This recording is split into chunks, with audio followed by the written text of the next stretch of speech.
The Senate will come to order. The chaplain, Dr. Barry Black, will lead the Senate in prayer.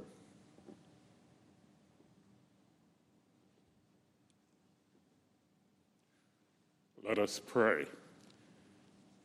Eternal God, you rule forever. Lord, we see change and decay in our world, but your power and might continue to sustain us. Great is your faithfulness. You remain our shelter by day and defense by night.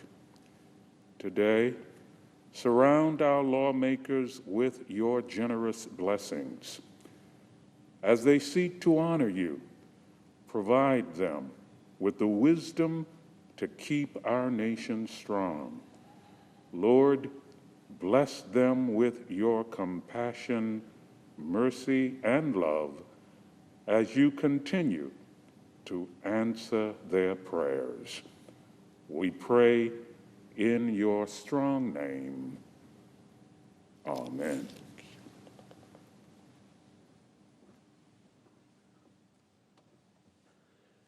Please join me in reciting the Pledge of Allegiance to the flag. I pledge allegiance to the flag of the United States of America and to the republic for which it stands, one nation, under God, indivisible, with liberty and justice for all.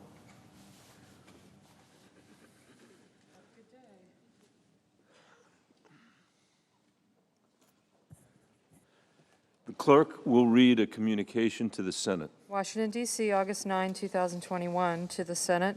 Under the provisions of Rule 1, Paragraph 3 of the Standing Rules of the Senate, I hereby appoint the Honorable Michael F. Bennett, a senator from the state of Colorado, to perform the duties of the chair. Signed, Patrick J. Leahy, President pro tempore.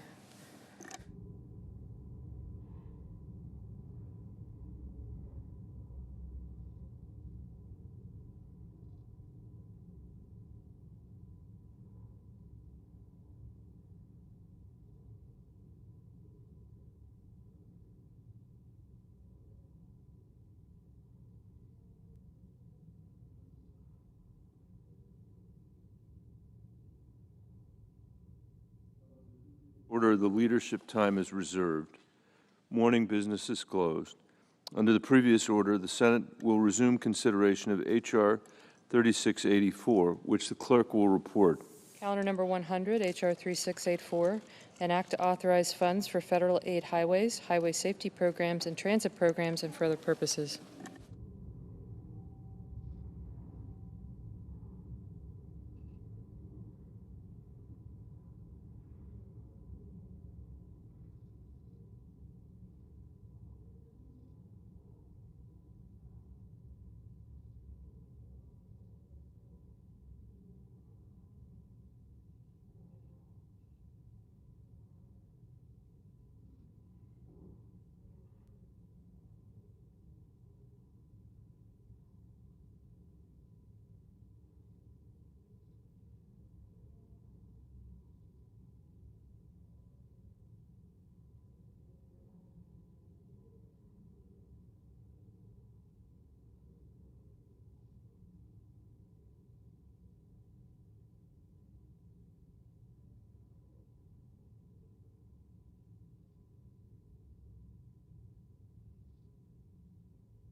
Mr. President, The Majority are Leader. we in a quorum?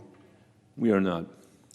Now, Mr. President, it may have taken all weekend, but the Senate is now, finally, on the precipice of passing major bipartisan infrastructure legislation.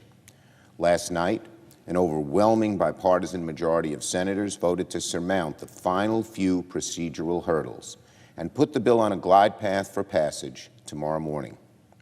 The bill will represent a substantial down payment towards the level of infrastructure investment our country needs. And for the first time, the Senate has come together around such a package in decades. I will have more to say about it before final passage. Now, all summer, I've spoken about how the Senate would proceed along two tracks when it came to infrastructure.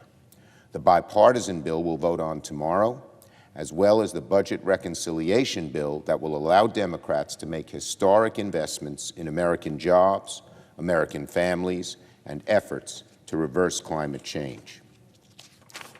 In order to achieve such an ambitious legislative effort, I laid out two clear goals for this summer work period: pass the bipartisan bill and a budget resolution to set up the second track of our process before we leave for August recess. Many folks called that two-track process unrealistic. Many others said it's unachievable on such a short timeline and in such a slow-moving chamber. But we have managed to steer two trains at the same time. There have been some bumps, there have been some delays, but the Senate is on track to finish both tracks. Earlier this summer, I suggested the two-track strategy to President Biden and Speaker Pelosi. We all agreed it was the best way to move forward, and we are working in concert to make it happen. This morning, Senate Democrats unveiled our budget resolution with reconciliation instructions, which is the first step in unlocking the legislative process for a budget reconciliation bill later this year. Several members, many members, had a hand in crafting this package, and we worked closely with our committee chairs. But I want to especially thank the chair of the Budget Committee, Senator Sanders. He kept his nose to the grindstone and led our caucus on the budget. He always kept the thoughts and needs of American workers and families at the top of his mind. As a result, the Democratic budget will be the most significant legislation for American families since the era of the New Deal and the Great Society. It is big, bold change, the kind of change America thirsts for. I want to thank other members of the Budget Committee, like Senator Warner, who worked closely with the White House and Chairman Sanders to develop a framework, and Senators Murray and Wyden and Stabenow and Whitehouse and Merkley and Kaine and Van Hollen and Lujan and Padilla, all of whom came together, even though each had different views on different issues, to produce this result. And a great result it is. I want American families to understand what this legislation will mean for them. 4 simple things to keep in mind. And I'm borrowing Senator Stabenow's chart for this. It will lower costs for Americans. It will cut taxes for American families. It will create millions of jobs while tackling the climate crisis. And it will be paid for by wealthy paying their fair share. These are 4 goals. The American people support every one of them overwhelmingly. And in all phases, we will concentrate on communities that have been too often neglected, including communities of color and Native Americans, by making education, childcare, health care, and housing more affordable. We can give tens of millions of families a leg up. By making sure that we can get our children out of poverty, and I thank you, Mr. President, for your leadership on that issue. We can provide ladders to families that haven't had them before and help them climb into the middle class. Many of the policies we're proposing were in President Biden's American Jobs and Family Plan, but some go beyond, like expanding Medicare to cover dental, vision, and hearing benefits, something that was left out of Medicare at the beginning and never should have been, and we can rectify it now. By cutting taxes for tens of millions of American families, we can expand opportunity and make it easier for parents to pass on a better life to their children and their grandchildren. By making further investments in infrastructure, we can create tens of thousands, hundreds of thousands of good-paying jobs. And by finally tackling climate change, we can spare our country and our planet the most devastating effects of global warming. Just this morning, a major new report from climate scientists at the United Nations concluded that the nations of the world have only a small window to, quote, prevent the most harrowing future. Prevent the most harrowing future, in the words of the New York Times. Without immediate and bold action, we are staring down ever-worsening floods and heat waves, droughts and sea level rise. The future of our planet looks bleak until we do something right now. And the budget reconciliation bill will do more to combat climate change than any legislation ever in the history of the Senate. That is a promise. And while my Republican colleagues regurgitate the same tired talking points about a Democratic spending spree, let me remind America that we plan to pay for this package by making the wealthy pay their fair share. When our Republican friends held the majority in this chamber, they chose to use the same process Democrats are using now, budget reconciliation, to give corporations and the wealthy a massive tax break at a time of egregious income inequality. The former Republican majority rammed through a bill where 83% of the benefits went to the top 1%. 83% of the benefits. I have nothing against the wealthy. God bless them. They're doing fine already.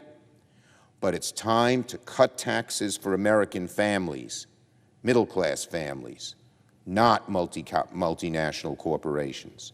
To make our tax code more progressive and more fair. That is what Democrats are going to do. Under this plan, there will be no tax increases on small business or American families making under $400,000.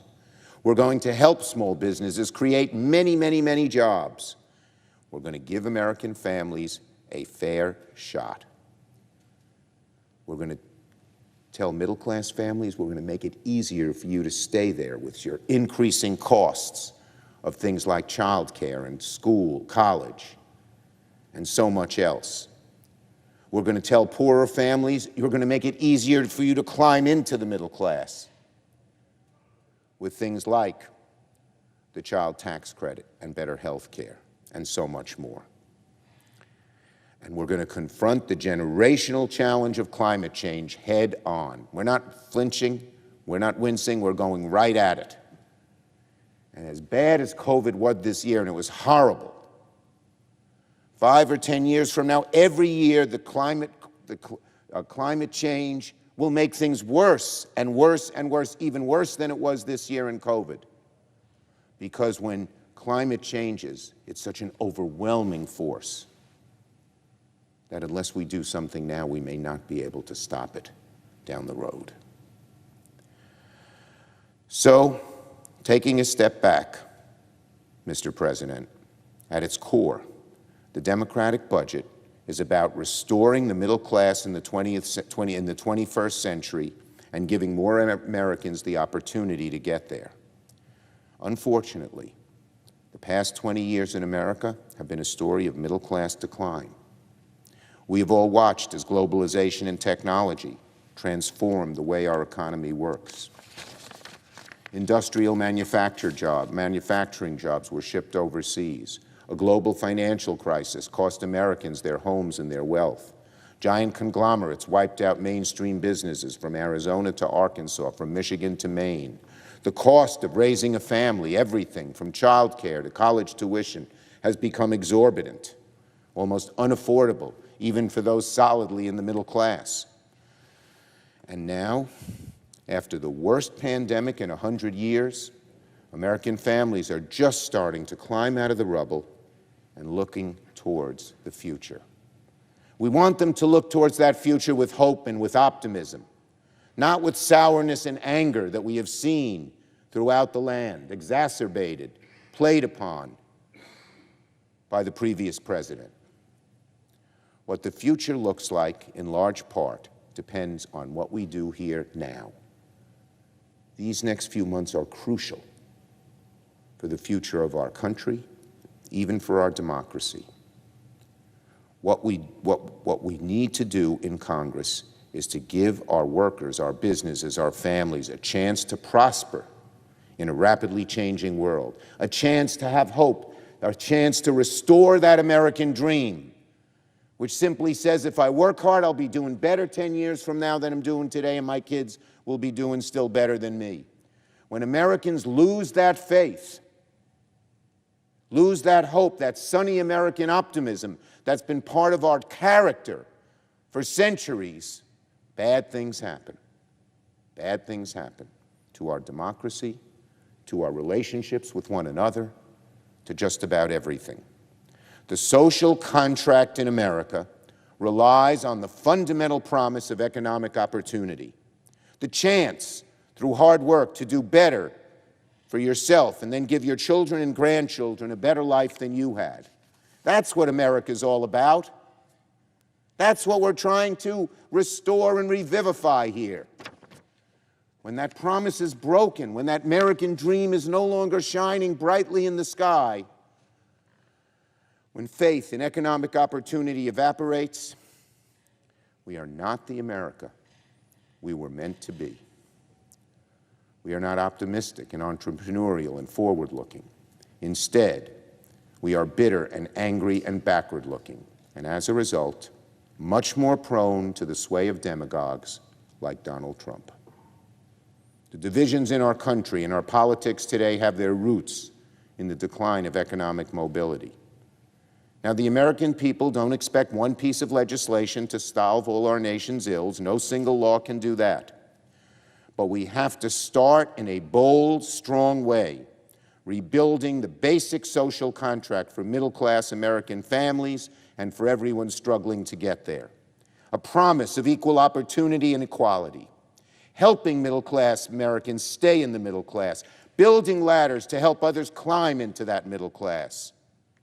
And at its core, that's what this budget is all about.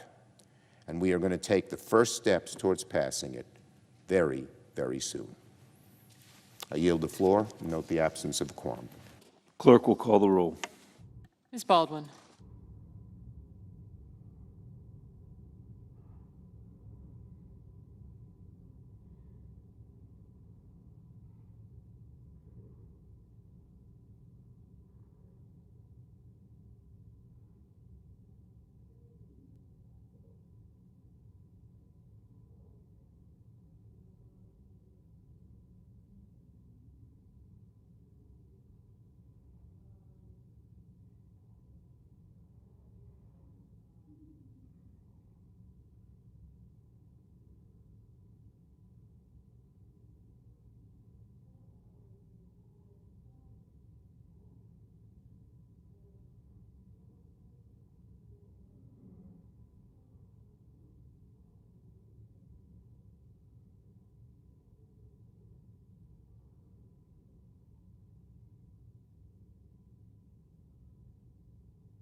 Mr. President, The Republican leader, I ask consent that further proceedings on the quorum call be dispensed with.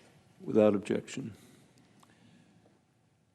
Last election cycle, Americans elected a 50-50 Senate, a closely divided House, and a president who promised unity and moderation. What have Washington Democrats done in response? They've set out trying to tax and spend our country into oblivion. They've handed the keys to domestic policymaking to Chairman Sanders and some socialist House members. In the spring, they passed a massive, inflationary, liberal spending bill that Democrats bragged was the most liberal bill in American history. Now this week, just a few months later, they want to start ramming through trillions more that will make that disaster look like child's play.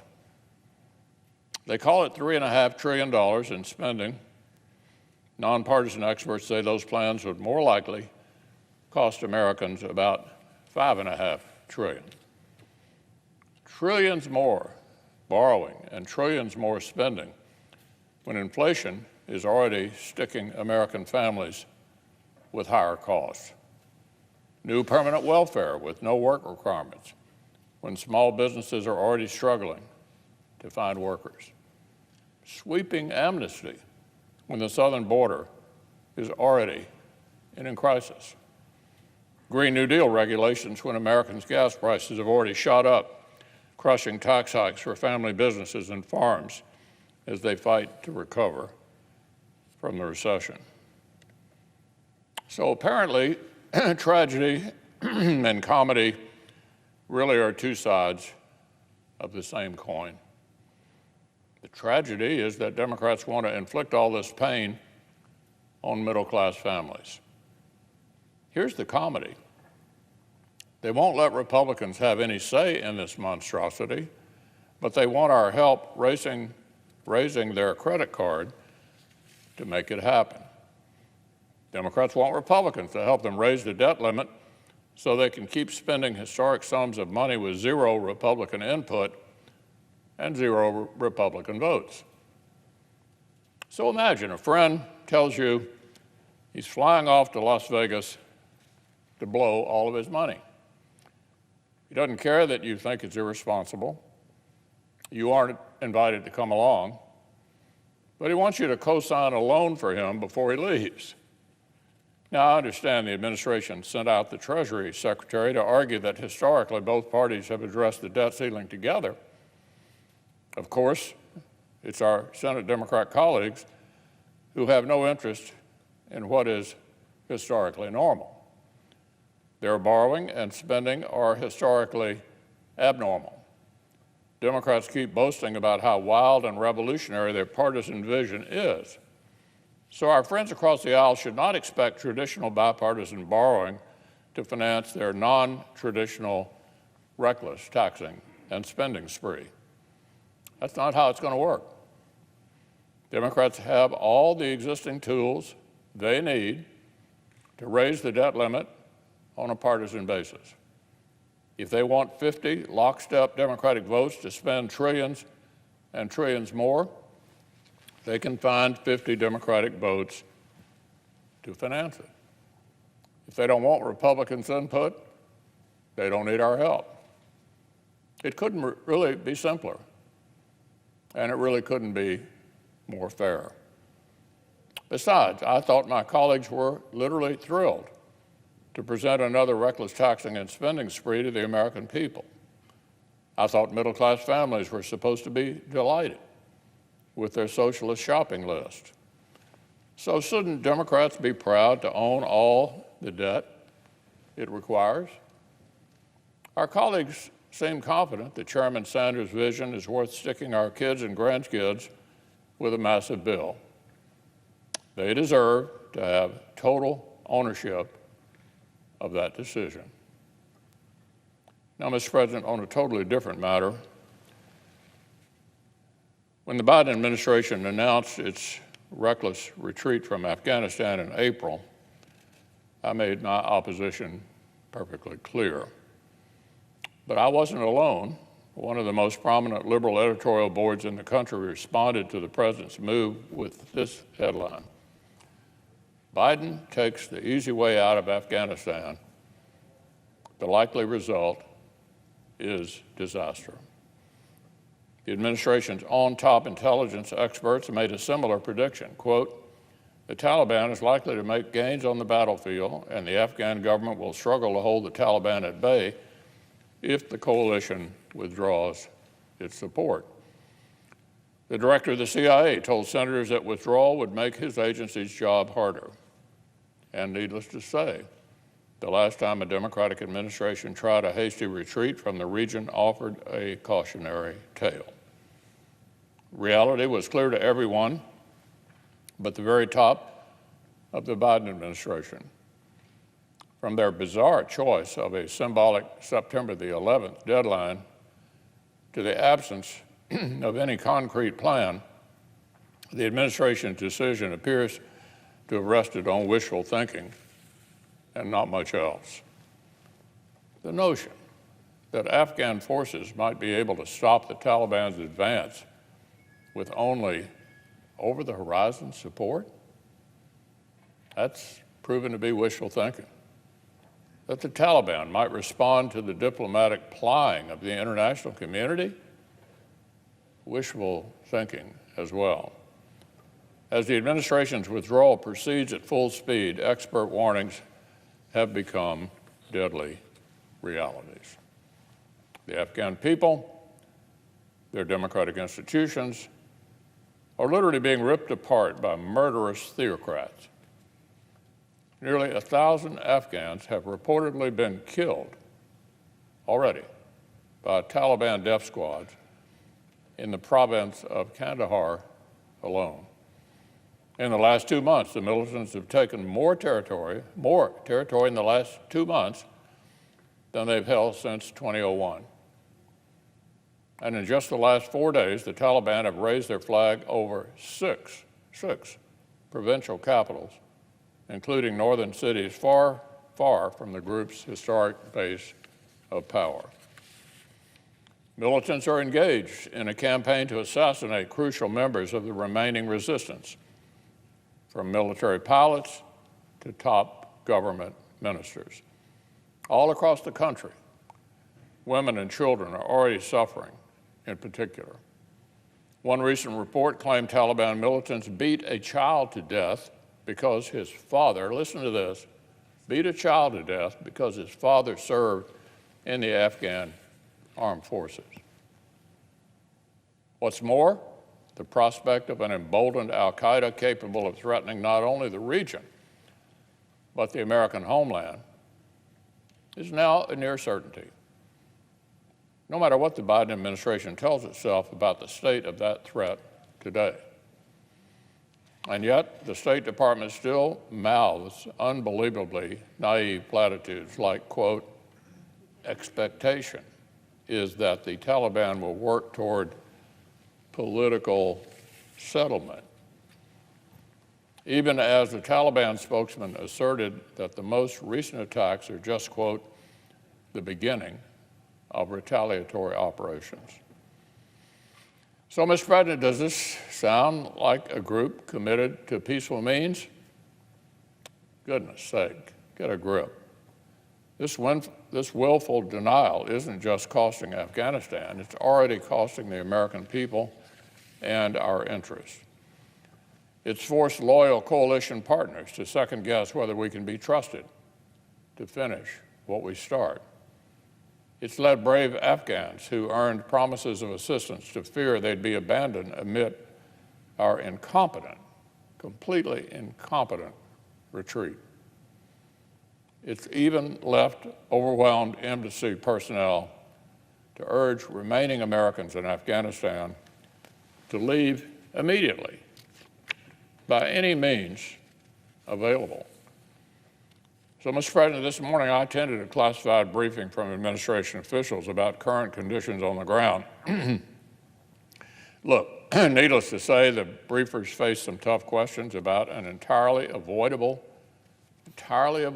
situation that is deteriorating faster every single day.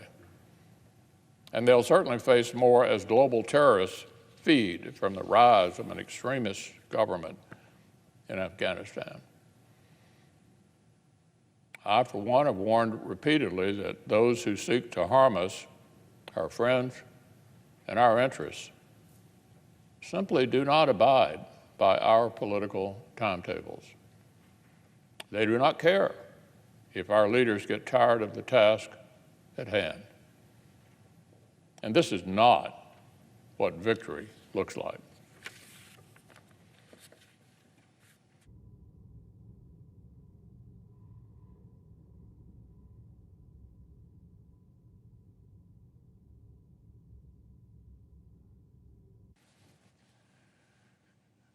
Mr. President. The senator from Illinois.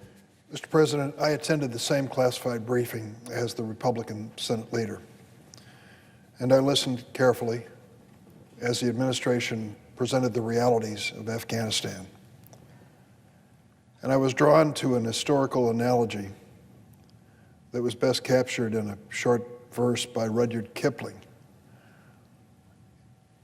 It goes like this: when you're wounded and down on the Afghan plain, and the women come out to cut up your remains, just roll on your rifle and blow out your brains and go to your God like a soldier.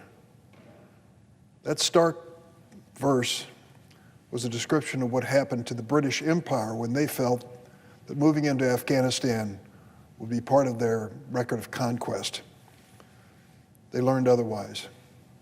The retreat from Kabul has been reported over and over, but it basically was a retreat that killed every remaining British soldier, every member of their family, save one. They wanted one person, the Afghans did, to return to Queen Victoria and tell her what happened when they threw the British out of Afghanistan. A similar story can be told by the Soviet Union, now Russia, when they occupied Afghanistan with visions of changing that country forever to a Russian communist mode. They left bitterly disappointed, paying a heavy price. So 20 years ago, in the wake of 9/11, with 3,000 innocent Americans dead, we debated the issue on this floor as to whether the United States would follow the British and the Russians into Afghanistan. I was here. I was asked to vote, and I remember why I voted yes. It was simple. Those responsible for 9/11 and the deaths of 3,000 innocent Americans were holed up in Afghanistan, building their forces to strike us again. Would we respond? The answer was obvious, yes. No one gets away with that sort of an attack on the United States. And I voted for us to send our forces into Afghanistan. I dare say that neither I nor anyone else who voted for that decision ever dreamed that 20 years later we would still be in Afghanistan, having lost more than 2,000 American lives of the brave women and men who serve in our military there, tens of thousands of people injured, trillions of American dollars spent with virtually nothing to show for it. What we learned, the bitter lesson for America, as it was for Great Britain and the Russians, is that Afghanistan has no appetite for outsiders. We tried to bring them dramatic, positive improvements in their culture and education, liberation of women, creating new opportunities, and maybe we had some marginal success. But it's a battle when you try to change a nation's ethic, and we learned it the hard way. At the briefing today, one of our colleagues, whom I respect very much, Senator Kaine from Virginia, I thought asked the most important question about the current situation in Afghanistan. He said it was his understanding that the United States had spent billions, maybe more, in the training and equipping of the Afghan military forces supporting the government, and that we had in fact trained and equipped over 100,000, maybe as many as 300,000 of these Afghan security forces. And now they are losing territory and melding away into the landscape when they are under attack by the Taliban. And Senator Kaine said, I understand that there are only tens of thousands of Taliban and hundreds of thousands of Afghan security forces, and it appears we cannot hold our ground despite all the training, all the money. Was this a failure of training or more? And those representing the administration were very candid. It's not a failure of training. It is a mission that frankly cannot be accomplished. So when I hear the senator from Kentucky coming to the floor and begging us to stay, to what end? For what purpose? Senator Kaine, myself, and others invited him and the entire Senate to openly debate this question on the authorization for use of force in Afghanistan. There was resistance. And the idea of actually finally leaving Afghanistan after 20 years wasn't an original Joe Biden idea. If you'll remember, it was Republican President Donald Trump who actively engaged in the negotiation, picking a target date for our troops to be gone. He tried and wanted to achieve that before he left office. He didn't, but it was clearly his intent. So to blame the Biden administration for this decision, frankly, it's a decision that has been obvious for almost 10 years. There comes a point when we have to acknowledge that we cannot ask another American to die in a vain effort to change Afghanistan into a modern nation. It will only come when the Afghan people reach that conclusion. Mr. President, I ask an opportunity to speak on a different topic. Without objection. Mr. President, you know well, and I do too, that usually we aren't in session in this week of August. It's usually a time to head back home and meet with our constituents, eat our way through our state fairs, and enjoy some downtime with our families. This year I was looking forward to a visit by some of my grandkids to Springfield, where Loretta and I have a week or two of just getting to know the kids again. We didn't get to see them much last year because of COVID-19, and I was looking forward to the opportunity this year. But because we're in session, I was unable to. We hope maybe in a few days that changes. I think about those grandkids, all of my grandkids, 6 of them at this point, proud to say, and what kind of world we're going to be leaving them.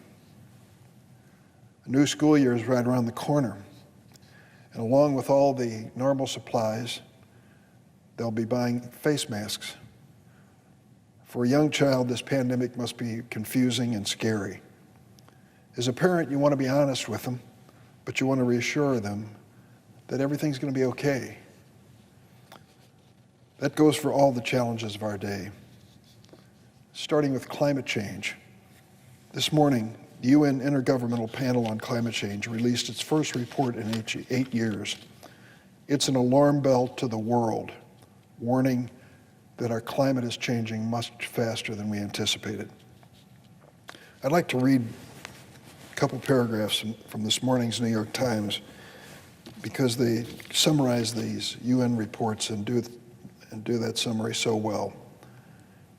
Nations have delayed curbing their fossil fuel emissions for so long that they can no longer stop global warming from intensifying over the next 30 years, though there is still a short window to prevent the most harrowing future, a major new United Nations scientific report has concluded. Humans have already heated the planet by roughly 1.1 degrees Celsius or 2 degrees Fahrenheit since the 19th century, largely by burning coal, oil, and gas for energy. The consequences can be felt across the globe. This summer alone, blistering heat waves have killed hundreds of people in the United States and Canada. Floods have devastated Germany and China. Wildfires have raged out of control in Siberia, Turkey, and Greece. So what do we say to our kids about this? Dad, Granddad, what are you doing about this? How do we reassure our kids that the planet they inherit is still going to be livable Words aren't enough. Denial certainly isn't a plan. We need to do something. And we need to do what generations of Americans before us have done. Face reality, face the challenges squarely. So I asked myself, and all of us, what are we doing to make sure that my grandkids and all of America's kids will be okay? We're going to have a chance to answer that question this week as the Senate begins debate on a proposal that will define the world my grandkids and everyone's kids will grow up in. President Biden's plan to build back better is the most ambitious investment in America's future in a generation. And much of that plan is included in the budget blueprint that we'll be considering in a very short time. This budget blueprint will strengthen our nation's economy and ensure that working families have a fighting chance and receive a fair share of the wealth that their work produces. It'll help close the income and opportunity gaps between the wealthiest among us and working families who are struggling to make it. And most importantly, it will give American workers the tools they need to outcompete any country in the 21st century. I listened to the criticism of the plan by the senator from Kentucky, and I thought, if we don't embark on an ambitious plan to deal with climate change and to move this economy in the right direction for working families in this country, then frankly, we're ready and prepared, some are, to accept a second place finish for the United States of America. I think that's tragic. I don't think it's consistent with who we are as a people. The proposal by President Biden will build on a winning economic strategy we started earlier this year with the American Rescue Plan. Mr. President, you remember that American Rescue Plan. I do too, because last year, in the year 2020, when we were facing this pandemic, on 2, 3, or 4 separate occasions, emergency bills came before us, proposed by the Trump administration, negotiated with a Democratic and Republican Congress, presented to us on the floor, and there was virtual unanimity. Both parties stood together in the midst of a pandemic crisis to do what was necessary so that America could move forward. And then came the election, and then came the big lie, and then came the disintegration of this bipartisanship. When it was Joe Biden's turn to come up with the American Rescue Plan, not a single Republican senator, not one Republican congressman would vote yes, not one. So what was in the plan that was so objectionable? Could it have been the money invested so that we would administer the coronavirus vaccines to every American successfully? That was in the plan. How about more money that we put in that plan for businesses so they could re-enlist their workforce and start up again at the end of this pandemic? That was in the plan. How about the money that we promised American families, $1,400 payment, cash payment, promised by Trump, delivered by Biden? That was in the plan, and not a single Republican would support it, not one. All of a sudden, rescue plans became a partisan measure in the United States Senate and the House. The Republicans walked away from it. Well, let me tell you what the American Rescue Plan has done. It has revived our nation's economy. We're on a course for a historic recovery. In the first 6 months, President Biden's economy has added nearly 700,000 jobs a month on average. During the first half of this year, our economy grew at the fastest rate in nearly 40 years. The American Rescue Plan, which not a single Republican would support, worked because it provided financial relief to the people who needed it the most, working families, and that relief has benefited everyone. As part of this package, and you know it full well, Senator, because you were one of the authors, we enacted a child tax credit that we believe, fingers crossed, will cut child poverty in America by half. Think of that for a moment, by half. With the Build Back Better plan, President Biden is proposing to extend that child tax credit and reduction in child poverty. It's not just a 6-month commitment as it was under the rescue plan. Under the Biden Build Back Better plan, it becomes permanent. That enhanced child tax credit is already changing the lives of tens of millions of families across America. In my home state of Illinois, there are hundreds of thousands of parents who are now able to fill their gas tanks and buy groceries because of it. Let me tell you about one, Lydia. Here's what she wrote. With the child tax credit, I'll be able to buy my kids their school supplies, clothes, what they need to get back to school, and put groceries on the table. In the wealthiest nation on earth, no parent should have to choose between clothing her children and feeding them. President Biden's plan to build back better is a blueprint for America's future, a future where every family knows the safety and dignity of financial security and every child can reach their full potential. I look forward to a vigorous debate in the Senate on these and other proposals in the budget blueprint. But right now I want to speak specifically to the funding the budget resolution provides for the committee I chair, the Senate Judiciary Committee. I see the chairman of that budget committee has come to the floor, Senator Sanders, and I thank you for crafting this important bill. This proposal will make historic investments in fixing our broken immigration system. Madam President, it's been 36 years since we've had any meaningful changes in our immigration law. You go back to Ronald Reagan as president. That was the last time. Simpson Mazzoli, names those of us who study the subject remember, but most people don't, I'm afraid. And yet that was the last time. Is there anyone who can say with a straight face that we don't have a broken immigration system in this country? We do. The proposal will give us historic investments in fixing it. These reforms have the potential to generate more than $1 trillion in economic growth over the next decade. I listened as a senator from Kentucky, the Republican leader, dismissed this whole conversation as blanket amnesty, and correlated all immigration problems to the current challenge, and it is a challenge, that we face at our southern border. The reforms that we have in mind will provide a pathway to citizenship for dreamers. Excuse me if I take this one personally, but it was 20 years ago that I introduced the DREAM Act in the United States Senate. As I say jokingly, at the time, if you ask people who are the Dreamers, they'd say a British rock group, right? Led by a fellow named Freddie. Well, maybe they were right then, but 20 years later, when you say Dreamers, and people say it frequently, you know who we're talking about. Kids brought to the United States by their parents who grew up in this country, pledged allegiance to that flag every day in their school classrooms, believed in their heart of hearts that they were American to the core, only to learn when the parents worked up courage to tell them when they were teenagers that they were undocumented. They were kids without a country. The DREAM Act said, we're going to give you a chance, young man, young woman. You can earn your way to legal status and citizenship. Keep your nose clean, don't get in trouble with the law, pay the necessary fees, and wait, and we'll give you that chance to become part of America's future.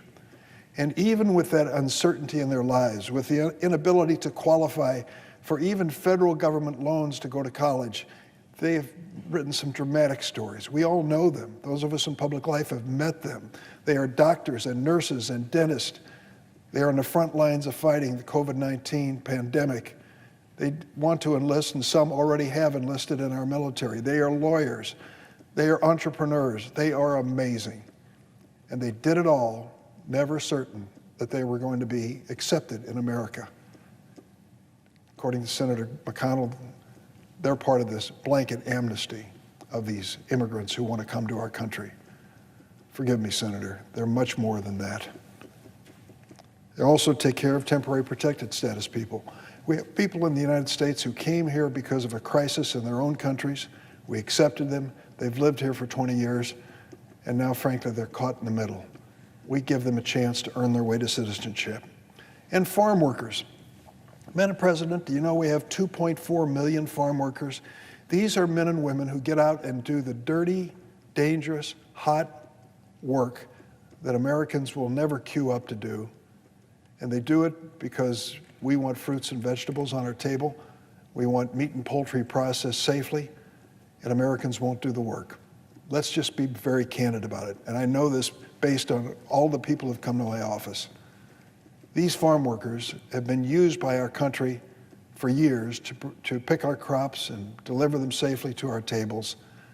And we have a bill that we put together with the growers and the workers in total agreement that gives these farm workers a path to citizenship.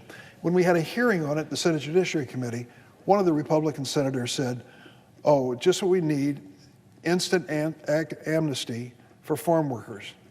Do you know what that instant amnesty is like? You have to show that you have spent 10 years of your life working in the fields before you even qualify for the 9-year process that can bring you to citizenship. 19 years, instant amnesty? No, it isn't. And again, other essential immigrant workers who've been saving our lives and keeping our families fed during this pandemic. They're called essential workers, but the categories that created these essential workers were created by Donald Trump, not us, not Democrats. And we believe essential workers, whom we thank profusely during this pandemic, if they are undocumented, should have a chance at citizenship. Those are the groups we're trying to work to bring into America in a full-time status. They would expand funding for common sense measures that make our system safer for everyone by improving the process of asylum claims, will reduce immigration court backlogs, and start to secure our southern border. More than 200,000 DACA recipients are essential critical infrastructure workers. Tens of thousands of these young people have been saving our loved ones' lives as nurses and doctors and medical professionals. Hundreds of thousands of undocumented farm workers, who account for about half of our nation's farm workforce, do backbreaking labor every day to put food on our tables. These members of our communities have more than earned their path to citizenship. I'm going to get into the weeds a bit here, but I want to say under a Senate rule known as the Byrd Rule, any provision included in reconciliation must have a substantial and direct impact on the budget, and this impact cannot be merely accidental. That's kind of the roadmap for this budget resolution. I'm sure the senator from Vermont knows it well.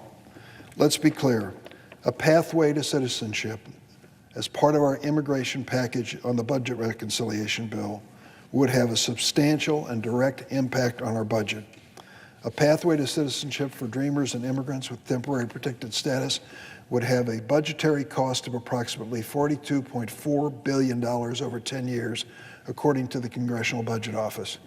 This is a critical component of our economic recovery.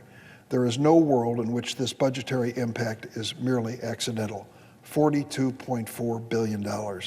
Creating a pathway to citizenship, though, is not just a matter of cost. There are also benefits. It would boost our nation's GDP by $1.5 trillion over the next 10 years. It would create 400,000 new jobs and increase every American's annual wage by an estimated $600. When, and when. There is ample precedent for passing this important legislation through budget reconciliation. Republicans have used this process to open up the Arctic National Wildlife Refuge in Alaska for drilling and enact a $1.9 trillion tax cut for the wealthiest Americans and corporations. In addition, in 2005, Senate Republicans used reconciliation to dramatically increase the number of lawful permanent residents by an estimated 3.2 million over 10 years. Now they're saying it doesn't belong in reconciliation. In 2005, they put it in. This is the exact same immigration status we're proposing to give dreamers, TPS holders, farm workers, and essential workers. I've tried for many years to pass a path to citizenship. Republicans have obstructed bipartisan immigration reform time and time again, including filibustering the DREAM Act at least 5 times. This year, I convened bipartisan immigration negotiations that dragged on for months. Republicans made unreasonable demands and insisted on attaching partisan provisions that would actually cut legal immigration. Republicans have rejected common sense measures to help secure our border. It is clear that the only viable option for passing immigration reform is through the reconciliation process. For those who claim they're concerned about our southern border, here's your chance. Here it is, to invest billions of dollars in smart and effective steps to improve border security. We need to provide a path to citizenship for dreamers and others who are contributing to our economy every day and who helped grow it for years to come. Madam President, I want to close by thanking the senator from Vermont. I don't know when I first approached him with this notion of including immigration, but from day one, Senator Sanders has been supportive of the concept and now has given us our chance. Millions of people who make America better are watching and hoping that in the next days and weeks, we can achieve our goal and give them a chance to find a path to citizenship and become an important part of America's future. I yield the floor. Madam President. Senator from Vermont. Madam President, let me thank Senator Durbin for his leadership in so many areas, including the understanding, as he just indicated, that the time is long overdue for comprehensive immigration reform and a path towards citizenship for millions of undocumented workers and families in this country. Thank you very much, Senator Durbin. Madam President, as a former mayor, I do understand how important physical infrastructure is. Roads, bridges, water systems, wastewater plants. And I am delighted that finally we are beginning to address our long neglected physical infrastructure. Frankly, it is rather incredible that year after year we ignore crumbling bridges and roads. And as we address our physical infrastructure, we can create a whole lot of good-paying jobs. So that bill that we are discussing right now is enormously important. But, Madam President, I will tell you what is even more important, and that is to address the long-neglected needs of the working families of our country, of the children, of the elderly, of the sick, of the poor, whether they are black or white or Latino, Native American, Asian American. These are needs that Congress has ignored for much, much too long. Now, I understand that Senator McConnell, the Republican leader, and others are really shocked by this bill. They cannot believe it. Imagine, just imagine, that the United States Senate is addressing the needs of working families and is going to stand up for ordinary Americans rather than just the wealthy and powerful. What is this world coming to? Don't we understand that here in the Senate, we're supposed to take campaign contributions from the drug companies and the insurance companies and the fossil fuel industry and from the 1% and do their bidding? Isn't that the way it has always been done here in the U.S. Senate? Well, Senator McConnell, things are changing. For once in a very long time, the United States Congress is going to stand with working families and not just the rich and the powerful.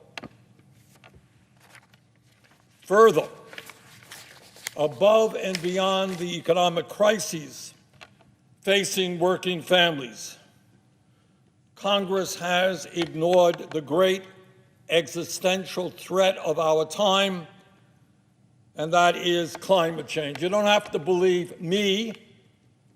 Maybe some of my Republican colleagues might want to take a look at the IPCC report which came out today, which said that if we do not act boldly and immediately all over this planet, the world that we will be leaving our children and grandchildren will be increasingly unhealthy and uninhabitable. But you don't have to just read the IPCC report. Open up your eyes. Look at what is going on in California, the fires in Oregon, the fires in Greece, the drought that is impacting countries all over the world, which will mean a decrease in food production and water supply. Madam President, We have got to act now in order to save the planet. There is no choice. We cannot go home and look our children and grandchildren in the eye if we do not act now and lead the world. We can't do it alone. We're going to have to work with China and India and Europe, but we cannot continue to ignore this existential threat. Madam President, the gap between the very, very rich and everybody else is wider today than it has been in 100 years. People on top doing phenomenally well. In fact, we have two people in America today who own more wealth than the bottom 40%. The top 1% owns more wealth than the bottom 92%. And since 2009, the Wall Street collapse, 45% of all new income has gone to the top 1%.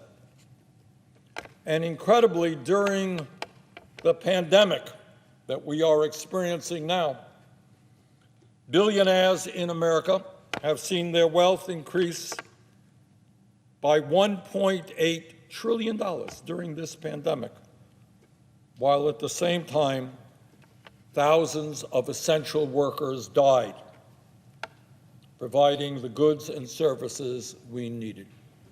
Billionaires become richer. Ordinary people have to go to work, public transit, grocery stores, hospitals, and thousands die. While some of our multi-billionaires are spending some of their enormous amounts of money flying off into outer space, today and in the coming days, we are going to address the crises facing working families right here on the ground on planet Earth.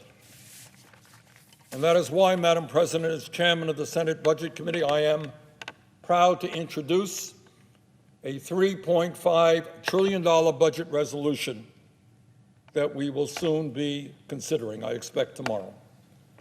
This is a budget resolution that will allow the Senate to move forward on a reconciliation bill that, in my view, will be the most consequential and comprehensive piece of legislation for working people, for the elderly, for the children, for the sick, and for the poor that this body has addressed since Franklin Delano Roosevelt, the New Deal, and the 1930s. Madam President, this is a budget resolution that will address the needs of working families, because we understand, if our Republican colleagues do not, that there is something fundamentally wrong when real inflation accounted for wages for working people has not gone up for almost 50 years. We have seen in recent years, as everybody knows, an explosion in technology, an explosion in worker productivity. And yet, in real inflation accounted for dollars, while the very, very rich become much richer, real inflation accounted for wages for workers has not gone up in almost 50 years. What does that mean? It means the cost of health care has soared, cost of education has soared, cost of housing has soared, and yet real workers, the working families of this country are earning in real dollars the same wages that they did decades ago, which means that many of them are struggling right now to keep their heads above water economically.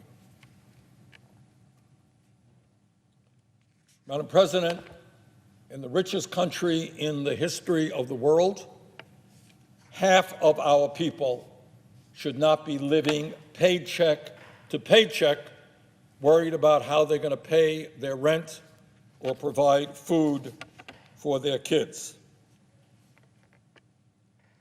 And this legislation, in so many ways, begins to address the working families of our country. But one important way, maybe the most important, is as we address the needs of our people in healthcare, in education, in climate, we are going to create many millions of good-paying jobs that the American people desperately need. Madam President, I want to say a few words today about the budget resolution that we are introducing and what is going to be in the reconciliation package that we will soon be undertaking. For a start, one of the questions that everybody is going to ask is, well, how is this going to be paid for? Expensive bill. $3.5 trillion, you know, that's a lot of money. It is. Well, I happen to think, and I know that you do as well, Madam President, that maybe, just maybe, the time is now for the wealthiest people in this country and the largest corporations who are doing phenomenally well, but in a given year, many of them have not paid a nickel in federal income tax. The average Joe, the average Mary out there, they're working, they're paying their fair share of taxes. But if you're an Amazon, if you're a Jeff Bezos, if you're one of these multi-billionaires, you got lobbyists, you got accountants, you got lawyers, and you can avoid paying your fair share of taxes. So what some of us are saying is that maybe, just maybe, even if you are a billionaire, even if you are a large, profitable corporations with all kinds of lobbyists and accountants, maybe you should start paying your fair share of taxes.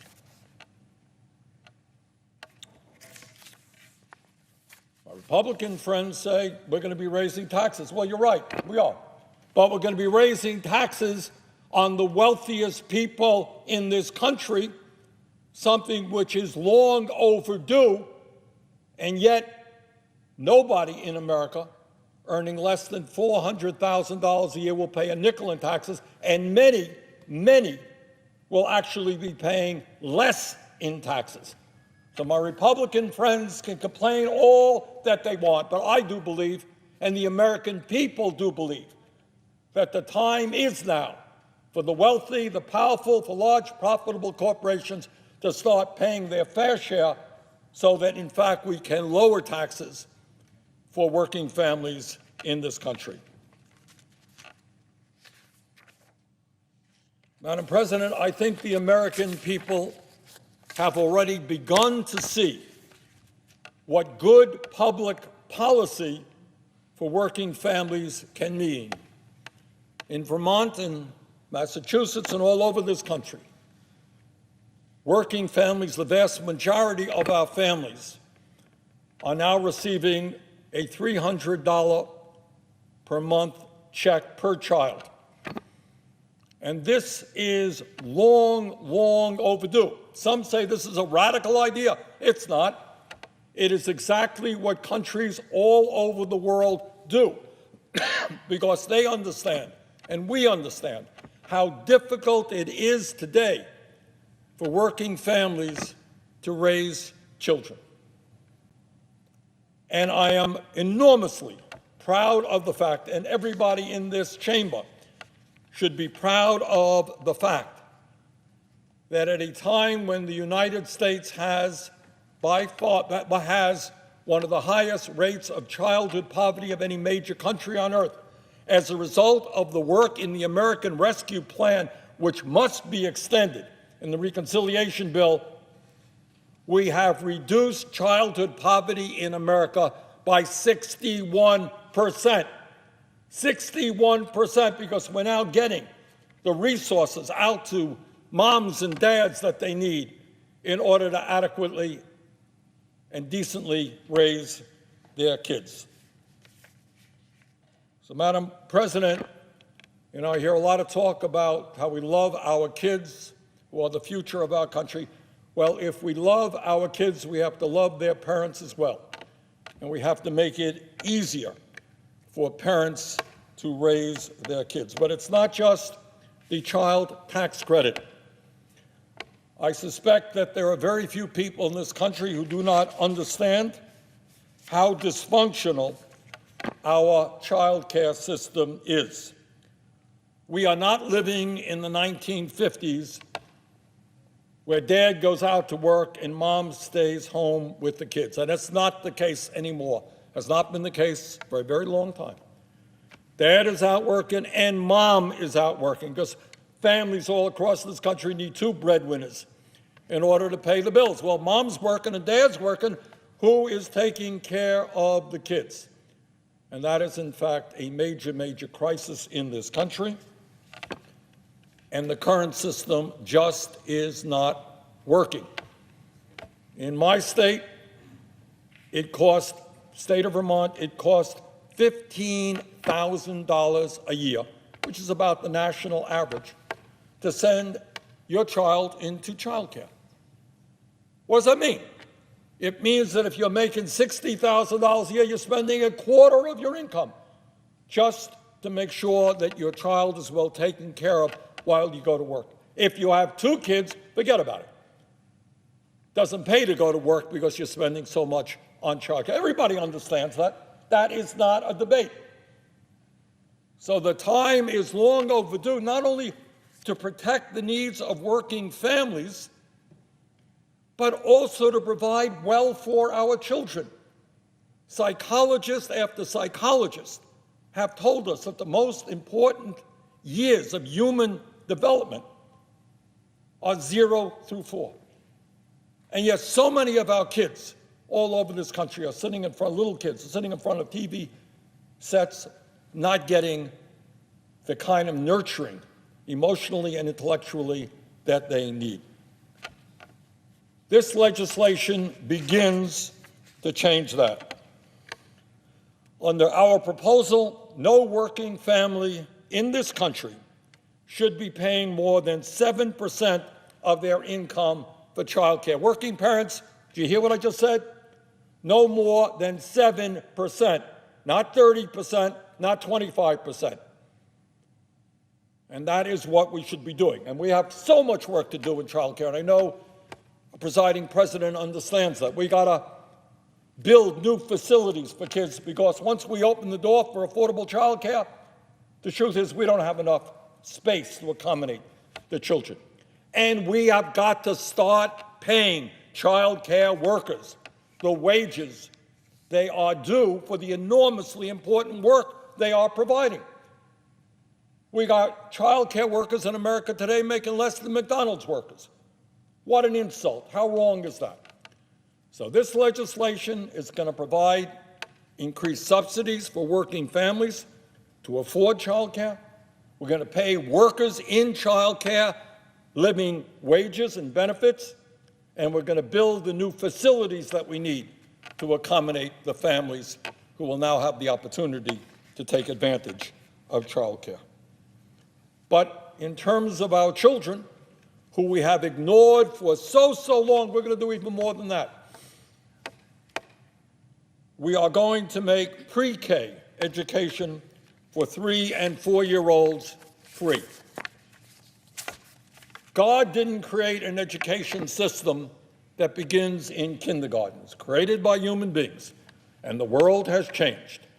And what we have got to understand now, with so many of our parents working, that we have got to make pre-K education for 3- and 4-year-olds free. And that's what we do in this legislation. And by the way, not widely reported, but when we revolutionize child care and pre-K so that moms and dads know that their kids are in quality and affordable facilities, we're going to see more than 1 million women able to go into the workforce because they no longer have to stay home to take care of the kids. They want to work, and we will give them the opportunity to pursue their careers. Madam President, you know and I know that there is something a little bit absurd that the United States of America is literally one of two nations in the entire world, and I'm talking about poor nations, that does not guarantee paid family and medical leave. What does that mean? What it means that there are workers today who are at work when they're sick. Maybe they're spreading the virus or some other illness. There are working families that have to make a choice. Does mom go to work and leave her sick child at home alone, or does she stay home and maybe lose her job? I have talked, and I'm sure the presiding president has spoken to women who gave birth to a baby and a week later were forced to go back to work because they had no income coming in. I know this may shock some of my Republican colleagues, but there are countries all over this world who understand that it is enormously important that parents be able to bond with their babies. And in countries around the world, women get 4 months, 5 months, 8 months off with full pay or with a significant part of their paycheck in order to stay home with their newborn babies. So finally, we are beginning, more to do, beginning to end the international embarrassment of the United States being the only major country on earth not to guarantee paid family and medical leave.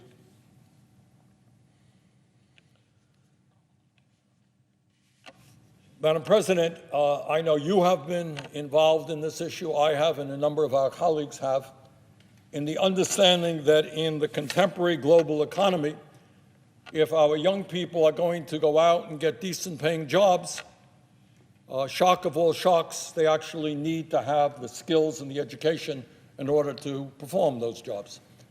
So you have a situation now where there are jobs all over this country that are lying vacant, not being taken because people don't have the skills. Now, I personally believe we should do what other countries are doing, and we should make all public colleges and universities tuition-free and should forgive all student debt. That is not in this bill.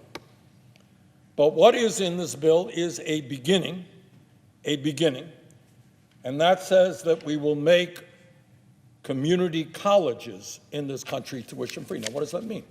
It means a couple of things. It means that if I go to community college, I can learn a skill, whether it is nursing, whether it is construction trades, whatever it may be, I can learn the skills that I need to go out and get a job that pays me a living wage. And that is enormously important because especially as we rebuild this country, as we begin to pay attention to health care and to child care and to taking care of our parents and the disabled people, we need skilled workers.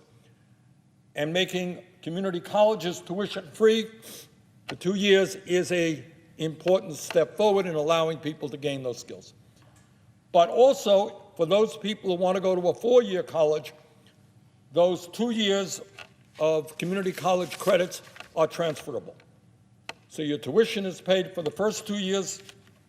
My hope is that we will soon be able to pay for the next 2 years as well. But this is a real start in allowing millions of young people to get an education today that previously they could not afford. Madam President, 2 blocks away from where we are in the nation's capital, there is an encampment of homeless people. All over this city, you can't drive down the nation's capital and not see people sleeping out on the street. And that is true in virtually every major city in America. Once again, richest country in the history of the world, and some 600,000 Americans are homeless. And then on top of that, you got about 18 million households where people are spending 50% or more of their limited incomes to put a roof over their heads. Now, how do you survive economically if you're spending 50% of your income on housing? This legislation will create a huge number of good-paying jobs by the largest investment in American history in low-income and affordable housing. And I see the chairman of the Banking Committee here, and I want to thank Senator Brown for his important work in that area. Just a few days ago, I had a chat with a gentleman whose wife is seriously ill. He works, and he pays for the home health care that she needs. And it's an expensive proposition.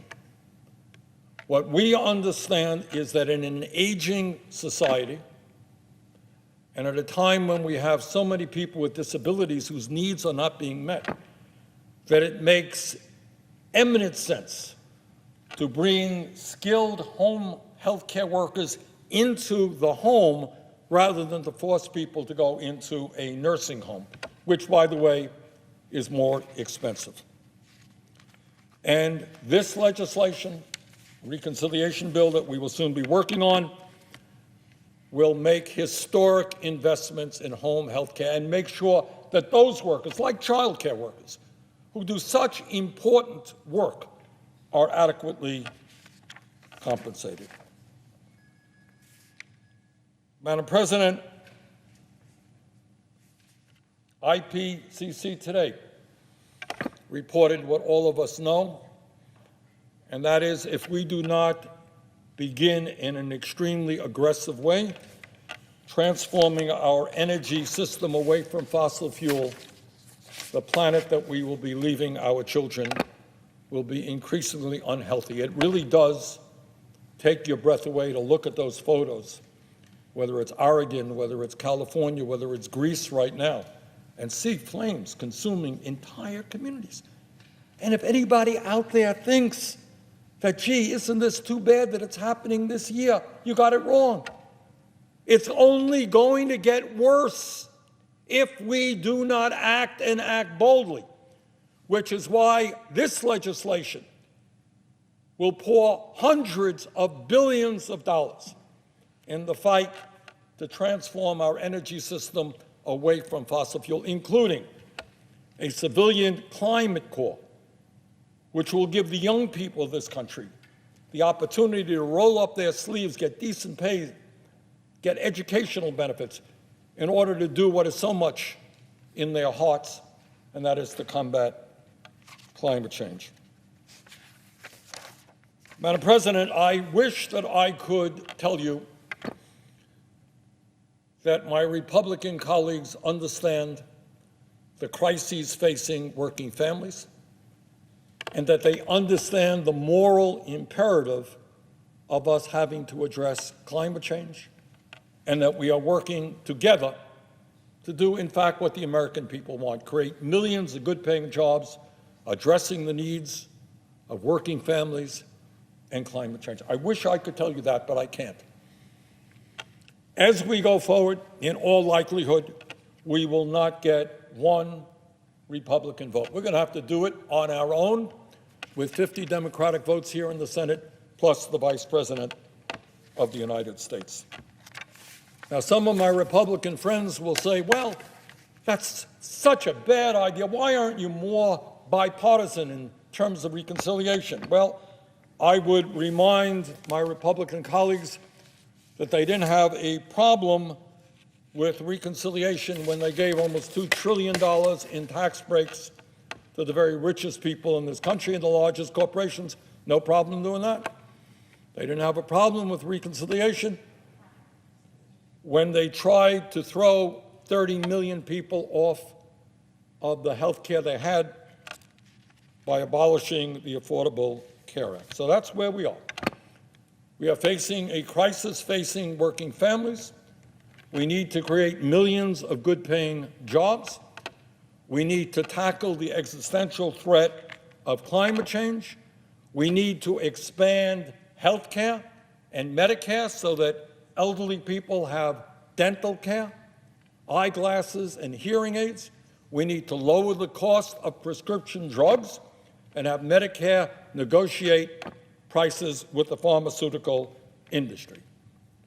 We need to make sure that we get doctors and nurses and dentists into underserved areas.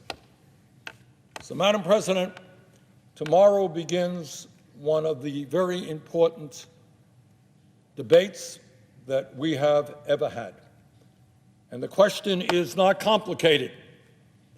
Do we have the courage to stand up to powerful special interest and tell the corporate world and the 1%, yeah, you are finally going to have to pay your fair share of taxes so that we can create millions of good-paying jobs for working families, so we can protect our children, protect the elderly, and address the threat of climate change?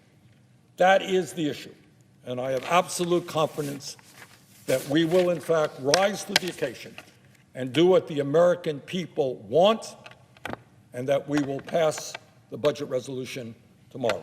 And with that, Madam President, I yield the floor.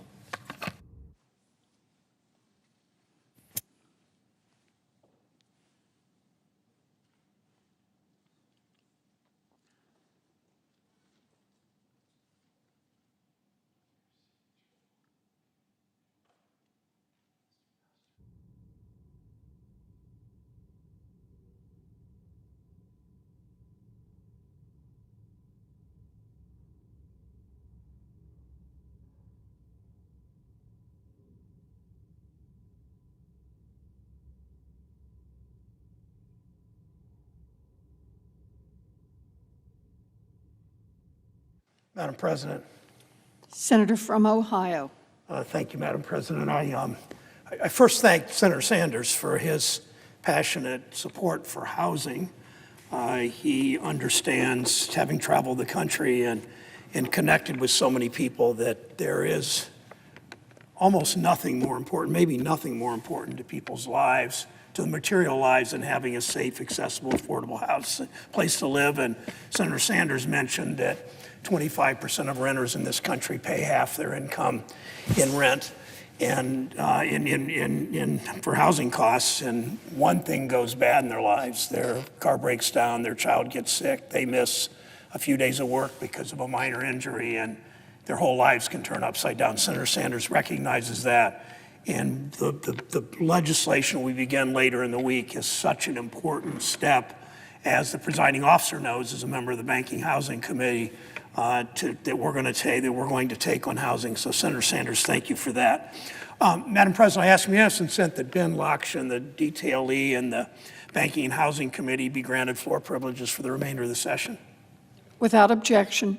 Thank you, Madam President. I rise today, a longer speech than I normally give, but in support of the legislation that will make generational investment in infrastructure for Ohio communities, for our nation, the infrastructure investment we should have been making for years. We remember 4 years ago, all of us on this floor, all three members on this floor, the presiding officer and Senator Sanders and I, were all ready to go with President Trump to move forward on infrastructure. And the president and the majority changed its mind. Instead of investing in jobs, investing in infrastructure, investing in people, they used that $1 trillion plus in a huge tax cut, 70% of which went to the wealthiest 1%. So this time we didn't let that happen. I thank the 22 members, 11 Republicans and 11 Democrats, that held together and negotiated this very complicated bill. This investment is about jobs, creating good-paying union jobs, rebuilding bridges, replacing lead pipes, manufacturing next-generation energy-efficient buses. It's about better connecting people with jobs through transit and bridges and highways. It's about getting people in rural Kansas or Western Mass or Southeast Ohio or inner city Cleveland the broadband they need to go to school and prepare for the jobs of the future. Supporting manufacturing jobs throughout my state, which this bill does, including at Cleveland Cliffs in Cleveland, and AK Steel in Southwest Ohio and Nucor and Central Ohio and other suppliers through the strongest ever Buy America standards, negotiated working with Senator Portman, legislation that we worked on with Senator Baldwin, making steel and iron and other components in Ohio for all these projects. Taken together, these investments are a recipe for job creation in communities large and small, rural and urban Ohio, from Appalachia to the shores of Lake Erie. For too long, Washington has ignored these places while Wall Street has preyed upon them. That ends now. We invest in people and places that make this country work. I hear from mayors of both parties in towns all over Ohio about their vision for their community and the projects they want to undertake. They know the opportunities we can unleash. They need the investment. It's time for all of our communities to share in this country's prosperity. That's what this legislation does. I want to focus on a few key provisions that will be central and critical to Ohio. Right now, there are more than 3,200 bridges across Ohio that need repairs to make them safer and to reduce congestion so people can get to work, kids can get to school, farmers and businesses can move their products and support Ohio jobs. I remember as a kid, I worked on a family farm just outside Lexington, Ohio, and sort of north central Ohio. And we used to, on tractor, I used to drive grain to the market, or we'd take hay wagons to the barn. We would cross some of these small little culvert bridges, or bridges across creeks, and some of us called them cricks. And I know how some of those bridges even then looked to be in some disrepair, and how important it is that we keep them up for farmers and for small business all over my state. Many know the Brent Spence Bridge, talked about in all kinds of national infrastructure stories. Between Ohio and Kentucky, it carries, unbelievably enough, it carries 3% of the country's GDP, either north to Ohio or south to Kentucky. Across the river, 3% of the country's GDP every day, but it's dangerously outdated. It was completed, I believe, in 1960. Many of us fought for years for federal investment. One of the first news events, community events I did when I came to the Senate in 2007 is go to the Brent Spence Bridge and express my commitment that we needed to do something. It was not quite, it wasn't it wasn't in the shape then that it is now, but it clearly needed support and needed help. 3.5 years ago, I introduced the Bridge Investment Act to put Ohioans to work repairing and upgrading Ohio bridges with American iron and steel. This week, we're on the verge of getting it done. It will provide a grant to pay for half the cost of replacing Brent Spence, and the additional funding in the package will support the remainder of the project. We expect Ohio to get at least $9.8 billion for federal aid highway assistance, including $480 million of formula funds for bridge replacement to supplement the Bridge Investment Act. It's not just Brent Spence that needs help. It's the Western Hills Viaduct in Hamilton County. It's I-70 over the Scioto River in Columbus and Franklin County. It's US 30 in Richland County in north central Ohio. It's the Broad Street Bridge in Columbus. It's major projects and smaller bridges on rural farmlands that let farmers get goods to market. I talked this week with 81-year-old Howard Kruger. He lives in Wyoming, Ohio, outside of Cincinnati. He's retired from Procter & Gamble. A few years ago, as he was driving, a piece of the Western Hills Viaduct fell on his windshield. He stopped his car, got out, picked up the rock, about as big as his fist, a little bigger than his fist. Took it with him, talked about it in a radio news conference we did. It's a pretty visceral example of what we all know. Our nation's infrastructure is literally crumbling. We need this investment. Think about the economic potential waiting to be unleashed when we fix these crumbling bridges, the kind of bottlenecks that frustrate commuters and farmers and businesses in Ohio every day. Madam President, I want to thank our bipartisan co-sponsors of the Bridge Investment Act, Senators Wyden, the chair of the Senate Finance Committee, Senator Whitehouse, Senator Inhofe from Oklahoma, Senator Whitehouse from Rhode Island. Early partners in this effort, I want to thank Chairman Carper and Ranking Member Capito, just across the river from Southeast Ohio, from West Virginia, the EPW Committee for their continued support.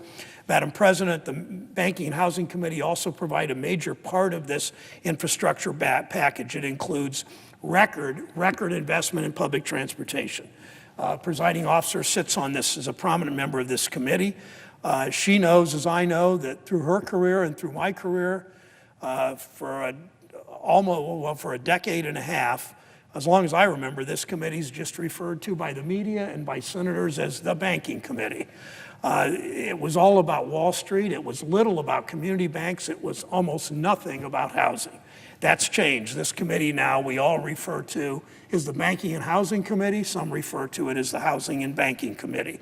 And in this committee, we take our job with public transit seriously.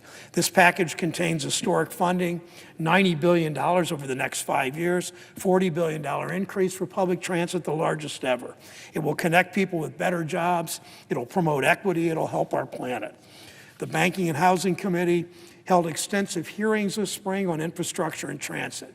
We heard from Ohioans like Darrell Haley, who heads Southwest Ohio Regional Transit Authority. We heard from Mayor Horgan of Akron. We heard over and over and over again what we need to revitalize these essential systems, whether in Cleveland, where I live, or Youngstown, or Toledo, or anywhere in our state. We provide $1.5 billion so that cities like Cleveland and Ranking Member Toomey's biggest city in his state, Philadelphia, can replace rail cars that unbelievably date back to the Reagan administration or earlier. This bill ensures that public transportation receives more than 20% of the new investment from the Highway Trust Fund. It's consistent with historic Senator Shelby, once chair of this committee, retiring after 37 years on this committee. He talked to me about that 80-20 split that's been here as long as he's been here, a tradition that both parties have respected. This bill takes a huge step toward electrifying the transit bus fleet, providing over $5 billion for the low emission program. It will mean modernizing the bus fleets in every city in America. These funds will also retrain workers who maintain our current diesel fleet. Every electric bus purchase will keep and create good-paying jobs. This bill will support investments in flood mitigation, an important issue that members of the Banking and Housing Committee, especially Senator Menendez, but a number of senators in both parties who represent coastal states, from Massachusetts, the presiding officer's state, all the way to Louisiana, Senator Kennedy's state. I want to thank the members of the committee, Banking and Housing Committee, including Ranking Member Toomey, who worked to reauthorize federal transit programs. I particularly want to thank our Housing and Transit Subcommittee Chair, Tina Smith, from Minnesota, and the subcommittee's ranking member, Senator Rounds from South Dakota. I've worked with both of them. I've been to their subcommittee. Their efforts have been especially important to improve rural transit, including in Indian country. We're going to keep working to help rural transit agencies even more. We had hearings under the leadership of Chair Crapo 3 or 4 years ago where I heard stories from rural senators in smaller states, mostly Republicans, talking about the importance of rural transit, where someone who lives out in the country, a paratransit bus, picks her up, takes her to her dialysis treatment, and then takes her back. That kind of different from urban, big city bus transit, but equally important to families. I thank our Democratic members for their strong focus on transit. Senator Menendez from New Jersey, Senator Reed from Rhode Island continue to be leaders in fighting for a fair share of funds for transit. Senator Tester from Montana, Senator Warner from Virginia played a key role in ensuring the committee's transit title moved forward in the bipartisan negotiations. Our committee, the Banking and Housing Committee, owe them special thanks. Senator Warner and Senator Van Hollen from Maryland fought to reauthorize funds for America's subway, the Washington, D.C. metro system, serving millions in this region. And Senator Van Hollen's legislation to improve agency safety plans and give workers stronger voice in safety matters is a big victory for labor. The chair of the Labor Committee just walked in, and her work on these issues for, in this case, bus safety, but safety of workers overall is so very important. We know that bus drivers are often a special target, and protecting them is essential. Senators Warnock and Ossoff, our newest members on the committee from Georgia, helped us fight for better bus rapid transit and better planning, something that Metro Atlanta cries out for, and they've been loud, strong voices on that. Senator Cortez Masto contributed provisions to link transportation planning with housing needs. I want to thank the presiding officer, Senator Warren, and other members of our caucus who kept advocating for zero emission buses, not just for Boston, but for the whole country. These buses help fight the climate crisis. They help clean the air in neighborhoods plagued by air pollution. People in inner cities, more often than not, the quality of the air they breathe that's partly because there aren't many trees. It's partly because of public transit. It's a whole host of issues, but this takes a major step in dealing with that. I want to thank Senator Duckworth. The Americans with Disability Act became law 30 years ago, but some 20% of our rail stations still remain inaccessible. My friend Senator Casey, who sits next to me on the floor, chair of the Aging Committee, he and I were proud to co-sponsor her proposal. Her bill provides almost $2 billion for accessibility grants. Senators Duckworth, Casey, and I will continue to push for more resources until every transit station is accessible. I want to thank Senator Sinema, also a member of our committee, and Senator Portman and other members of the bipartisan group for bringing this momentous infrastructure package together. Madam President, it's obvious how some of the job creation in this package will happen. You build a bridge, you lay down rail tracks, you hire American workers to do it. None of these jobs ever in an infrastructure plan can be shipped overseas. But this investment, Madam President, is different from those that have come before it. For the first time, every single one of these projects will come from the strongest ever Buy America rules. It means we get more job creation from Wichita to Seattle to Boston to Cleveland. We get more job creation for every single dollar of taxpayer investment. Throughout my time in the Senate, I've worked to strengthen our nation's Buy America laws at every opportunity. And there have always been interest groups in this town that have written loopholes into these laws and weakened these laws. For instance, one of the most expensive bridges in American history, the Bay Bridge in Northern California, a loophole enabled it to be made entirely of Chinese steel from a company owned by the Chinese government. Think of that. We talk all the time about China. Our corporations lobby to get tax breaks and trade agreements to outsource jobs to China. We don't see the hypocrisy there. We don't see the hypocrisy in letting China make the steel for the Bay Bridge. But nonetheless, those days are behind us. We know how much steel can go into a bridge and how many steel workers in Cleveland or Middletown or Gary, Indiana can be employed to make the steel. I've worked with colleagues from both sides of the aisle to strengthen Buy America laws in the Highway Bill, in the Defense Authorization Act, and the Water Resources Development Act. These efforts have been piecemeal. That's piecemeal. That's why I asked Senator Portman to join me and Senator Baldwin in Build America, Buy America, a bill we introduced on President Trump's inauguration day. We've worked with other leaders on Buy America and will continue to. I especially call out Senator Baldwin. 4 years later, now took 4 years, we're finally getting it right. We're putting in place a clear, comprehensive standard. American tax dollars should support American jobs, period. American tax dollars should support American jobs, period. These historic investments will support Ohio manufacturers and not their foreign competitors. With potential for hundreds of bridge repair projects alone, this investment in Ohio combined with our strong Buy America rules means job creation in every region of my manufacturing state. It keeps the promise I've made to Ohioans my entire career that I'd fight for the dignity of work. When you love your country, you fight for the people that make it work, to ensure the industrial heartland would be the engine of opportunity that drives us into a 21st century economy. Finally, while I'm supporting this bill, I'm excited for all the investments it will make in Ohio communities and Ohio jobs. I'm disappointed that a number of my colleagues rejected the idea that we should pay for this bill by enforcing our country's tax laws. I oppose the provision forcing home buyers to pay more each month to help fund investments that wealthy tax cheats should pay for. The money that home buyers pay should be going towards keeping our housing system stable, making sure that everyone has an affordable home. We can do more. We will do more in the coming months to address affordable housing. You all heard, those that were in the chamber heard Senator Sanders talking about the importance of housing in the reconciliation bill. I will come down to the floor later today and talk in some detail about that. I mean, finally, Madam President, I would be remiss if I not thank my staff for their hard work on this effort.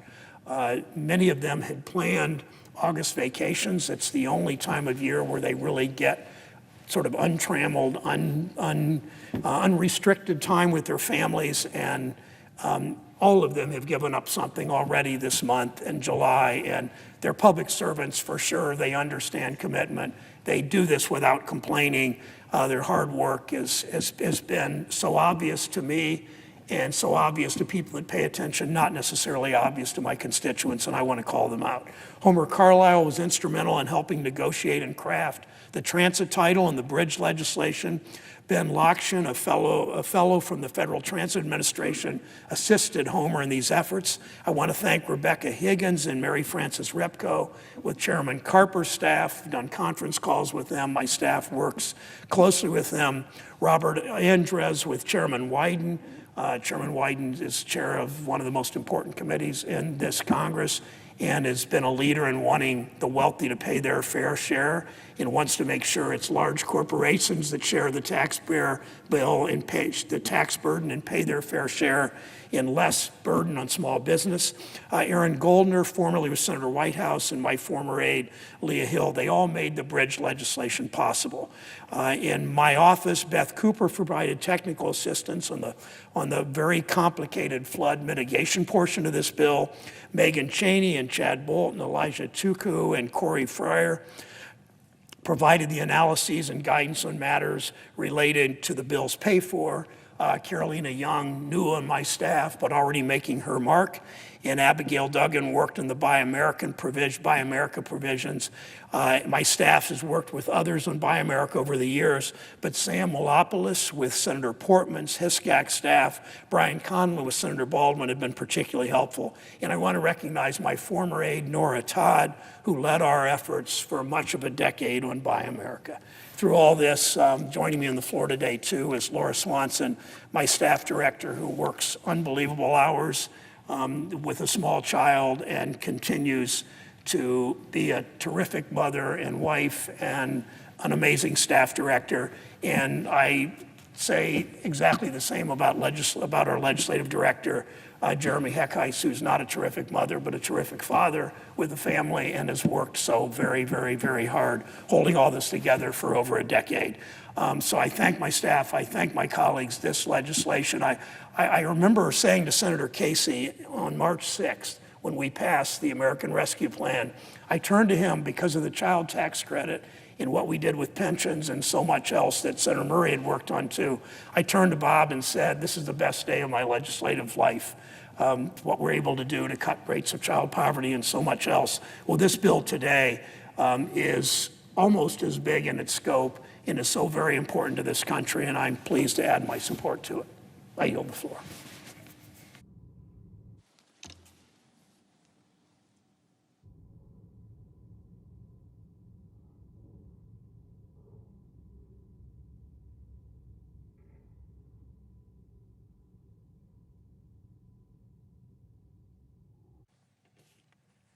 Madam President.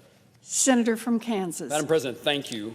I joined the bipartisan infrastructure group of 22 senators. I'm one of the originals, and I did so for a number of reasons. One, how important infrastructure is to Kansas and to the country. I'd highlight the importance of infrastructure investment to my state. We're in the middle of the country where our manufactured goods and agriculture commodities need to be able to compete in world economy, and how efficiently and effectively we get those goods and those commodities to market has a huge consequence to the ability for Kansans to earn a living.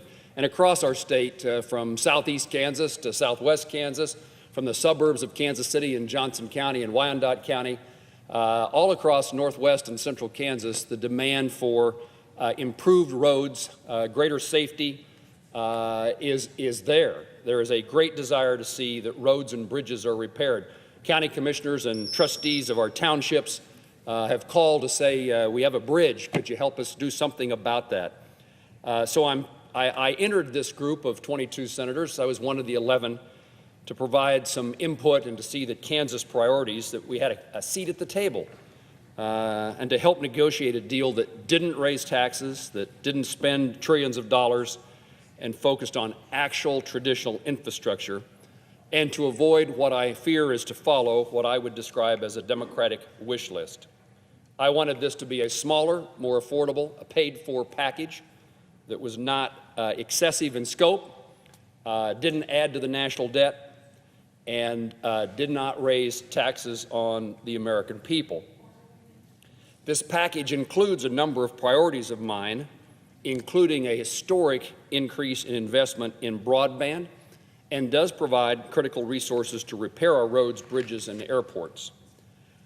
So, desire for a seat at the table, a desire to invest in infrastructure, and I also would add a desire to see that the United States Senate, Republicans and Democrats, can work together for a beneficial product to the American people. However, from the very beginning, I outlined criteria that would be needed to be met for my support on any final outcome of the negotiations. My priority was that the bill be paid for and therefore not raise the national debt. Half of the new spending in this bill is not offset with reduced spending or increases in non-tax revenues. The Congressional Budget Office scores this bill as adding $250 billion to the national debt. My view has been from the beginning, if we can only find offsets to pay for a certain amount, in this case about a half of the increased spending included in this bill, then the size of our bill should be half of what it is. If you can only find a way to pay for half of what you're spending, then spend less money. Spend half as much less money. That, of course, was not the outcome of these negotiations. Additionally, I'd hoped that this bipartisan plan would dissuade Democrats from pursuing their own partisan $3.5 trillion tax and spend spree.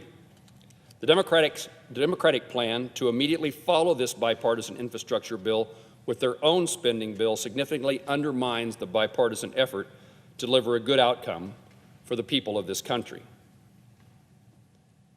I had hoped that if we reached a bipartisan agreement, in fact, I had hoped that bipartisan agreement would be reached among the 22 senators.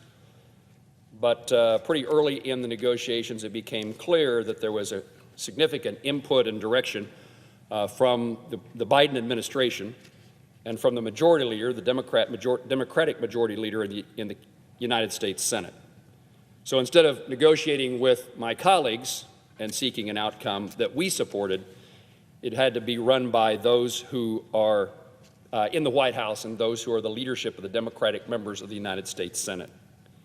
So my desire to see that we pass or reach an agreement to pass a bill that would be paid for did not occur, was not met, that criteria was not met, and the desire to see Democratic senators say that if we do this together, we're not going to do something else on our own.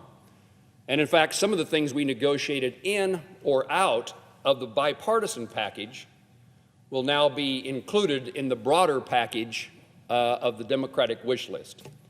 So it doesn't make a lot of sense to me to reach an agreement only to discover that in a succeeding bill, one that immediately follows the things that we negotiated in or out, are now included or taken out. So the bipartisan nature of the agreement is in many ways offset by the bill that follows. Reaching an infrastructure deal in a bipartisan way would send a great message that we're capable of working together, and I certainly indicate to my colleagues, I'd particularly indicate to Senator Sinema, the senator from Arizona, how much I appreciate her efforts to pull us together and to lead our meetings in a productive way.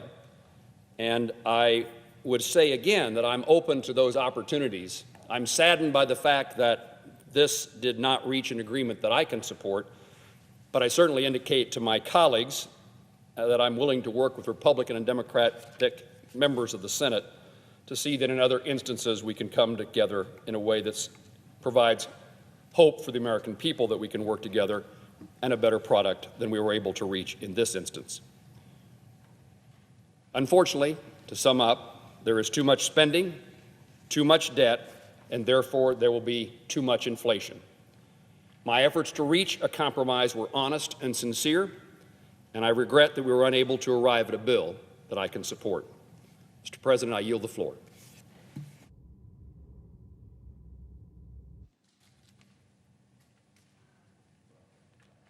Senator from Tennessee. Thank you, Mr. President. Recently, Francis Collins, who is the current director of the National Institutes of Health, said in an interview, and I quote, "We call on China to really open up, something that they've not done, and to be more transparent about what could lie, what could be known there," end quote. He was, of course, talking about the origins of the COVID-19 pandemic. I couldn't agree more with Dr. Collins. The world is entitled to know what happened in Wuhan. However, we have a saying in Tennessee. I think it applies here. What's good for the goose is good for the gander. Of course, my question to Dr. Collins is, when will we see transparency from the NIH about its role in the origins of the pandemic? On June 28th, along with my colleagues, Senators Marshall and Grassley, I wrote to Dr. Collins asking him to open up the books on the NIH's relationship with Chinese researchers. And Mr. President, I ask unanimous consent to submit the letter for the record. Without objection. This letter asked Dr. Collins about news reports that Chinese researchers were allowed to delete data from a genetic database managed by the NIH. The data they removed included information about the novel coronavirus that caused the COVID-19 pandemic. Dr. Collins has not responded to the letter, but this isn't the sort of allegation the NIH will be able to ignore into non-existence. We need a response. We need to know what happened. We need transparency from the NIH, just as the NIH is asking for transparency from China.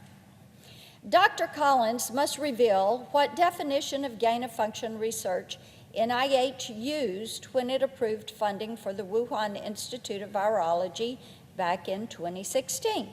We now know that the research we paid for helped Chinese researchers engineer different versions of coronaviruses. We also need to know why the Wuhan Institute of Virology was allowed to do dangerous research with American taxpayer dollars in a biosafety level 2 lab. In case you're not familiar with this designation, one scientist compared the safety and security levels of a biosafety lab 2 to that of a dentist office. In 2017, NIH reversed the ban on gain-of-function research. Why was NIH allowed to make such an important decision unilaterally? I was relieved to hear Dr. Collins express support for transparency from China, but getting answers out of Beijing won't end the investigation. The American people have suffered for almost 2 years under the threat of illness and economic collapse. It's not too much to demand that their own government live up to the same standards we all agree we should hold our research partners to. Tennesseans want answers from the NIH. They're also still reeling over the price tag of this infrastructure bill. Over the past few days, I've gotten a lot of calls and text messages from people back home. I've stood right here and I've spoken about how Tennesseans are confused about this process. I want to amplify something for those who may not have caught my remarks. Tennesseans aren't talking about process or pay-fors. They don't follow the Senate rules. What they're confused about is why my Democratic colleagues are in such a rush to spend money we do not have on projects the American people never asked for. Now, I don't want my Democratic colleagues to make a mistake and accuse Tennesseans of not caring about infrastructure. They couldn't be further from the truth on that one. Tennessee is a logistic state. We're roads, bridges, rivers, runways, railways. So believe me when I say Tennesseans care about infrastructure. They are ready to invest in infrastructure. Indeed, the surface transportation bill we passed out of Commerce, Science, and Transportation, they like that. But cobbling together a $1 trillion vehicle for campaign promises and calling it infrastructure is not something that passes muster with them. Several of my Republican colleagues who were allowed to negotiate this bill have emphasized that this is a bipartisan compromise. We thank them for their efforts. They want us to understand that it's not a perfect bill. No bill is ever perfect. And all of that is true. We understand that. We appreciate the efforts that have gone into this, but as my colleague from Kansas said, it's not the compromise that's the problem. It's not the efforts. We appreciate those. It is the fact that this is a bill that is too expensive to afford. The minority leader said it best a few months ago when he compared this bill to a Trojan horse. It looks like one thing, but it's hiding something you don't want getting past the front door. For months, the Democratic Party has been very public about their intentions for the bill. The word infrastructure no longer has any meaning when it comes out of their mouths because everything has been infrastructure at some point. Child care for a while until it took a backseat to court packing. Now climate action is infrastructure. Back home, we deal in truth and consequences. Tennesseans have spent the past few days looking at everything hunkered down inside this package. And they know it's not all about infrastructure investment. I am talking to county mayors, I'm talking to state reps, I'm talking to state senators. So they're concerned about 25% of the bill being for infrastructure and the rest other projects.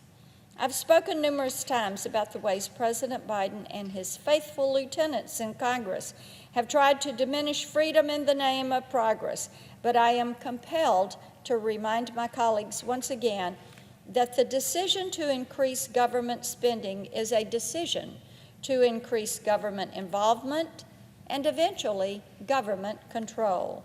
You cannot have the one without getting the other two. This isn't investing in the future. If anything, this pattern of reckless spending will ensure that the version of the American dream so many of us have enjoyed disappears before our youngest generations are old enough to sign the dotted line on their driver's license application. My Democratic colleagues aren't paving the way to prosperity for our children and grandchildren with this type spending. They're building the gateway to socialism, and this bill can be seen as a down payment. Later this week, if all goes according to plan for my colleague from New York, we'll take a vote on a budget that's going to make the American people think they got a discount on the infrastructure package. It's another day, another fight over a multi-trillion-dollar spending spree that defies common sense and rejects all notions of accountability. If the infrastructure bill was the down payment for that gateway to socialism, this budget rips the gates off the hinges and invites the big spenders and central planners to roll right on through. For the low price of $3.5 trillion, they'll have it all. A laundry list of incentives for government dependency, a foot in the door to our homes and families, and an excuse to seize power and centralize it right here in Washington. My Democratic colleagues really enjoy using the words free and universal to describe their government handouts. We have universal pre-K, tuition-free community college, universal health care, and even a free path to citizenship for illegal immigrants. The American people see this for what it is, though. It's bait. In exchange for your freedom and your autonomy and all your hopes and dreams, you too can become a client of the state. You too can live the life of Julia, as depicted in the roundly panned cartoon the Obama administration created. The left always signals where they're headed, and for them, this is their goal, their utopia. Total control from daylight to dark, 24 hours a day, 7 days a week for the rest of your life. Our public debt is set to hit $45 trillion by 2031. $45 trillion. Deficits are on track to hit $1.8 trillion. Yes, indeed, that's every year. And no budget gimmick on the books can change that. President Reagan's warning about the fragile nature of freedom rings especially true after hearing those numbers. Here's what he said. Freedom is never more than one generation away from extinction. It has to be fought for and defended by each generation. What does that mean? It means we, each of us, individually, collectively, together, have a duty to future generations to pull out of this skid before we tip the scales away from freedom and toward levels of government dependency and control you can't unravel after fixing a 4-year mistake. I yield the floor. Mr. President. Senator from Washington State. Thank you, Mr. President. You know, when a disaster strikes, a tornado or an earthquake or a wildfire, the first thing we do is work to keep people safe. But that's far from the last thing we do. When the storm has passed, we rebuild. We rebuild homes and schools, hospitals, businesses, communities. And if we're doing our job right, we build them back even better, so we are ready when the next crisis strikes. That's exactly what this budget is about, rebuilding our country now stronger and fairer.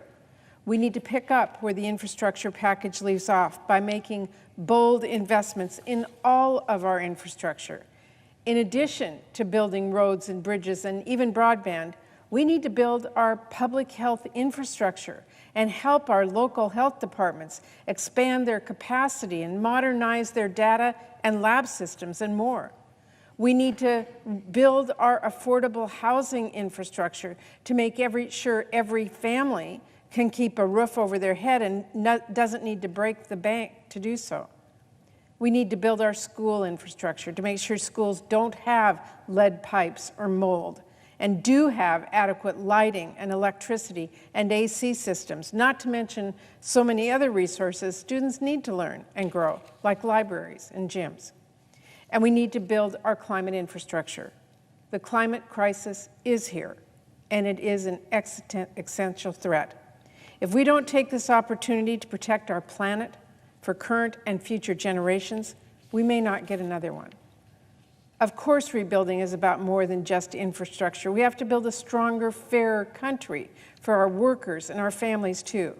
Our nation is stronger when no worker has to choose between a paycheck and taking care of themselves, a child, or a loved one who's seriously ill. And every worker can afford to take time off after giving birth, a partner's delivery, or adopting a child, which is why we must establish a national paid leave plan. Our nation is stronger when every parent can get quality, affordable childcare.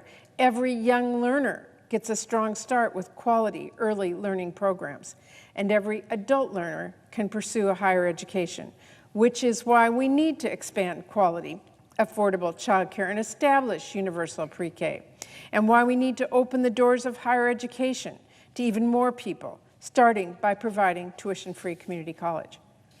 Our nation is stronger when older Americans and people with disabilities have the care they need to live independently in their communities, which is why we need to invest in home and community-based services and make sure the workers that provide that critical care get fair pay and better benefits. Our nation is stronger when health care is truly a right and not a privilege, which is why we need to extend the huge health care expansion we made in the American Rescue Plan, which has already helped 138,000 people in my home state of Washington save an average $90 on their health care coverage. And we need to keep pressing for further progress towards universal coverage. And of course, our nation is stronger because of contributions of so many hardworking immigrants, which is why we need a fair pathway to citizenship for the more than 11 million undocumented residents living here, including dreamers, farm workers, those with temporary protected status, and the many essential undocumented workers who do so much to keep our country running. You know, after a wildfire, would we leave the fire department in ashes, or the schools, or the businesses, or the homes? Of course not.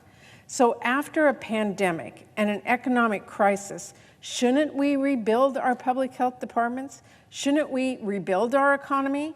Shouldn't we address the deep-seated inequities that have made things so much worse for so many people? Shouldn't we help families get child care and paid leave and health care and housing and citizenship? Shouldn't we build back our nation stronger and fairer? That is not a trick question, and it shouldn't be a hard one either. The answer is obvious to anyone who's been listening to people back home. Mr. President, Democrats are listening. We know what families are going through. We know they want us to act, and that is exactly what we are going to do. Thank you, and I yield the floor.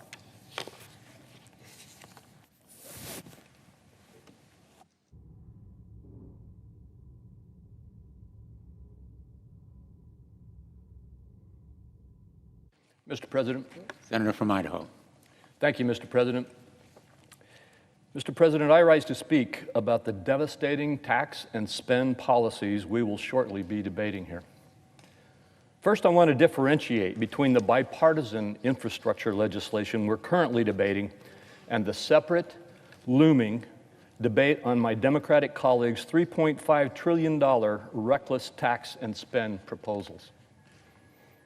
Senators on both sides of the aisle have long agreed to the need to modernize and expand our hard infrastructure, including transportation systems and broadband networks. We've done so in a bipartisan manner. Infrastructure investments have traditionally been accomplished through bipartisanship and regular order. Traditional hard infrastructure investments include funding of roads and bridges, transit, rail, airports, drinking water and wastewater infrastructure, ports and inland waterways, water storage, and broadband infrastructure. The bipartisan infrastructure bill we are considering today focuses on those core elements and is built around several vetted, unanimously consented committee-passed bills. It includes a number of priorities important to Idaho, including billions of dollars for roads, highways, and bridges, funding for high-speed internet and broadband infrastructure deployment, millions in water infrastructure, including for groundwater storage and conveyance, funding for resiliency against natural disasters like wildfires and droughts, a reauthorization of the Secure Rural Schools program, and much more. It does not raise taxes. It reprioritizes the use of certain unused COVID relief funds from previous spending bills away from bailouts and idle funds and towards supply-side investments that will provide benefits to the American people for many years. Because this infrastructure spending focuses on long-term productivity rather than near-term demand, it will not be inflationary. In fact, it will counteract the inflationary pressures we are now seeing as a result of the excessive spending in this Congress. This is especially critical right now, as rising prices are impacting families and small businesses across America.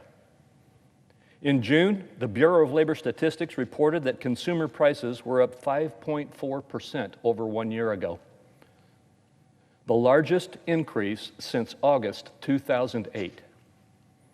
Consumer price inflation has been accelerating since the beginning of the year, and American families pay the price. In the past year, gas prices have increased 45.1%.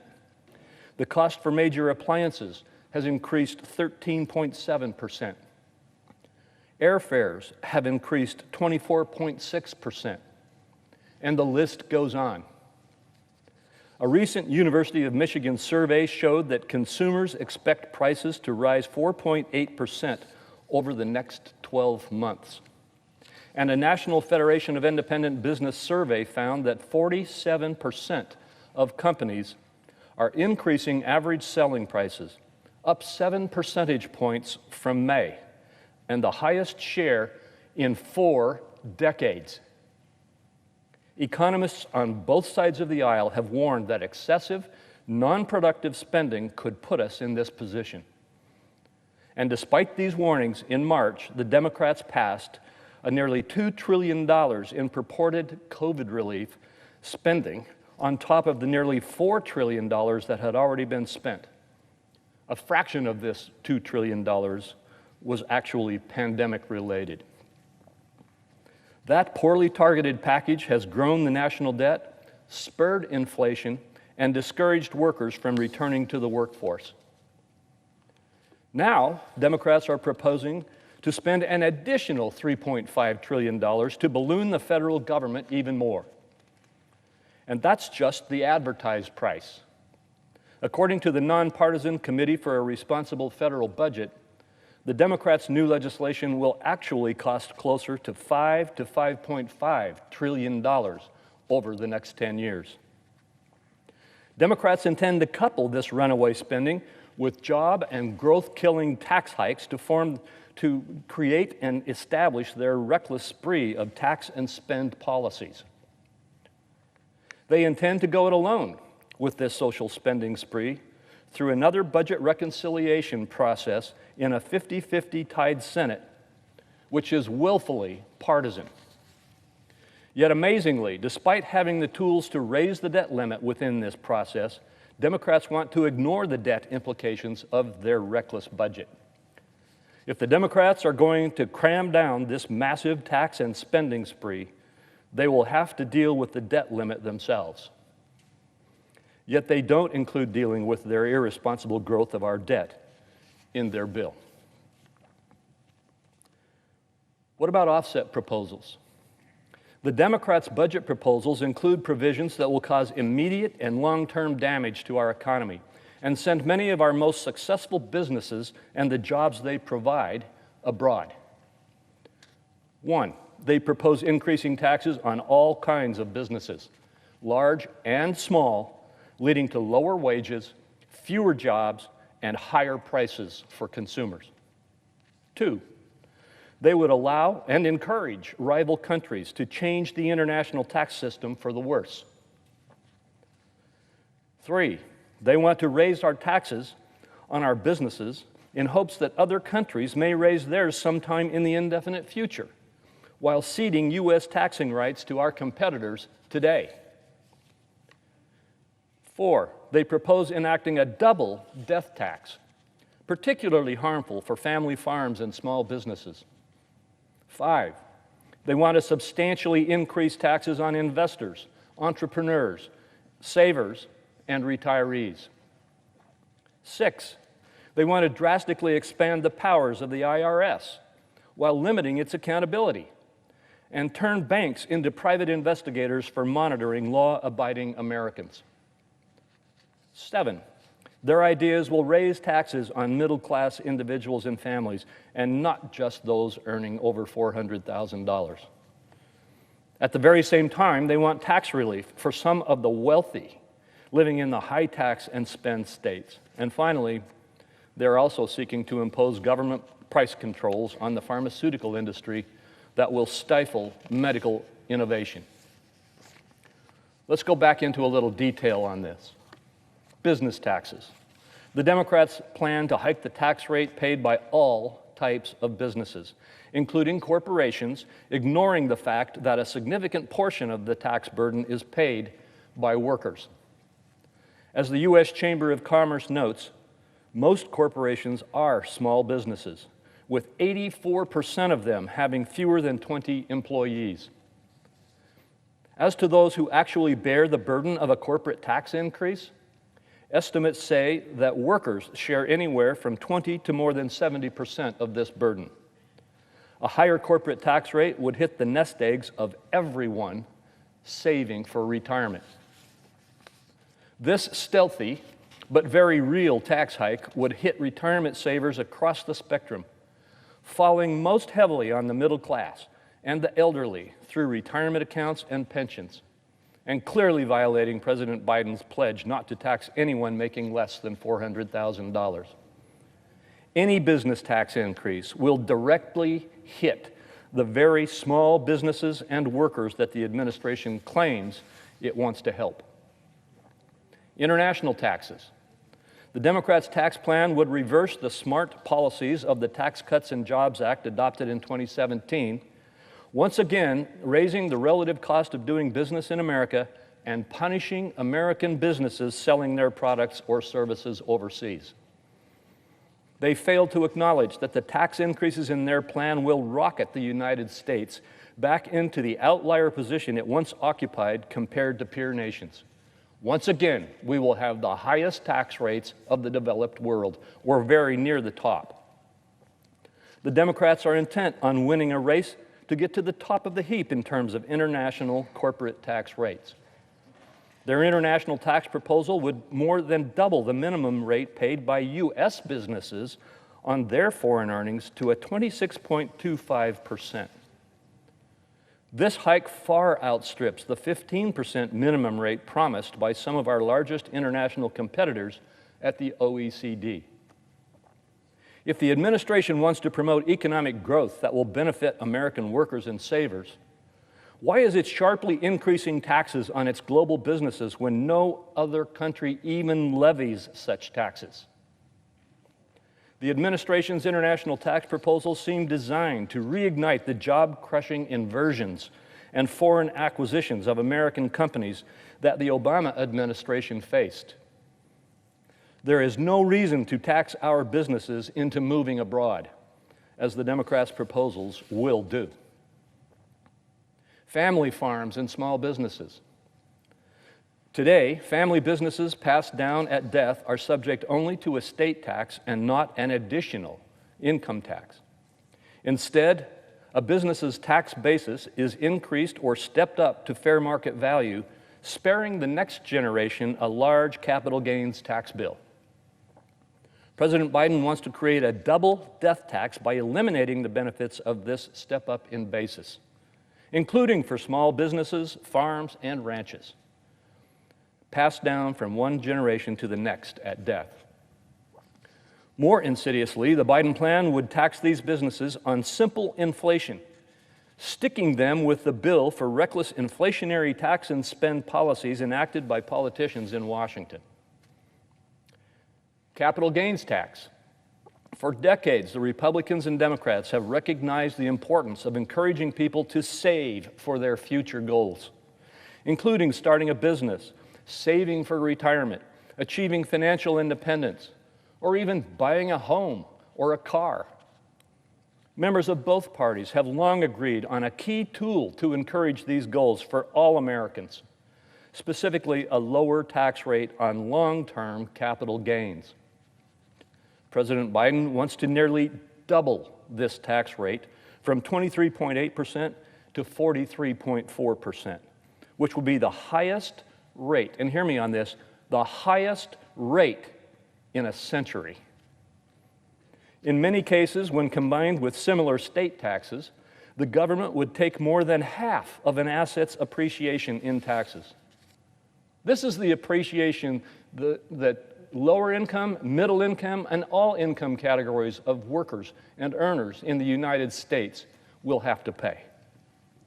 This supersized tax hike would be a powerful disincentive to small businesses, savers, and retirees, and entrepreneurs and innovators who power our economy, and harm all Americans, regardless of their financial circumstances or goals. IRS funding and bank monitoring. The Biden administration has proposed nearly $80 billion in additional IRS funding, of which $72.5 billion would be accountability-hindering mandatory spending. Nearly doubling the IRS's budget without increasing its accountability opens the door to repeating and supercharging the agency's past abuses of power. Further, the administration's proposal would press financial institutions, private sector financial institutions, into reporting the deposit and withdrawal flows on their customers' accounts of greater than $600 in value. Now think about that. This isn't big corporations. It's not even just corporations. It's small businesses and individuals who have a financial account that has more than $600 in it. And what we're going to see is a dragnet pulling law-abiding Americans into this, exposing sensitive data to future breaches, burdening financial institutions, and encouraging the growth of shadow banking. What a huge violation of the privacy of all Americans. As if this proposal could not be worse, the data provided to the IRS would have almost no value in fighting tax evasion. The era of big data should not be viewed as an opportunity for Big Brother. The SALT deduction cap. While my colleagues are proposing reckless, across-the-board tax increases on businesses and families, they are simultaneously proposing to expand a tax deduction for the wealthiest, those living in high-tax states. Democrats are fighting to reverse the cap on state and local taxes, or what is called the SALT tax, these deductions, stoking a tax break for the very wealthy. Democratic silence on who benefits from their proposal is telling. Per a 2020 Brookings Institute study, 96% of its benefits would go to the top quintile of earners. 57% would go to the top 1% of earners, and 25% to the top 0.1% of earners. A huge tax break for the wealthy. And finally, price controls on pharmaceutical manufacturers. Thanks to the genius of science, private sector innovation, and the success of Operation Warp Speed, America is ready for its comeback. Unfortunately, my Democrat colleagues are proposing sweeping governmental price controls on the very innovators who have enabled our return to normalcy. Under the guise of negotiation, the government would be empowered to set a maximum fair price for drugs and apply bureaucratic standards that determine the value that cures and therapies bring to American lives. As the nonpartisan Congressional Budget Office has confirmed, this type of scheme will lead to fewer new medications, threatening access to life-saving health care options for our most vulnerable citizens. One of these foregone therapies could treat pancreatic cancer. Another could cure ALS. While every patient should be able to afford life-saving medications, their proposal has the potential to eliminate the existence of these very inventions and innovations. Congress should come together in a bipartisan way to make all healthcare services, including prescription drugs, more affordable and accessible. And I've introduced legislation to do just that. We do need to reduce the cost of prescription drugs, but using the savings from this misguided government price control scheme to pay for unrelated partisan priorities is not the answer to the high cost of health care. Before the pandemic, a combination of reduced regulatory burden and pro-growth policies, including the 2017 Tax Cuts and Jobs Act, helped to create one of the strongest economies of our lifetime. With all-time high median household income, a 50-year low unemployment rate, and real wage gains month after month, especially and most for the low-income workers. Inflation-adjusted weekly median earnings grew 4.9% for the 2 years between 2018 and 2019, the fastest two-year growth rate in real earnings since 1998 and 1999. Polling showed Americans' general satisfaction at the highest level in 15 years. We would do the American people a disservice if we mortgaged their future while undermining the foundation of their past successes. And sadly, this is the approach that many of my colleagues are seeking to take as we move into the next step of this debate. We should instead be building on time-proven pro-growth policies, not reversing them to fund a reckless spending spree. Thank you, Mr. President.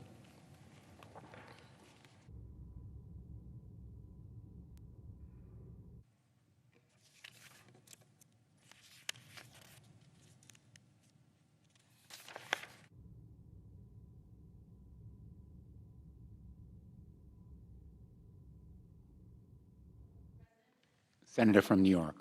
I rise today to join my colleagues in support of the Build Back Better Plan budget resolution, which recognizes that care infrastructure is critical infrastructure. We know that our economy has not been working for working families. Then we saw a pandemic make a precarious situation even worse for families across the entire country. Our economy cannot fully recover and will not survive another pandemic or health emergency if people can't keep their jobs or get back to work. That won't happen until we start providing the economic support that we've actually needed for decades. Support like childcare, universal pre-K, and universal paid leave. Paid leave is what allows people to keep their jobs when they get sick. It allows parents to stay home with children who are ill or forced to learn remotely. It lets hardworking people care for their aging parents. And right now, far too many people don't have access to it. More than 8 in 10 workers lack access to paid leave. And they're often left to make the very impossible choices of, do I care for my loved one? Do I stay by the bedside of my mother as she's dying? Or do I earn a paycheck and feed my children? Those are choices that we shouldn't be forcing the American workforce to have to make every single day. So this budget reconciliation will help end the United States' reign of being the only industrialized country in the world that doesn't have access to paid family and medical leave for all workers. I've been fighting alongside Congresswoman Rosa DeLauro for years to pass the bill. Our bill is called the Family Act, the model for the Build Back Better Plan's paid leave program, which would provide nearly every worker with up to 12 weeks of paid leave. It will provide stability to workers, to families, to companies, and to our U.S. economy. And now this is the moment that we can actually make it happen. This budget also recognizes the essential nature of the child care industry. Nearly 27 million people rely on child care just so they can go to work and feed their children. First, child care is not readily available. Child care deserts and shortages across the country leave families without local options. Before the pandemic in New York, there was 1 slot for every 4 children that wanted access to affordable, high-quality daycare. After the pandemic, there was 1 slot for every 8 children that wanted access to affordable, quality daycare. In New York, a year of child care is often more expensive than a year of in-state college tuition. Those problems were exacerbated by the pandemic. Staffing at child care centers, which was already a problem pre-pandemic, is now down 15%. This budget will help us make the critical investments that are so long overdue. Child care investments that ensure families have access to high-quality care that costs low and middle-income families no more than 7% of their income. It also recognizes the nature of child care as essential work. Child care providers are our essential workers, and they deserve a long overdue raise. This investment is critical to our economic recovery and will help working parents get back to the office, get back to their jobs, and know that their children are safe and having access to that critical early childhood education. Every parent in America knows that if their child has the chance from 0 to 5 to be in early childhood education, every dollar you put into early childhood education results in over $11 of benefit to society for that individual child over their lifetime. It is such an important investment. The Build Back Better plan invests in universal pre-K. It will not only help more parents of young children return to work, but it also ensures that those children get that early access to early childhood education, that high-quality learning to give them access to understanding their numbers, their letters, early reading, early math. That is essential for them being able to thrive. These forms of care infrastructure are what make the difference between a family surviving or a family thriving. And that's what this country needs to actually recover from this global pandemic. These investments are just as important as our investments in roads and bridges and sewers and clean water and clean air and high-speed rail and rural broadband. All of that matters. And together, that's how we recover from this economy. This is the moment to make this once-in-a-generation investment in the future of our families, the future of our middle class, the future of our economy. And this is something that we can do together. So I ask all my colleagues to join us in getting the Build Back Better plan over the finish line. It's about our families, it's about our economy, and most importantly, it is about our future. I yield the floor.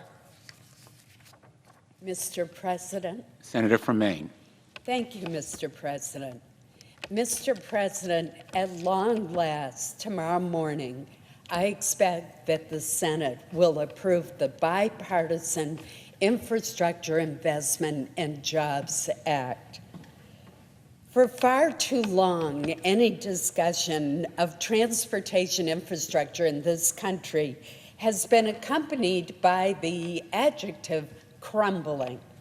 The backlog of needed repairs and upgrades and replacements in my state of Maine and throughout our country is simply enormous. Americans know far too well the consequences of the chronic underinvestment in our infrastructure. Poor road conditions cost them, on average, hundreds of dollars each year in vehicle repairs and wasted gasoline due to congestion. Structurally deficient bridges often require lengthy detours when they have to be posted.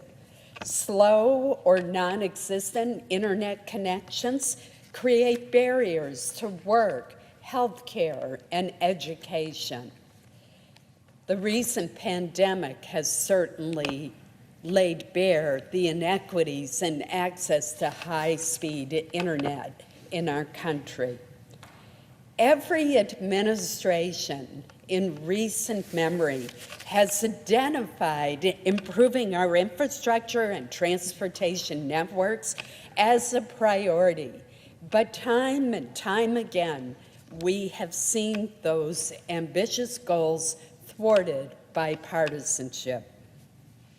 Well, Mr. President, the Senate has finally broken through the political gridlock and is on the verge of passing a landmark infrastructure package that amounts to a major victory for the American people. I worked with my colleagues from across the aisle and across the country to produce this legislation. It will be the most significant investment in American infrastructure since the establishment of the interstate highway system in the 1950s. This bill will provide concrete benefits for American families as well as for our economy by making historic investments in our nation's roads, highways, bridges, airports, seaports, waterways, rail, water treatment systems, and, of course, broadband.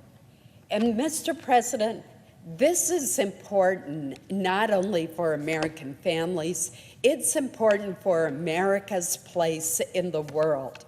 Many other countries on a per capita basis invest far more than our country does in infrastructure, including China. So this bill will help to improve our competitiveness, create jobs, and improve our productivity. It represents the culmination of months of bipartisan negotiations and truly is transformational. For example, the package includes $110 billion to address the growing backlog of deficient bridges and roads. This includes $40 billion to improve our nation's bridges.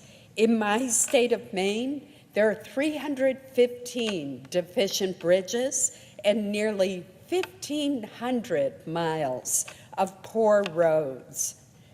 This package provides $25 billion as well as flexibility for our airports so that they can pursue the projects such as rebuilding or extending runways and taxiways or expanding their terminals. This funding will benefit airports of all sizes. The package also bolsters our rail network by including funding for programs that support crucial capital and rail safety projects. We also included funding for Amtrak's national network to help address its deferred capital needs and to bring new train cars to state-supported routes like the Downeaster in Maine. Mr. President, I'm also excited that the bill provides an additional $95 million to support the University Transportation Center program. This program harnesses the research and development expertise at our institutions of higher education to improve our infrastructure. The University of Maine, I'm proud to say, participates in this program. It is leading the way by pioneering cutting-edge materials to build more durable, environmentally friendly roads and bridges at a lower cost. I recently participated in a bridge dedication that used the new materials and techniques that have been developed at the University of Maine. This bridge will last far longer. It has, because of the materials that were used to build it, it has a far lower carbon footprint and is a really exciting development. And this program will be better supported by the funding in our bill. The energy title of our bill will provide critical investments in clean energy demonstration projects and help to protect and harden our electric grid. Notably, $355 million is included for an energy storage pilot program, which was authorized through a law I authored known as the BEST Act. I'm really excited about this because I believe that energy storage technology will be the breakthrough that we need in the fight against climate change, as far as allowing us to integrate more renewables such as wind and solar into the electric grid. That'll in turn, it will help to reduce emissions, but it will also improve the resiliency of our electric grid. The funding for coastal resiliency included in this bill will help protect our nation's coastline and coastal communities from rising sea levels, including those in the state of Maine. There is funding that is included for NOAA's Coastal Resiliency Fund to help minimize the impacts of storms on our coastal communities and lessen flooding that has been so devastating in many areas of the country. To further address the infrastructure needs for our ports and our waterways, $7 billion is included for the Army Corps of Engineers to address the large backlog of authorized projects that have yet to receive funding. There is also $2.25 billion for the Port Infrastructure Development Program. Madam President, maintaining access to clean, reliable drinking water is essential to protecting the health of our public, our environment, our families, our economy. Our agreement includes investments in drinking water and wastewater infrastructure. Although Maine is home to some of the cleanest sources of water in the country, the increasing and troubling prevalence of pollutants like PFAS chemicals, the so-called forever chemicals, require action to keep our drinking water safe. There's been contamination in Maine in both public and private water systems from PFAS.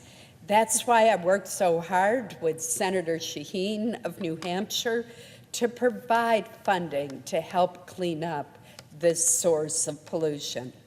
Finally, and in my view, one of the most important features of this bill is the broadband investment.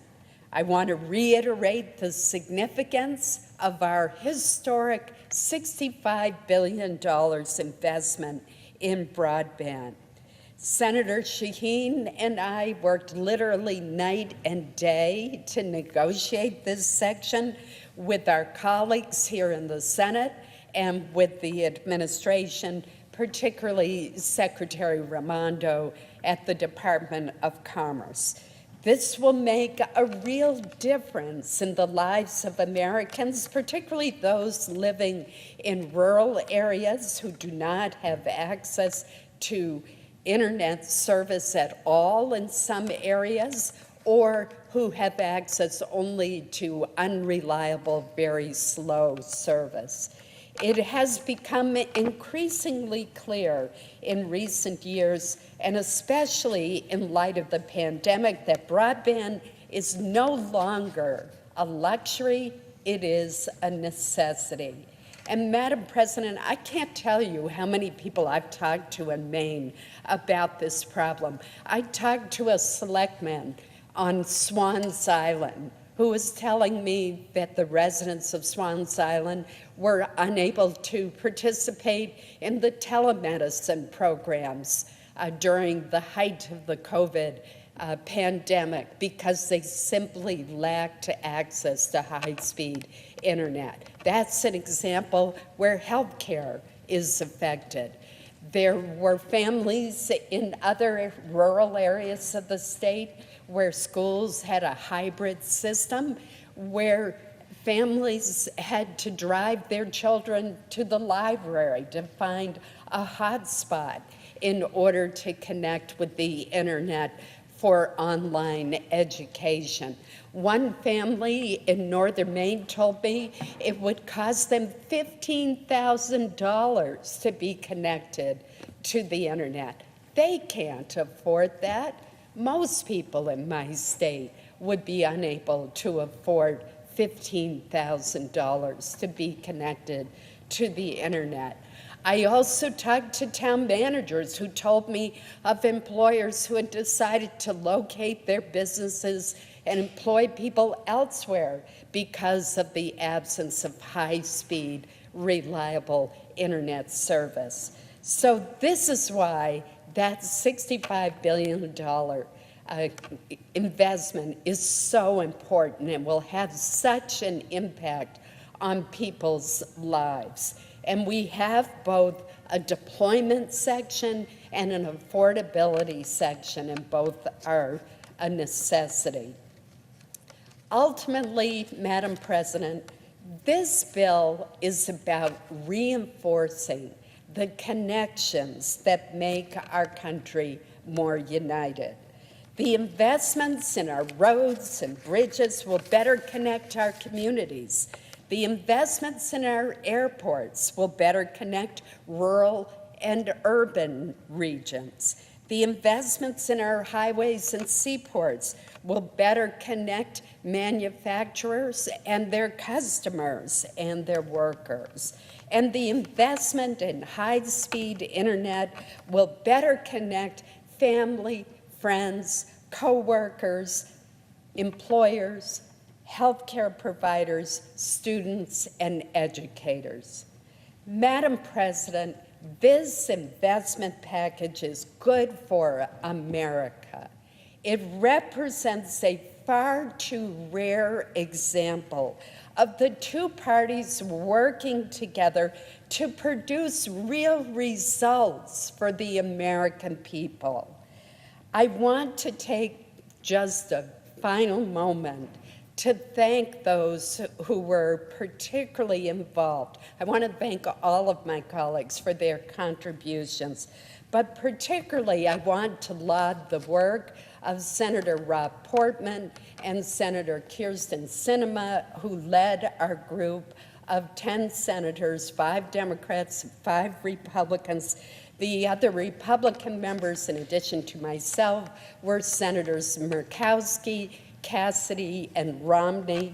On the Democratic side, in addition to Senator Sinema, were Senators Manchin, Shaheen, Warner, and Tester.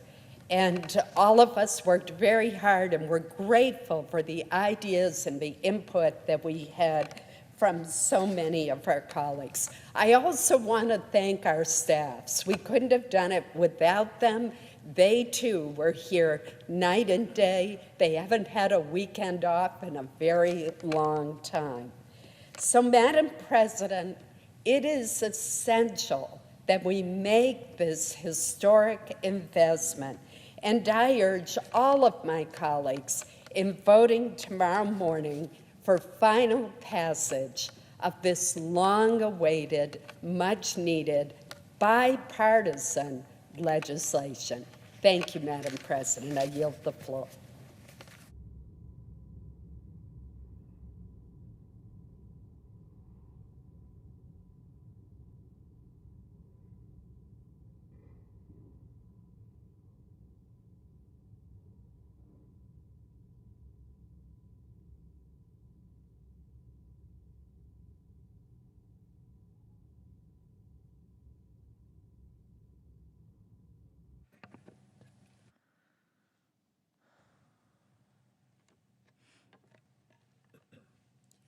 Madam President.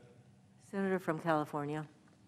Madam President, I rise today because my home state of California is on fire. Nearly 500,000 acres have burned in the last month by the Dixie Fire alone.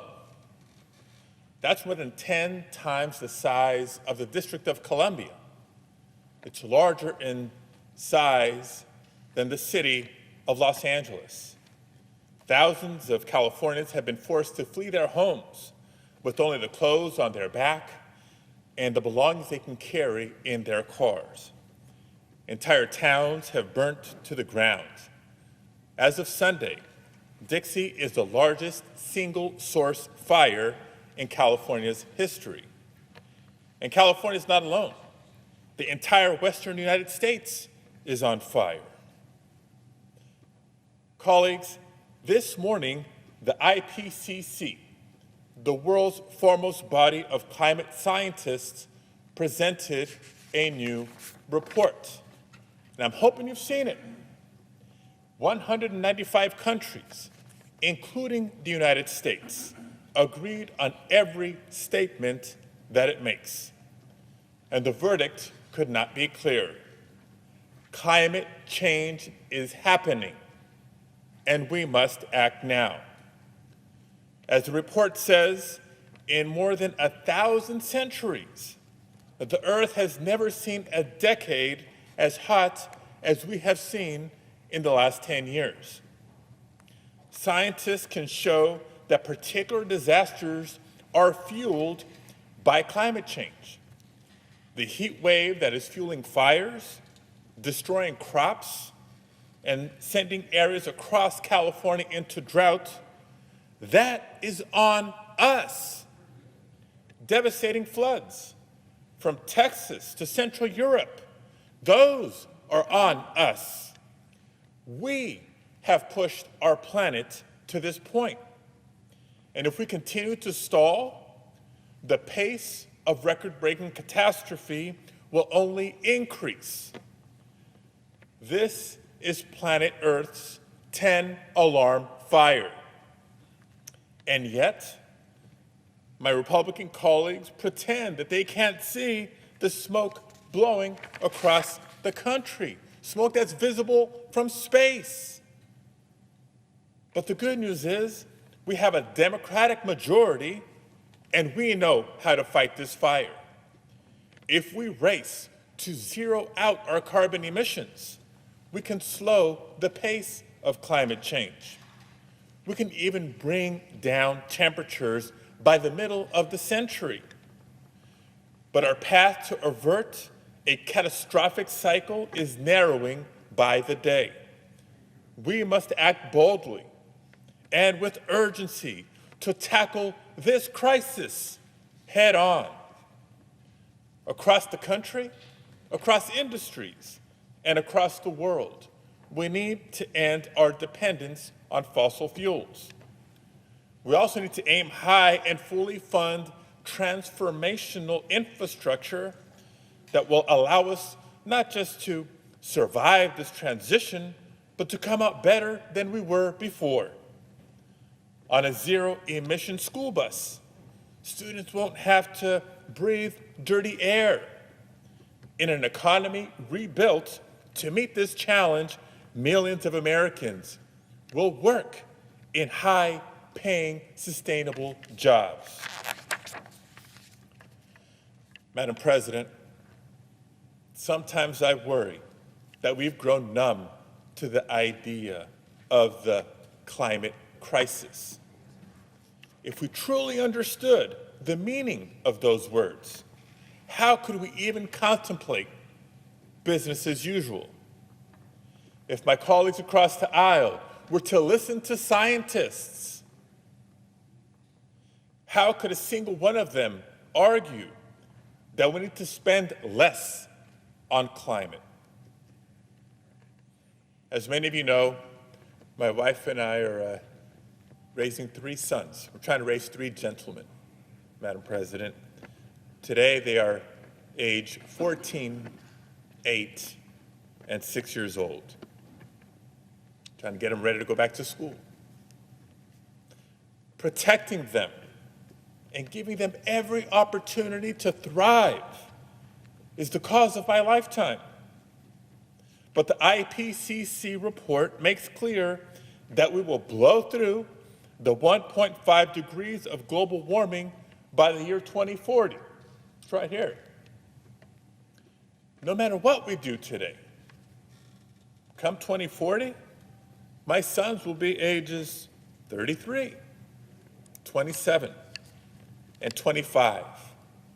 And think about what their lives will be like at that stage, just starting their careers, maybe starting their own families. What will their adulthoods look like? If we act now, we have a chance to turn the tide, to begin the planet's recovery as my children reach middle age. If we fail, they will face a world of accelerating disasters, up to 4 degrees of warming, the report says. 4 degrees. Now, as an engineer, I understand how deadly serious it is to upset the delicate balance of our environment. But if 4 degrees does not sound significant to you, just listen to the scientists' warning of what 4 degrees of warming will create. Global conflict over food, water, and safe shelter. Millions of climate refugees and desperate migrants. Madam President, failure is not an option. I refuse to tell my boys that we knew what to do, but could not muster up the political will to act. I refuse to leave to them a world where their lives are defined by climate disaster, where they fear that every summer will bring the fire or drought or storm that consumes their home. I refuse to leave that world for my children or for anyone's children. That means time is of the essence. Climate cannot be on the chopping block of any budget. It's non-negotiable. So let's rise to meet the challenge of our generation. We cannot, we will not let our home burn. Thank you, Madam President.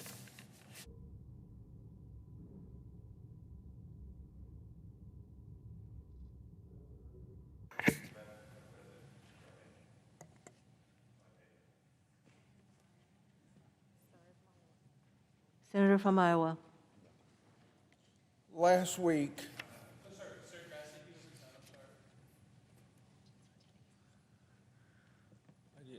what's his request? He's still speaking. Oh, he's not done speaking. Okay.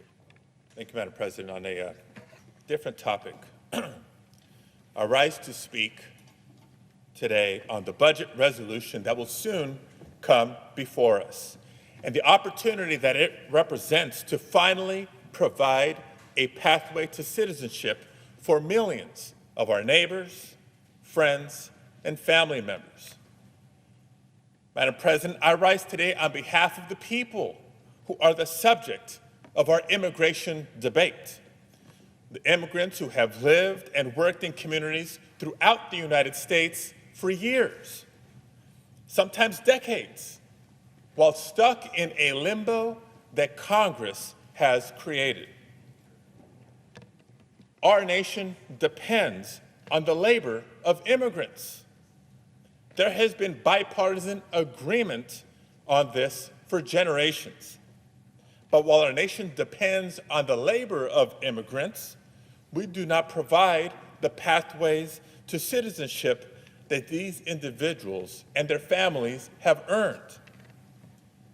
Today, we stand on the brink of a historic opportunity to adopt long overdue reforms to our immigration system.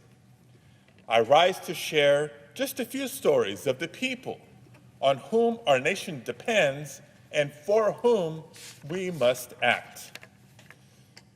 Madam President, in May, I had the honor of welcoming Rose Tillis to testify before the Senate Judiciary Subcommittee on Immigration, Citizenship, and Border Safety, a subcommittee which I chair. Now, Rose was born in Haiti, but fled gang violence and political instability at the age of 17. Alone, in an unfamiliar country, she dreamed of becoming a nurse. But Rose's immigration status kept that dream out of reach. For 10 years, she sustained herself working as a housekeeper and as a babysitter to make ends meet. But Rose's life changed in 2010 when a devastating earthquake in Haiti allowed her to obtain a work permit under a program called Temporary Protected Status, or TPS. Now, she seized this opportunity to return to school and fulfill her dream of becoming a nurse and going on to serve and care for others in nursing homes, in hospitals, in community health centers. Now, while Rose's story is the story of the American dream, her legal status in this country remains all too temporary. Our nation's economy has always depended on the dreams, the dedication, and the contributions of immigrants. No state knows this better than my home state of California, which also represents the 5th largest economy in the world, where nearly a quarter of America's immigrants call home. Immigrants make up 27% of California's population, and yes, they are essential to our success in every industry, from farm workers in the Central Valley to tech innovators in the Silicon Valley, to construction and domestic workers throughout the state, to nurses and teachers and more. In fact, the COVID-19 pandemic has made us as a country rely even more on the essential work of immigrants. More than 5 million undocumented workers have held jobs that the federal government deems essential during the pandemic. TPS holders like Rose, who care for our loved ones in hospitals and nursing homes. DACA recipients like Erica Enriquez, a medical assistant who works helping to distribute COVID tests and life-saving vaccines. Farm workers like Vicente Reyes and his parents who show up to work every single day to keep grocery store shelves stocked and for us to be able to put food on our table. As has been the case since the founding of our nation, immigrants are serving at the heart of the American story. An overwhelming bipartisan majority knows that people like Rose, Erica, and Vicente have earned the right to live here without fear of deportation. 70% of Americans support creating a pathway to citizenship for TPS holders, for dreamers, and farm workers. That includes a majority of Democrats and Republicans and independents. Colleagues, right now, we have an opportunity to provide stability and security for the very workforce that the Department of Homeland Security, beginning during the Trump administration, has deemed essential to our nation's economy and security. So as we write a reconciliation bill to create an equitable and sustainable economic recovery, we must include immigration reform. We have strong arguments and precedent from this very body in our corner. The logic is simple.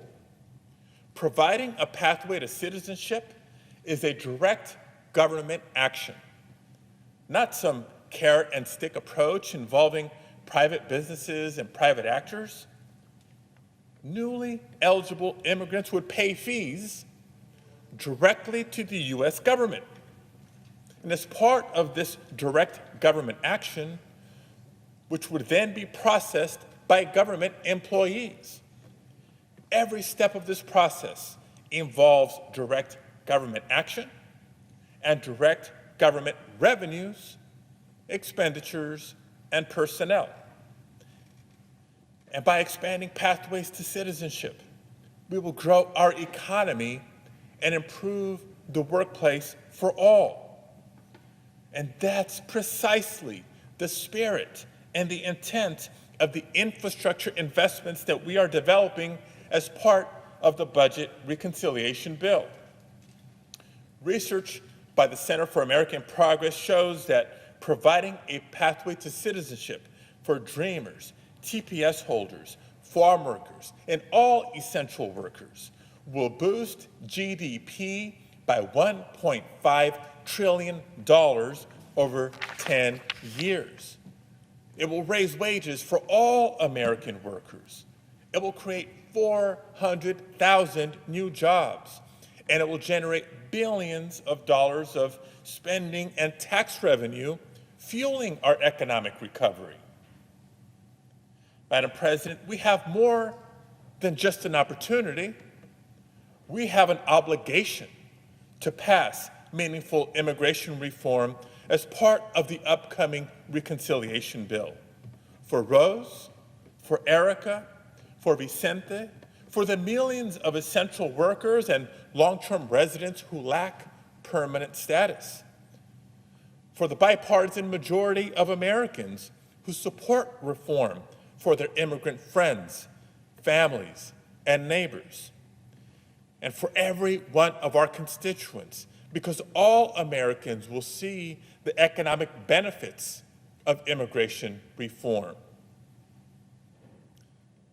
Señora Presidente, hoy no solo tenemos una oportunidad, tenemos una obligación de tomar acción e incluir un camino a la ciudadanía para inmigrantes en el proyecto de ley de reconciliación, para los millones de trabajadores esenciales y miembros de nuestras comunidades que aún buscan la residencia permanente, para la mayoría bipartidista de estadounidenses que apoyan estas reformas para sus familias, sus amigos y sus vecinos inmigrantes, y para todas nuestras comunidades, porque todos los estadounidenses verán los beneficios económicos de estas reformas migratorias. Madam President, I recently met with President Biden in the Oval Office to discuss California's immigration needs. And I'm so thankful for President Biden's and Vice President Harris's unequivocal support for including immigration reforms in the budget reconciliation process. As I said, we have an opportunity and a responsibility to bring security to millions of federally recognized essential workers and their families. And I urge my colleagues to join me in recognizing the essential work and economic contributions of immigrants by opening the pathway to citizenship and the American dream. Thank you, Madam President. I now yield the floor.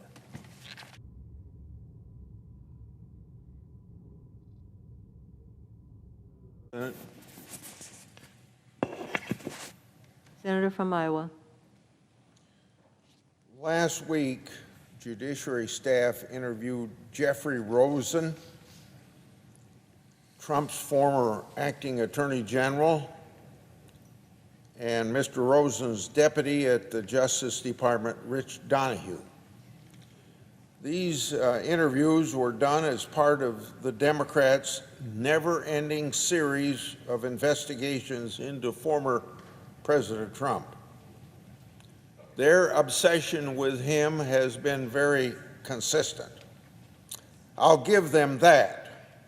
So, too, are the Democrats' public comments that grossly mischaracterize, at least for now, the state of the evidence. I'll start with a little history. This country has had to deal with Democrats' obsession with destroying Trump for much too long. In the process, I fear my colleagues on the other side of the aisle have done and will do lasting damage to our political system. For example, in May 2017, then-ranking member Feinstein and I met with then-Director Comey about Crossfire Hurricane. At that classified briefing, Comey said Trump was not under investigation. But that didn't stop the Democrats from publicly saying that Trump was under investigation. And because Comey kept the answer classified, he couldn't and didn't rebut it. But Democrats knew it was a lie, and they kept on saying that lie until Trump fired Comey, because Comey wouldn't make the fact that Trump wasn't under investigation public. Unfortunately, the Democrats' big lie eventually got them what they wanted, because Comey then helped orchestrate an investigation over his firing. Day after day, year after year, my colleagues on the other side of the aisle misled the country about the true facts relating to the Crossfire hurricane. In doing so, they undermined their credibility, but somehow they kept investigations going along with an all too supplicant press. My staff has participated in these staff-led interviews that have occurred in the last week, and I've been briefed on the matters at hand. I was also at the Rosen interview. Within hours of Saturday's Rosen interview, the Democrats were already on television and in papers talking about the substance of the interviews. In their public comments, they provided politically slanted mischaracterizations about where the investigation currently stands. And I'd like to specifically note that the chairman of the committee, Senator Durbin, said in part to CNN on Sunday about the Rosen interview that, quote, the Justice Department had set it up for us and said, we're waiving any privilege. He, meaning these people being interviewed, can speak to any issue. We're not holding back, end of quote. At the Donahue interview on Friday, the Justice Department, contrary to what I just stated to you, objected to my staff's questions on several occasions and prevented Donahue from answering. So, to go back to what I said from the quote on CNN, it had been set up for us and said we're waiving any privilege. He can speak to any issue. But when it comes to some of the questions my staff was asked, that wasn't true. The same happened at least once in the Rosen interview. And I believe the Justice Department made an objection even to a Democrat-led question in Donahue's interview. So, we were not able to ask any questions as we were promised. So when the Democrats say these witnesses can, quote unquote, can speak to any issue, well, apparently that's not the case.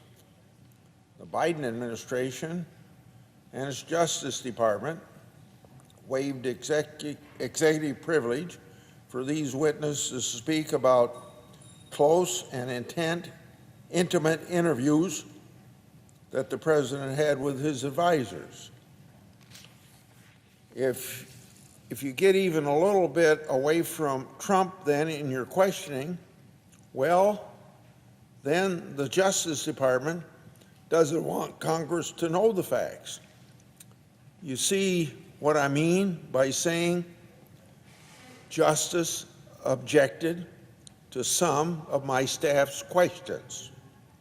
Mind you now, the Justice Department and other executive agencies consistently refuse to produce records to Congress, claiming what we call deliberative process. When it comes to Trump, the usual order doesn't apply. Given the new executive privilege position that Biden administration has created here, it's entirely possible that at some point in the future, we could all be talking to President Biden's closest advisors about their internal deliberative process.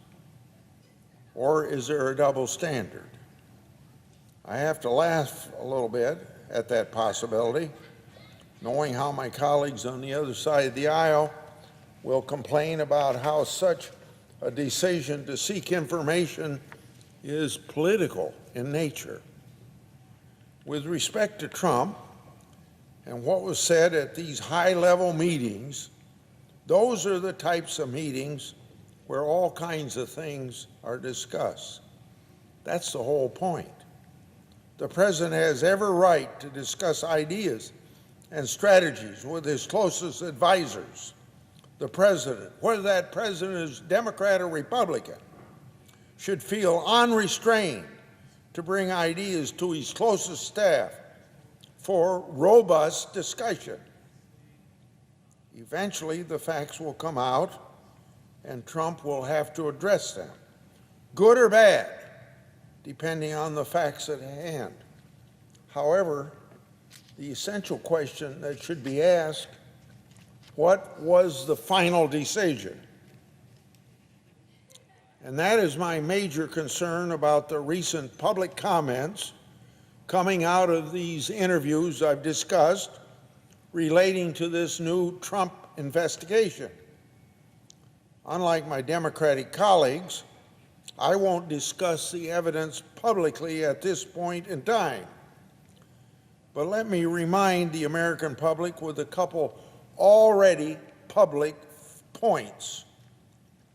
Did Trump fire Acting Attorney General Jeffrey Rosen? No, he did not fire him. Did Trump fire Rich Donahue, Rosen's deputy? No, he did not fire Rich Donahue. Also, on September 7th, 2021, CNN article states, quote, now this is about those interviews that I've been talking about that happened in the last week. From CNN, quote, the men testified that in their interactions with Trump, I better start over again or we'll get this wrong. Quote, the man testified that in their interactions with Trump, he didn't order them to do anything illegal and eventually accepted their advice that the Justice Department couldn't take action to claim fraud when it had no evidence of it. In other words, that's the end of quote. I want to just interpret.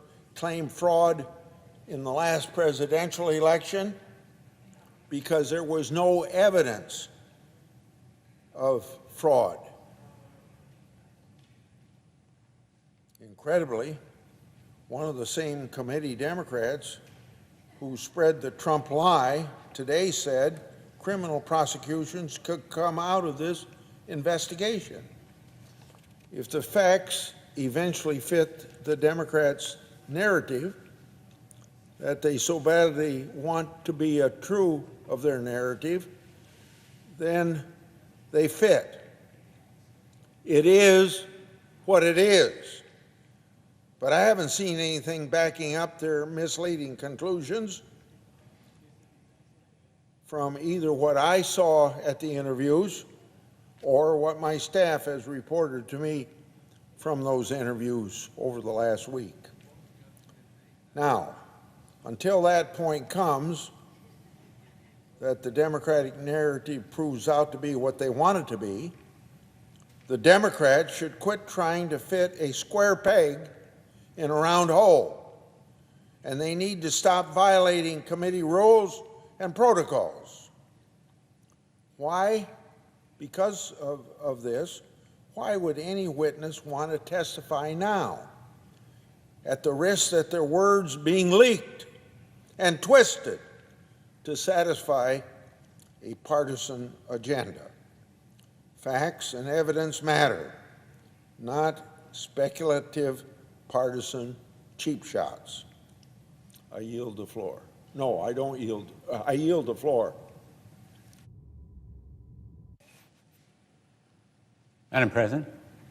Senator from Connecticut. Thank you, Madam President. I am here to talk about the Build Back Better proposal and the budget resolution that we will shortly take up. But let me just respond briefly to my good friend and colleague from Iowa's remarks on the interview that was conducted with Jeffrey Rosen on Saturday and the previous interview with Rich Donahue. I agree completely that the facts and the evidence are what's important here. And this investigation is supremely significant. And I hope that we will join in a bipartisan basis to follow the facts and the law wherever they lead, and encourage voluntary cooperation by the witnesses and collect all of the documents and other evidence that is necessary to fairly and fully present the truth to the American people. They deserve to know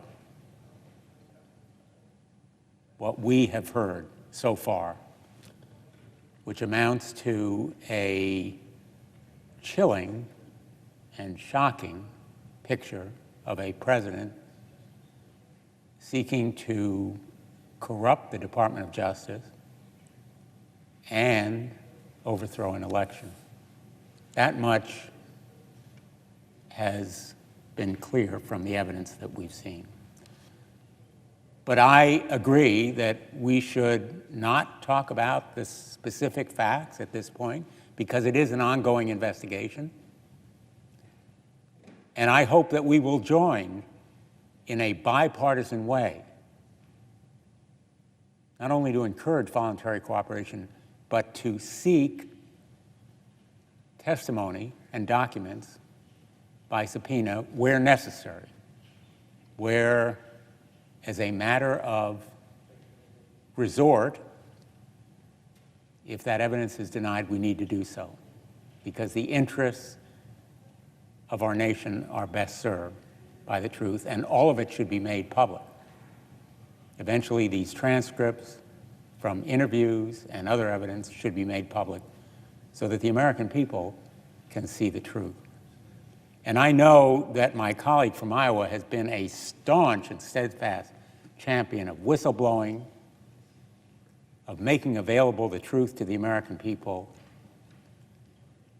Nobody in this body has been a stronger advocate of whistleblowers and protecting them so that the American people could see the truth than my colleague from Iowa. So I'm hopeful that we will work together toward that end.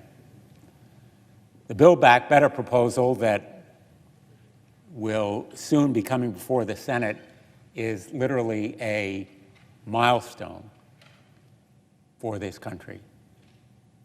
The bipartisan infrastructure proposal that we will shortly pass is transformative for our nation and for Connecticut. It will enable us to do long overdue work on our roads and bridges, our railroads and broadband, on the physical assets that are essential to this country, creating jobs and remaining competitive around the globe. This work has been too long delayed, and I will be proud to support it.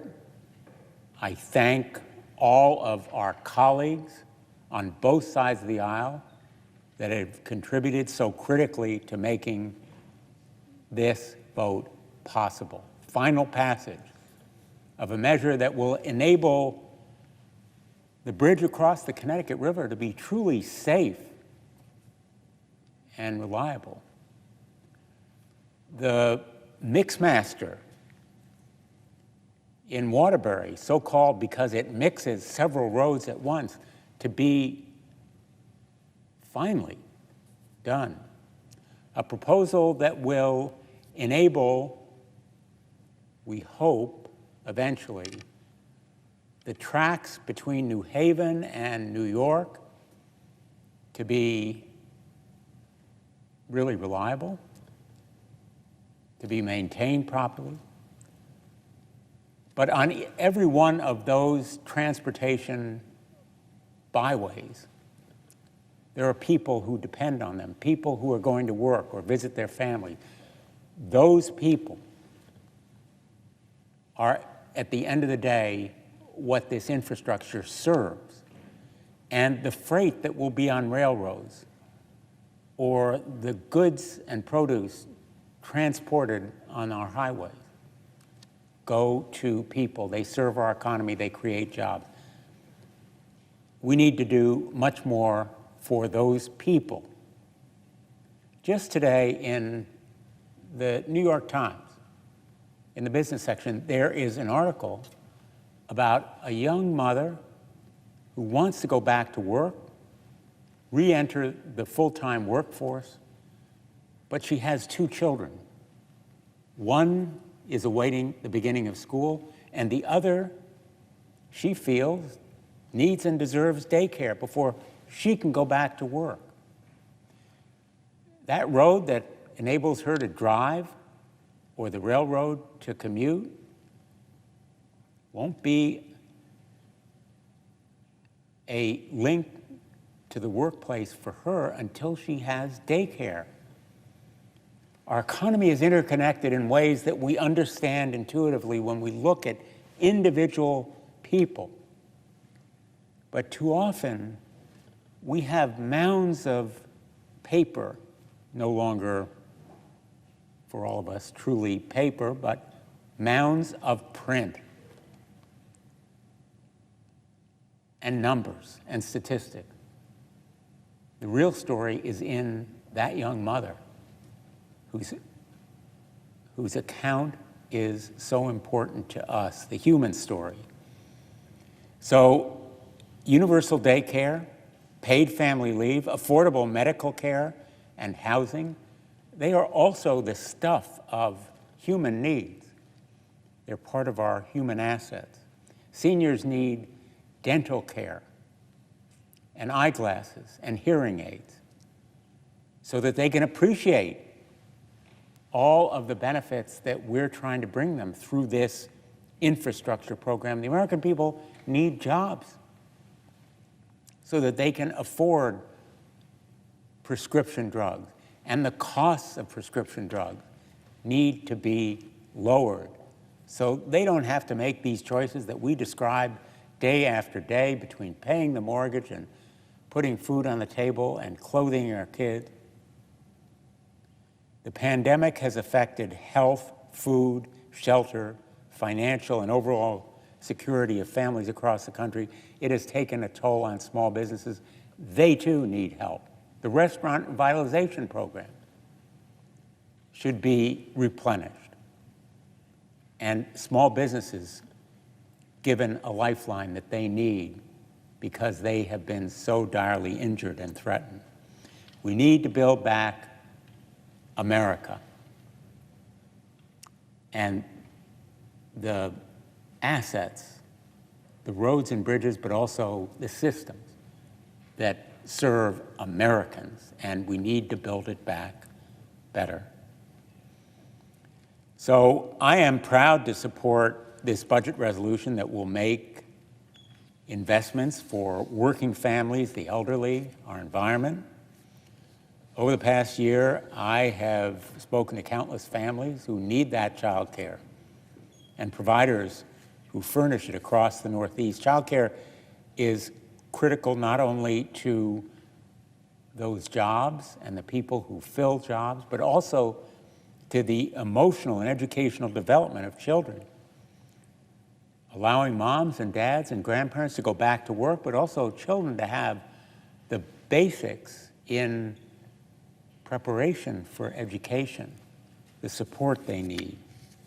By establishing a universal pre-care system and providing families with incentives like the child care tax cuts to help them afford care, we can ensure that children are prepared for success and parents can go to work.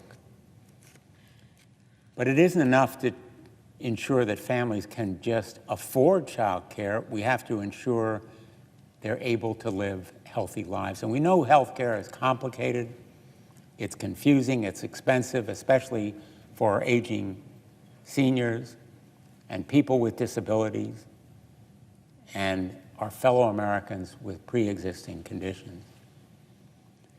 Over this past year, we learned clearly and dramatically how resource-deprived our healthcare system has become. Individuals forced to make choices between keeping a roof over their head or going to the doctor or paying for medications. No American family should be forced to make those choices. And we need to invest.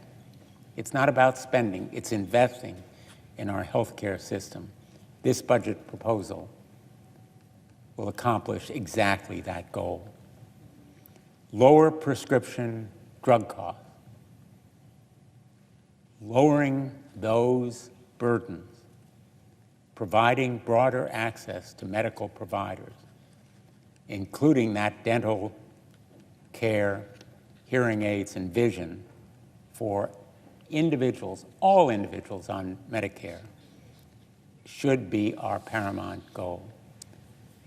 And it's critical that home health care workers and patients understand their value. Individuals with disabilities were left struggling to find affordable home and community-based services throughout the pandemic. We need to appreciate the home care workers and support them and pay them adequately, just as we need to provide that home care for seniors who need it. Health care is more than access to care. It is the basic system that provides that access. And there should be no delay when we are talking about the air we breathe and the water we drink, because those assets also are essential to health care. Rail will be supported, better railroads, tracks, cars, by this proposal that we are passing today or tomorrow. But there is more that needs to be done to assure high-speed rail. Right now, the link between New Haven and New York is slower than it was 50 years ago. We need to make sure that it is quicker, not just more reliable, but faster and more reliable and safer. Too often, the impacts of unsafe air and unhealthy drinking water fall on minority and low-income communities. They have disproportionately faced adverse impacts from public and environmental health threats, and the American people are counting on our leadership to authorize funding for investment in programs that support clean energy resources. Climate change is an enemy that we must conquer, just as we are working to conquer the pandemic. In the Senate, I've worked with the administration to meet the goal of conserving 30% of our country's lands and 30% of our waters within the next decade. That goal is ambitious, but it's a vital effort that takes an important step toward reducing environmental justice and ensuring healthy lives for all. This proposal is comprehensive, and that is exactly what is needed now.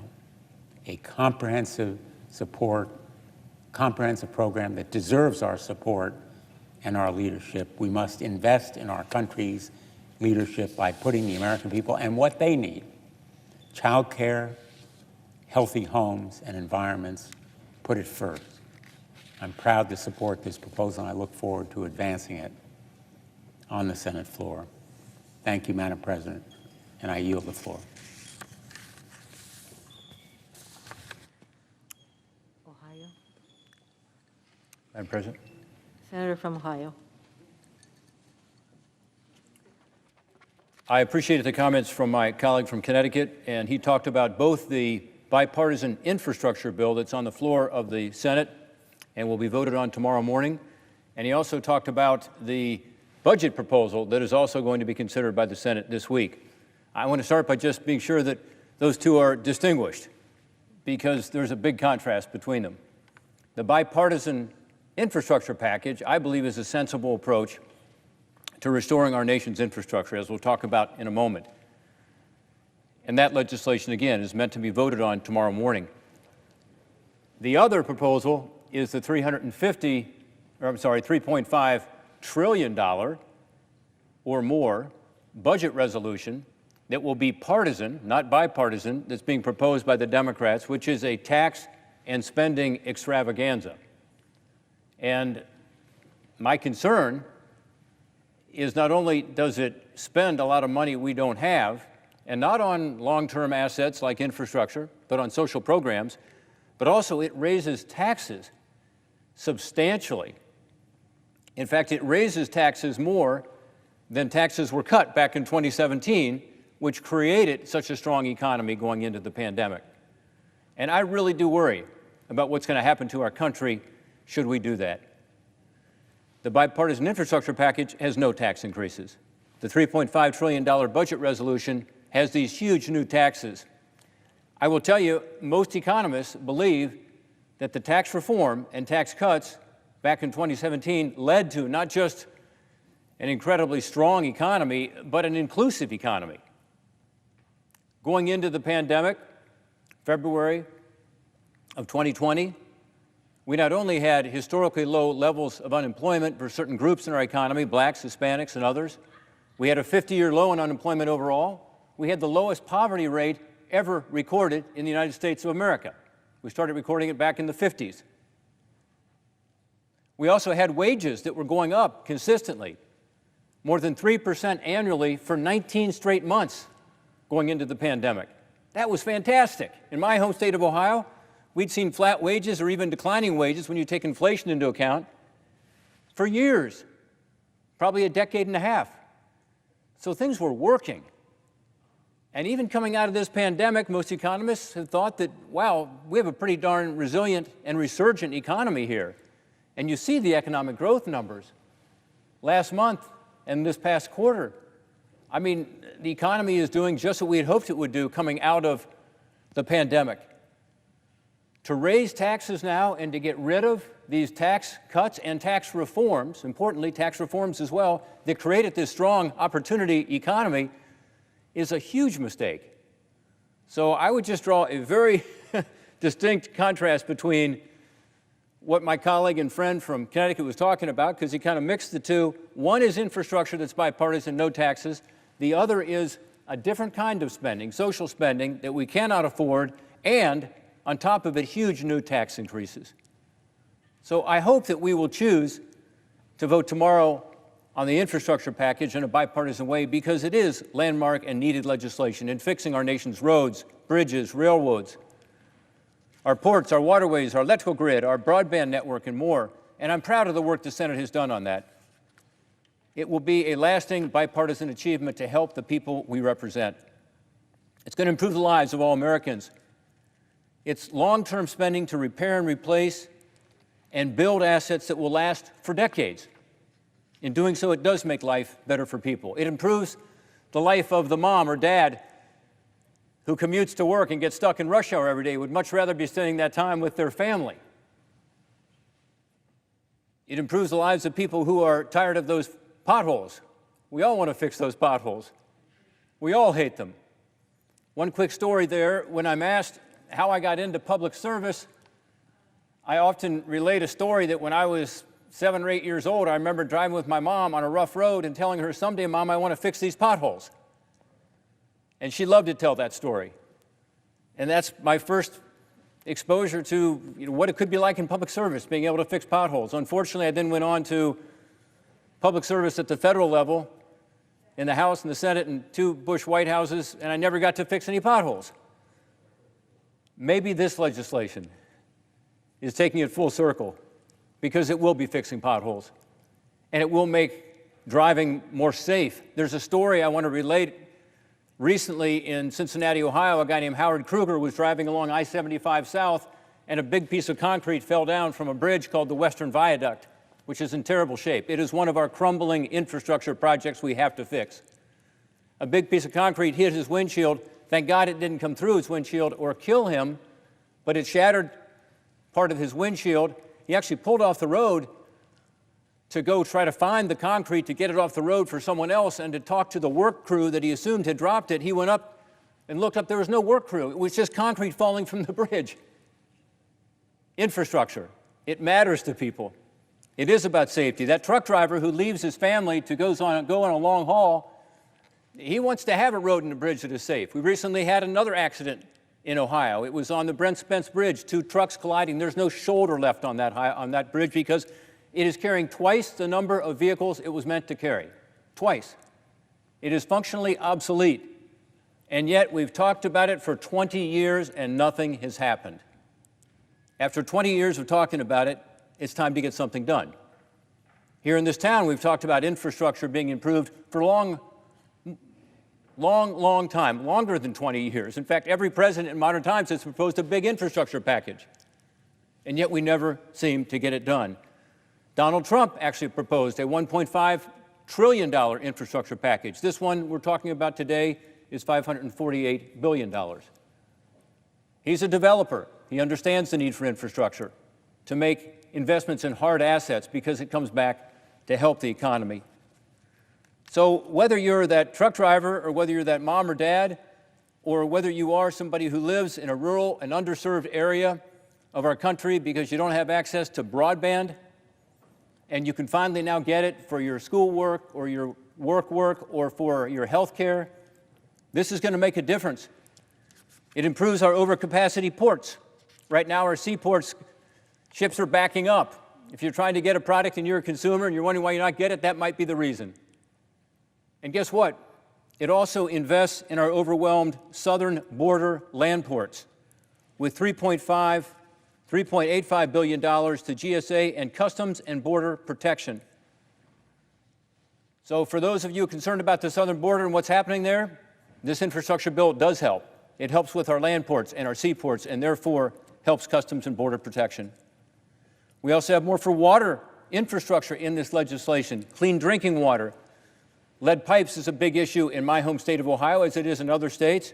That is dealt with here, remediation of the lead pipe danger and risk. So there's a lot in here that helps people, helps make their lives better. Very importantly for me, it also makes our economy more efficient. By fixing that bridge, by fixing that port. When you make the economy more efficient, the economy becomes more productive. When the economy is more productive, you have higher GDP. When you have higher GDP, you have more taxes coming into the economy than you would have had otherwise. That's what happens with infrastructure spending if it's done right. It's been made clear in poll after poll, this is something that actually brings our country together. According to a CNBC poll, 87% of Americans think it's important that we invest in improving our crumbling roads and bridges.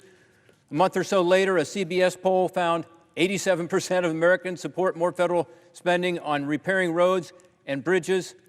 An Associated Press poll found 8 in 10 Americans, 80%, favor plans to increase funding for roads, bridges, and ports, and for pipes that supply drinking water. So, of course it's popular because it affects their lives, and they know it. And we need the investment right now. The American Society of Civil Engineers gives our infrastructure a C- and projects our economy stands to lose more than $10 trillion in GDP by 2039 should we fail to invest in repairs. We've fallen to 13th in the world in a report card on infrastructure, while China continues to spend much more than we do as a percent of their GDP on infrastructure. Why? They want to have a more efficient economy. We want to be able to compete and win the global competition. We, too, should be sure our infrastructure is up to speed. The need for fixing and repairing our nation's infrastructure is clear. It's no surprise, again, that these presidents, through the modern times, including Donald Trump, have suggested it. And frankly, I believe Donald Trump's advocacy for infrastructure helped change the way many in the Republican Party view these kinds of investments. This investment in repairing and upgrading our infrastructure will also have a real and lasting impact on our economy long term. There's a lot of discussion about inflation right now. Again, making the economy more efficient, more productive, growing the economy, that's what economists would call, by investing in hard assets and jobs, the supply side. These are supply side investments. This is why economists have said, including Michael Strain of the Conservative American Enterprise Institute, this will be counterinflationary. That's important to note, too. By the way, this money's not going to be spent next year. It's not going to be spent hardly at all the next year. It's going to be spent over 5, 10, 15 years on these long-term projects. There was one recent study by the Association of Equipment Manufacturers finding that this legislation will create about 500,000 new jobs by 2024. So it's also about new jobs in industries ranging from construction to plumbing to electrical engineering to software development. Importantly, it accomplishes these goals while avoiding the tax hikes that will kill our economy, destroy jobs, and undermine our competitiveness around the world. That's why I started talking about the $3.5 trillion package that is wrong-headed, in my view. In part because of the spending, but in part because of what it would do to our economy at a time when we are trying to get back on our feet post-pandemic. We're going to provide billions in funding for some of our most pressing, hard infrastructure needs, like $110 billion in new spending over the next 5 years to construct, rebuild, and maintain our roads and highways. I heard one of my colleagues say, well, only 24% of this money goes into roads and bridges and ports. That's just not true. The number actually is about 42% into roads and bridges alone. This is going to make a big difference in my home state of Ohio. We've got 123,000 miles of roads.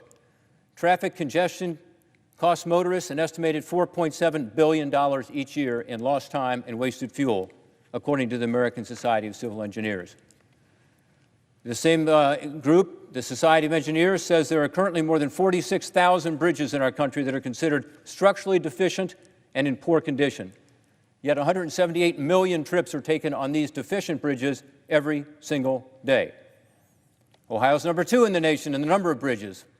We've got a lot of them, but nearly half of those are not in good condition. That's why I'm pleased this legislation does provide for new funding for our bridges.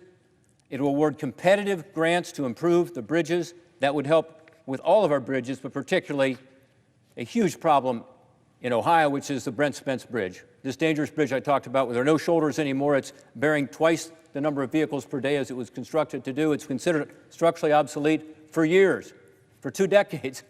It's time to fix it. We also do something here that is very important to stretch that federal dollar and to take out some of the inefficiency in the way we construct our roads and our bridges and other infrastructure. We make needed reforms to the federal permitting process and give project sponsors more certainty to help them create more jobs and develop our nation's infrastructure with less cost. This was a priority of the Trump administration that was never codified into law. But in this bill, we actually expand and improve what's called Fast 41, which was in the last highway bill, not the one currently, but before. But it has a sunset on it, and these permitting reforms have worked. They've lowered the amount of time. They've saved billions of dollars for key permitting projects. We make this a permanent part of our law. Also, the Surface Transportation Bill itself has additional permitting reform in it. This, frankly, is better permitting reform than we've been able to get for years. Even when we had Republican president, Republican Congress, I'm very pleased that that's part of this legislation, and it should be. All Americans should support that. Taking the average from 2 years, from currently 6, 7, 8 years down to 2 years for a project, why doesn't that make sense? Everybody should be for that. We also make necessary investments in the future of our economy on the digital side by increasing access to broadband services. In Ohio, that's really important. We've got a bunch of counties, about 18 of them are unserved. We've got probably another 20 that are underserved. In Appalachian, Ohio, we need internet. We need it fast enough so people can start a business, so kids can use it for school, so veterans can use it to get their health care and not have to drive into the big city. These are only a few highlights, and I could go on, but the bottom line is we are dedicating this $548 billion in infrastructure spending over the next 5 years toward a wide range of projects that will collectively have a positive impact on our economy and on the American people. This has been a different sort of process. I acknowledge that. And frankly, a lot of this, I think, should have been done directly through committees, particularly with regard to transit, with regard to broadband.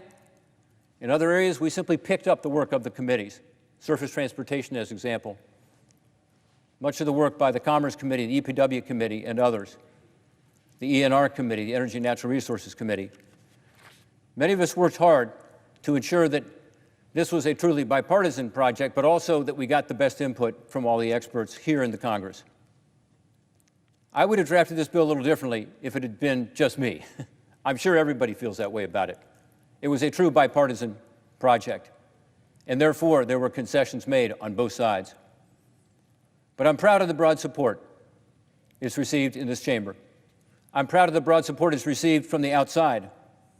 More than 100 industry associations, unions, trade groups have already come forward to endorse the Infrastructure Investment and Jobs Act. Among them, the U.S. Chamber of Commerce, the Business Roundtable, the National Association of Manufacturers, the AFL-CIO Building Trades Council, the American Farm Bureau, the Conference of Mayors, the National Governors Association, on and on and on. They comprise advocates for business of all sizes, workers, farmers, governors, mayors, engineers, conservationists, truckers.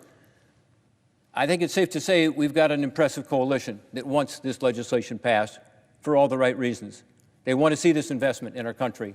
They know it's the right thing to do for our economy, for our future. I thank all the stakeholders who have endorsed this legislation for their support. Because of all these combined efforts, tomorrow I believe we'll be getting it right for the American people, for our economy, and for the future of our great country. I look forward to seeing this legislation pass the Senate tomorrow, and I urge the House to pass it soon so that it can move to President Biden's desk for his signature. I yield the floor.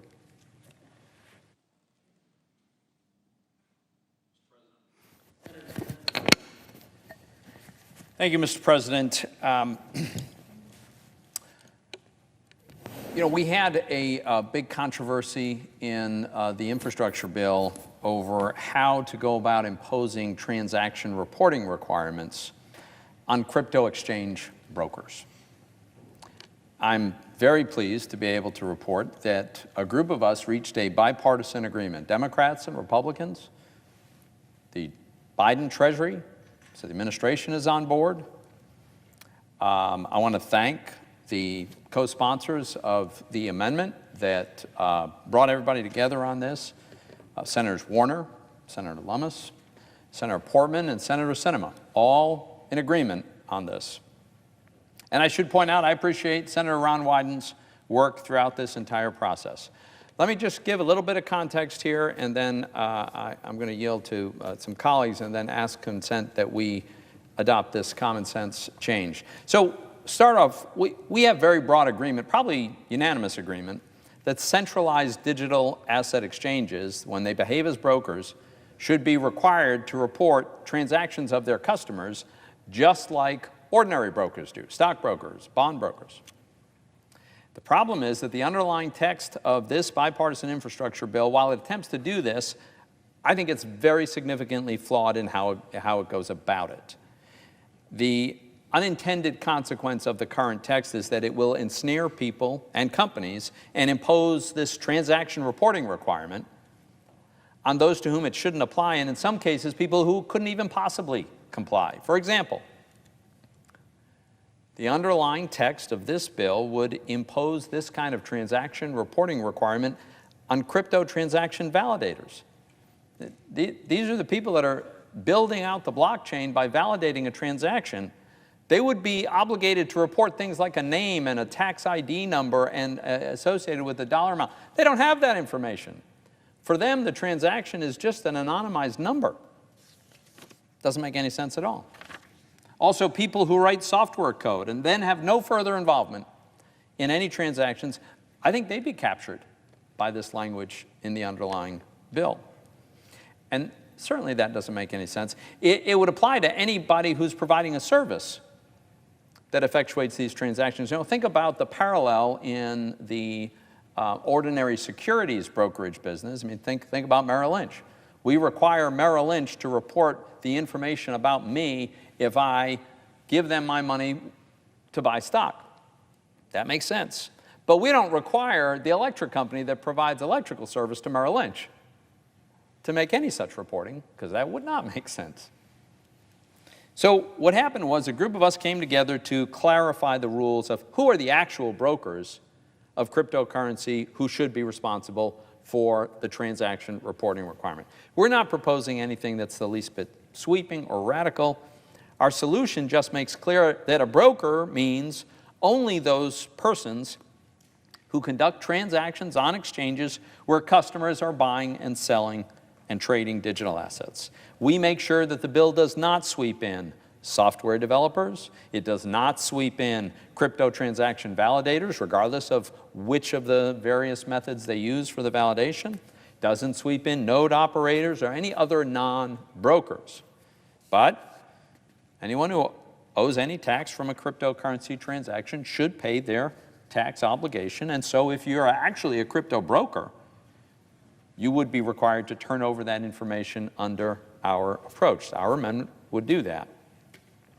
But it's important that the reporting requirement only apply to those kinds of intermediaries. Now, I don't think any one of us co-sponsors thinks that our solution is absolutely perfect, but it is a big improvement over the underlying text.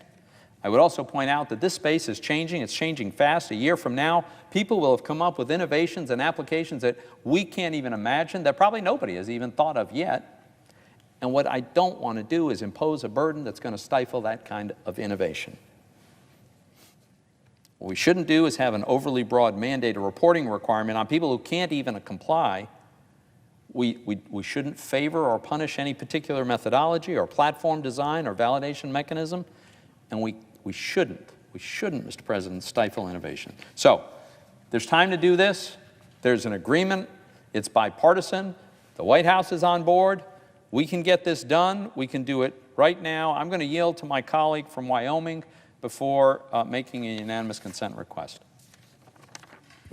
The senator from Wyoming. Mr. President, I'm pleased to join with my colleagues in urging the Senate to allow this widely supported bipartisan amendment to move forward. I want to thank Ranking Member Toomey, Senator Warner, Senator Portman, Senator Sinema, and Chairman Wyden.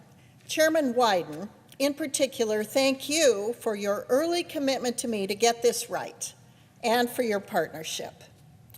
The amendment before us specifies that persons who validate distributed ledger data, including digital asset miners and stakers, and those who provide hardware and software wallets, are not required to report customer information to the Internal Revenue Service.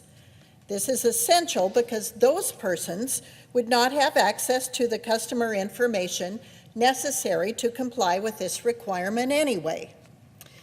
Equally important in this amendment are clarifications to the definition of broker that will ensure that software protocol developers will not be swept up in IRS reporting requirements.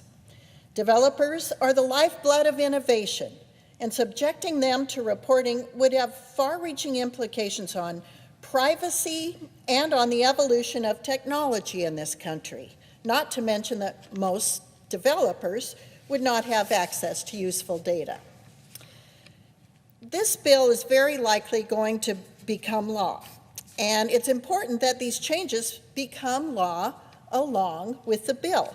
That's why I urge my colleagues not to let the perfect be the enemy of the good.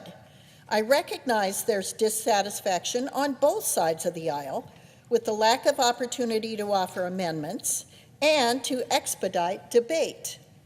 However, I ask you to weigh those concerns against the importance of providing millions of Americans with additional clarity on the scope of their coming obligations to the IRS. America is a country of innovation. Right now, our financial system is evolving before our eyes in much the same way that the internet first began to find a foothold in the mid-1990s.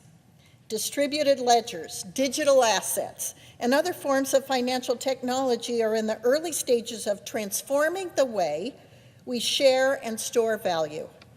This amendment has started the debate on many difficult questions relating to financial technology that the Senate must address over the next few years. We're reacting to what was put before us. I wish that we were implementing from the get-go. But that's not where we find ourselves today. So let's get this broker definition as good as possible now, and then move forward this fall with other definitions that will be important to producing a regulatory sandbox for digital assets that allow innovators to keep innovating. We're in a difficult space right now. We're transitioning from the industrial economy to the technology, and it's a bumpy ride. It's disruptive for all of us. especially those of us who grew up in the end of the industrial age and are so new to this technology age. But we can adapt, we can be helpful, and we can help forge a very reasonable place for the innovators to work from.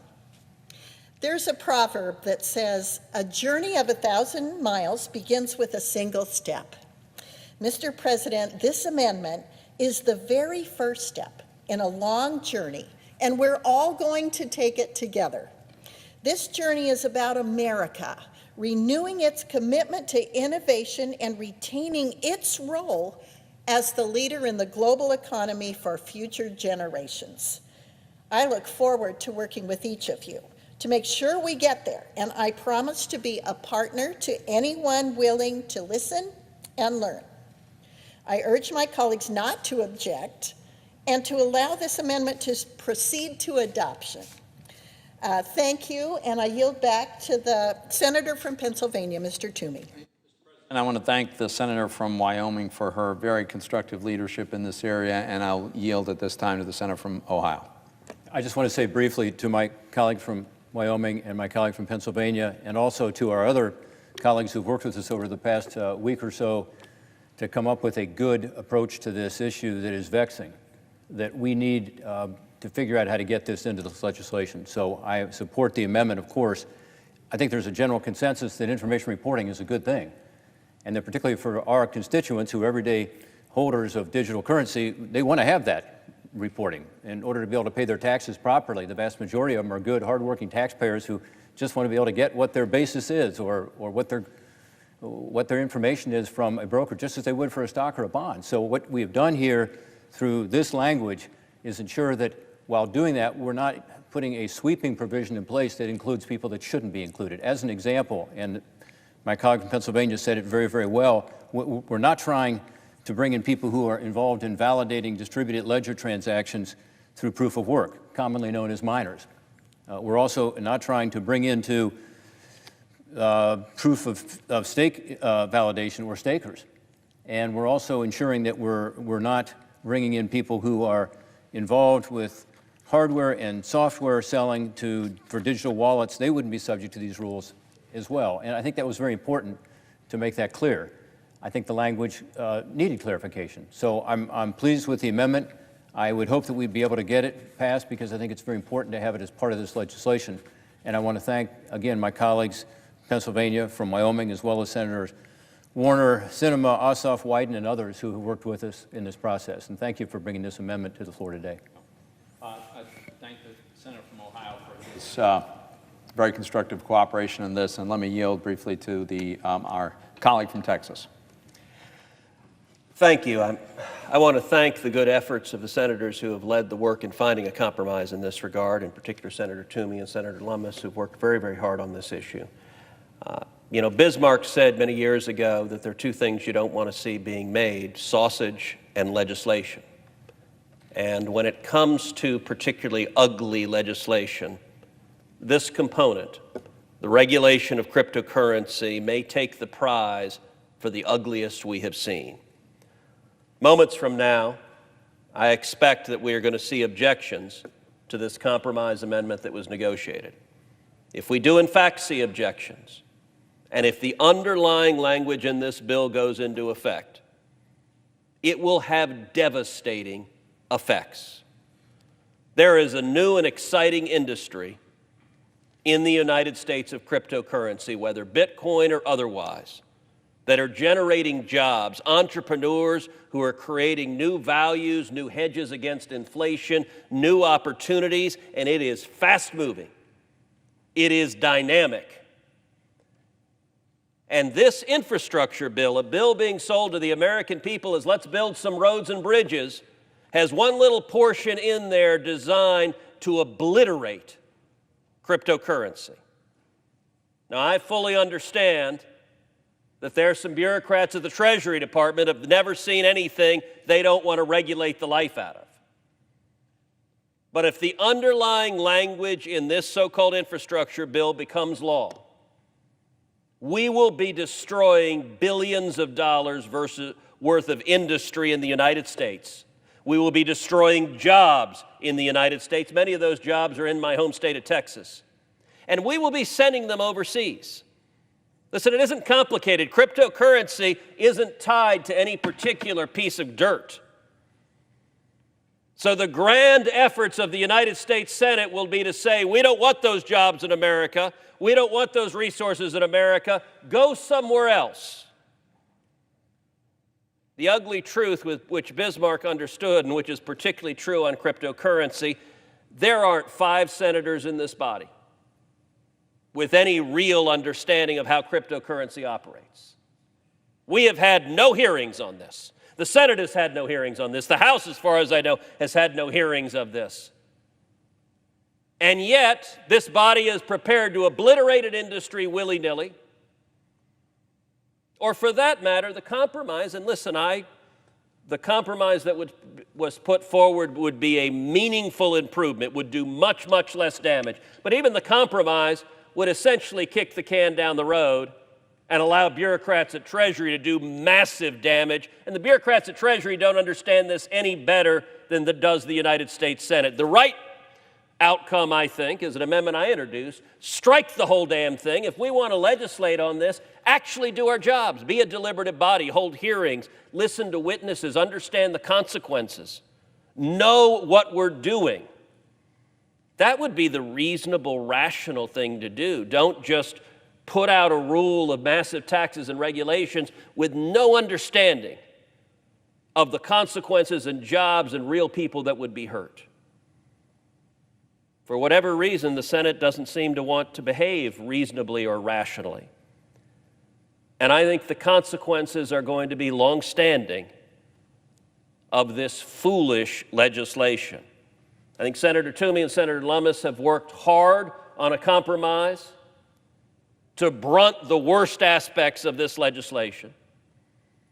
And so I hope the proposal they put forward, or about to put forward, is adopted. But if it is not, I'm going to predict that every one of the 100 senators here is going to come to regret that this body took a part in destroying jobs and a budding industry that will provide billions of dollars of new opportunity.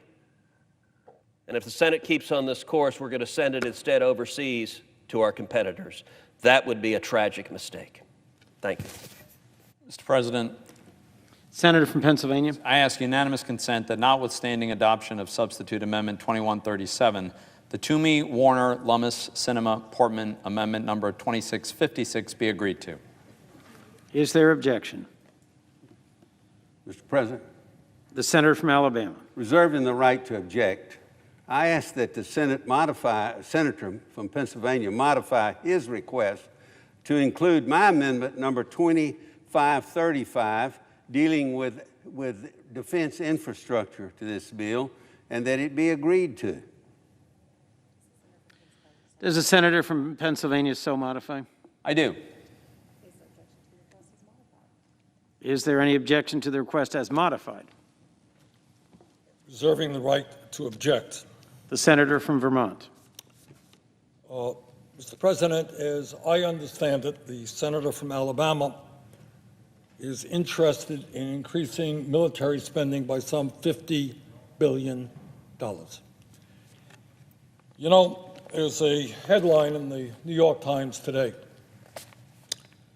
It doesn't talk about the fact that the United States now spends more than the next 10 nations on the military. Doesn't talk about the fact that the Pentagon is the only major agency of government that has not submitted successfully to an independent audit. Doesn't talk about the fact of huge profits among defense contractors. What it does talk about is a hotter future is now inevitable. A UN report says scientists urge immediate switch from fossil fuels to avert greater peril. So I would say to my friend from Alabama, if we're going to invest $50 billion, let us in fact invest in transforming our energy system so that we can save this planet for future generations and prevent the kind of unhealthy deterioration that we will inevitably see if we do not act. So, Mr. President, I object. The objection is heard. Mr. President.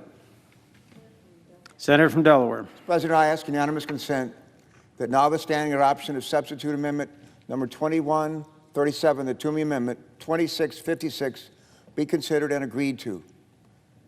Is there objection? Mr. President. Senator from Alabama. Reserving the right to object again, I ask that the senator modify his request to include my amendment number 2535 and that it be agreed to. Does the senator from Delaware so amend? I do not. Is there objection to the original request by the senator from Delaware?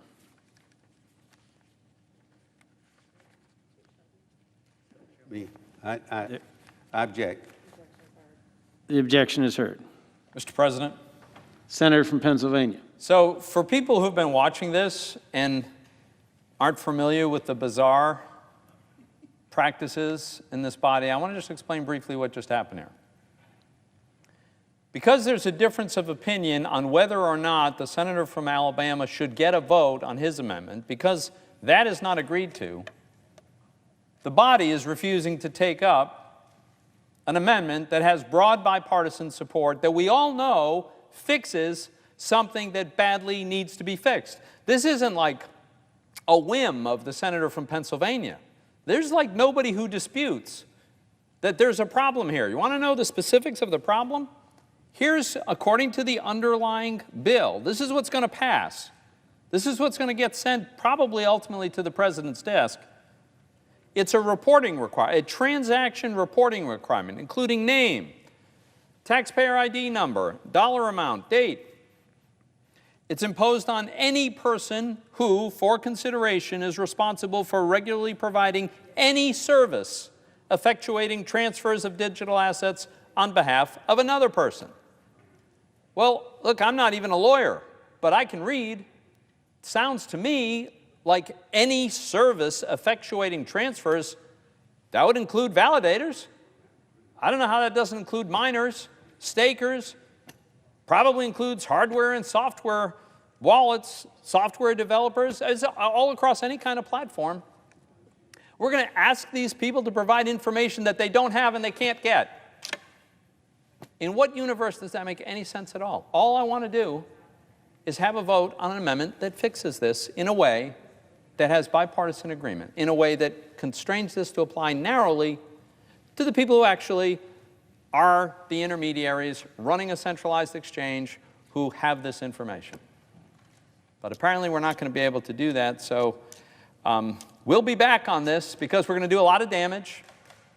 Who knows how much innovation we're going to stifle? Who knows exactly how this, what kind of new apps just never emerge. You know, it's hard to predict what some kind of completely impossible mandate results in, but it's not good, and it's going to bring us back here having to try to clean up a mess which we could have prevented. I yield.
Mr. President. The senator from Texas. Mr. President, unfortunately, we just saw the senator from Vermont object to a compromise solution negotiated by Senator Toomey and Senator Lummis that would have mitigated some of the harm from the devastating new regulations on cryptocurrency in this so-called infrastructure bill. Because the senator from Vermont raised that objection, the status quo right now is these new regulations are going into effect, and billions of dollars of value are going to be destroyed. Right now, today, about 106 million people are using cryptocurrencies around the world, according to at least one recent report. The average annual income in the United States for a blockchain developer is $136,000. That represents a steady career, a good income for someone to own a home, to raise a family, to live a good and comfortable life. And Texas is helping lead the way. Texas is taking the lead this past year as a major hub for cryptocurrency businesses and is even being hailed as the cryptocurrency capital. But all of this is under threat. Regulatory uncertainty is the #1 barrier to blockchain adoption, according to 48% of respondents in a recent report. And they're right to be worried. The current bill widens the definition of broker, those who would have to collect information on cryptocurrency consumers and report this information to the IRS. It would force every single participant in the cryptocurrency structure to operate as a financial institution, which would mean they would have to provide consumer information to the IRS, even if they don't have access to that information. This overly broad definition of the word broker will block rapid innovation in cryptocurrencies, and it will endanger the privacy of many Americans in cryptocurrencies. This is wrong. So I applaud my colleagues for trying to find an incremental approach. Unfortunately, because the senator from Vermont objected, that incremental approach hasn't been adopted. So let's exercise a brief, shining moment of common sense. And let's recognize, if we've gathered all 100 senators in this chamber and asked them to stand up and articulate 2 sentences defining what in the hell a cryptocurrency is, that you would not get greater than 5 who could answer that question.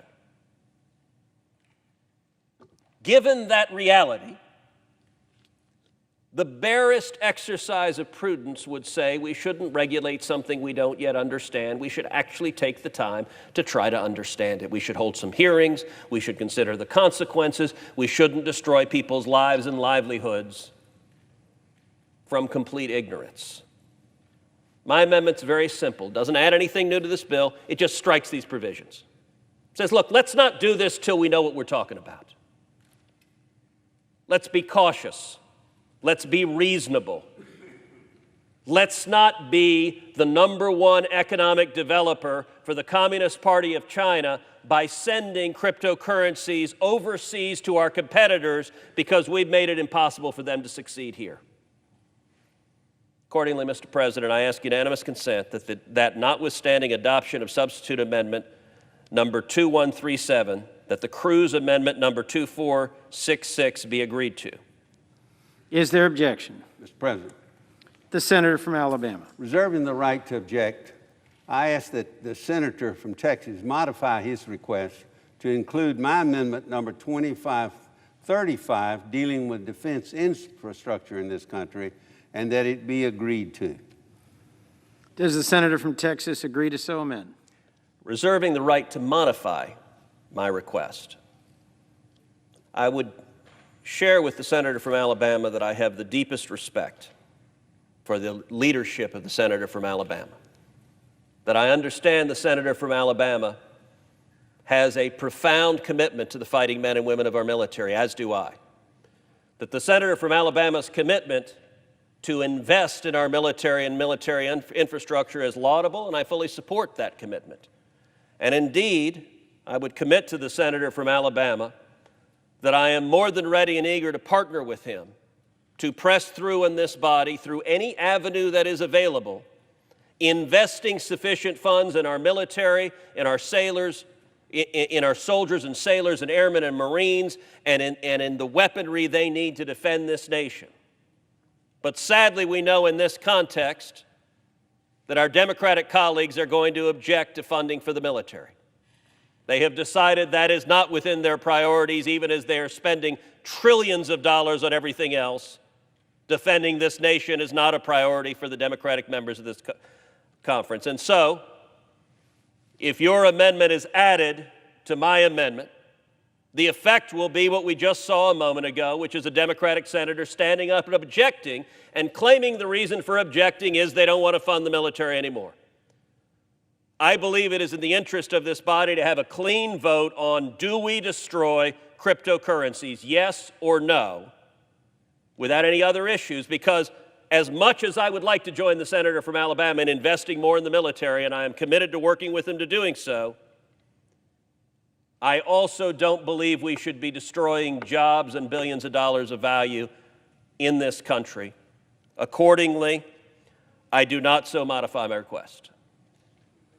Is there objection to the original request I object. by the senator from Tennessee? I Excuse object. me, Texas. The senator from Alabama objects. Objection is heard.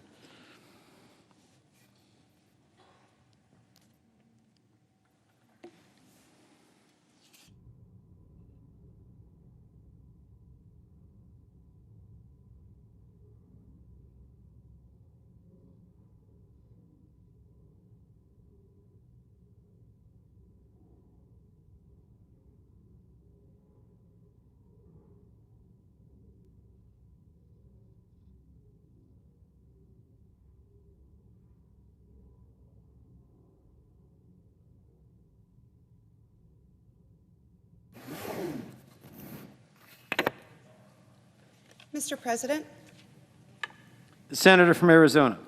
Mr. President, I rise today as we approach a final Senate vote on historic legislation to invest in America's critical infrastructure, a bipartisan proposal that will make America stronger and safer, creating good-paying jobs and expand economic opportunities across the country. After months of negotiations, the Senate has now debated our bipartisan Infrastructure Investment and Jobs Act for nearly 2 weeks in an open and legislative process. We've considered 22 amendments from both sides of the aisle and voted to adopt many of those amendments. In the coming hours, the Senate will have the opportunity to approve legislation that meets the needs of everyday families, employers, and communities. For decades, American infrastructure has been crumbling. For decades, American families have asked Congress for infrastructure investment. And for decades, progress was blocked by partisan disagreements.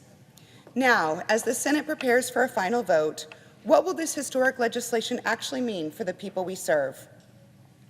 Our bill will mean better roads by investing a historic $110 billion to repair and upgrade our roadways, bridges, and other major transportation projects.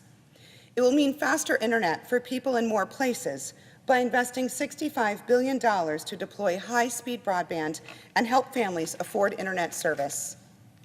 It will mean cleaner, more reliable water sources by making the strongest investment in drinking water and wastewater infrastructure in U.S. history, including water storage and recycling, and drought contingency plans throughout western states like Arizona.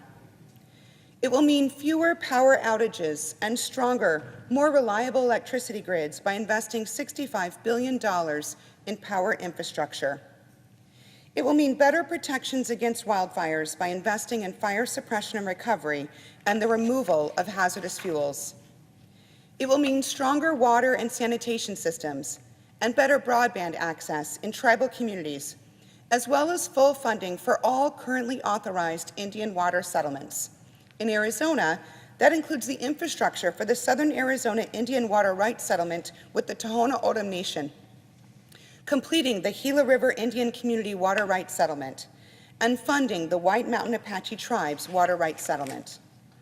Our legislation will mean safer, more convenient airports by investing $25 billion to repair and upgrade terminals, runways, taxiways, and air traffic control towers. It will mean the strongest investment ever in American public transit by expanding transit networks, improving accessibility, and funding the nation's transit repair backlog of thousands of buses, rail cars, stations, and thousands of miles of track, signals, and power systems. And it will mean the largest investment in clean energy transmission and electric vehicle infrastructure in U.S. history, electrifying thousands of school and transit buses, boosting critical material supply chains, and building out a national network of electric vehicle charging stations. And we achieve all of these goals without raising taxes on everyday Americans. Strong, reliable infrastructure represents more than pipes and pavement. It represents the opportunities for Americans to visit loved ones, for new businesses to open and compete globally, for veterans to access telemedicine, and children to learn in safe and effective ways. That's why our legislation has earned the support of such a wide cross-section of Americans. From the United States Chamber of Commerce to the AFL-CIO, from agricultural producers to clean energy leaders, from healthcare providers to transit advocates to local mayors, the list of experts and organizations that have endorsed our Infrastructure Investment and Jobs Act is long enough to take an entire speech just to list them all. But don't worry, Mr. President, I won't. Rarely does federal legislation so directly address issues that matter to all our constituents. And rarer still does such historic legislation earn broad support in both parties. How many times have we heard in recent months that bipartisanship isn't possible anymore? We've been asked to accept a new standard by which important policy can only come together on a party line. And while Americans are more united than our politics would have you believe, we certainly face divisions. And unfortunately, it's now commonplace, and by some, even expected, for elected leaders to feed those divisions on a daily basis with extreme and hyperbolic rhetoric, all or nothing policy demands, and toxic partisan attacks. In Washington, palace intrigue and insider drama often steal the spotlight from important policy issues. But I promised Arizonans something different. I chose instead to follow the example of the late Senator John McCain, who, as the Arizona Republic recently recalled, refused to demonize the opposition party and worked to reach bipartisan agreements that tried to bring the country together.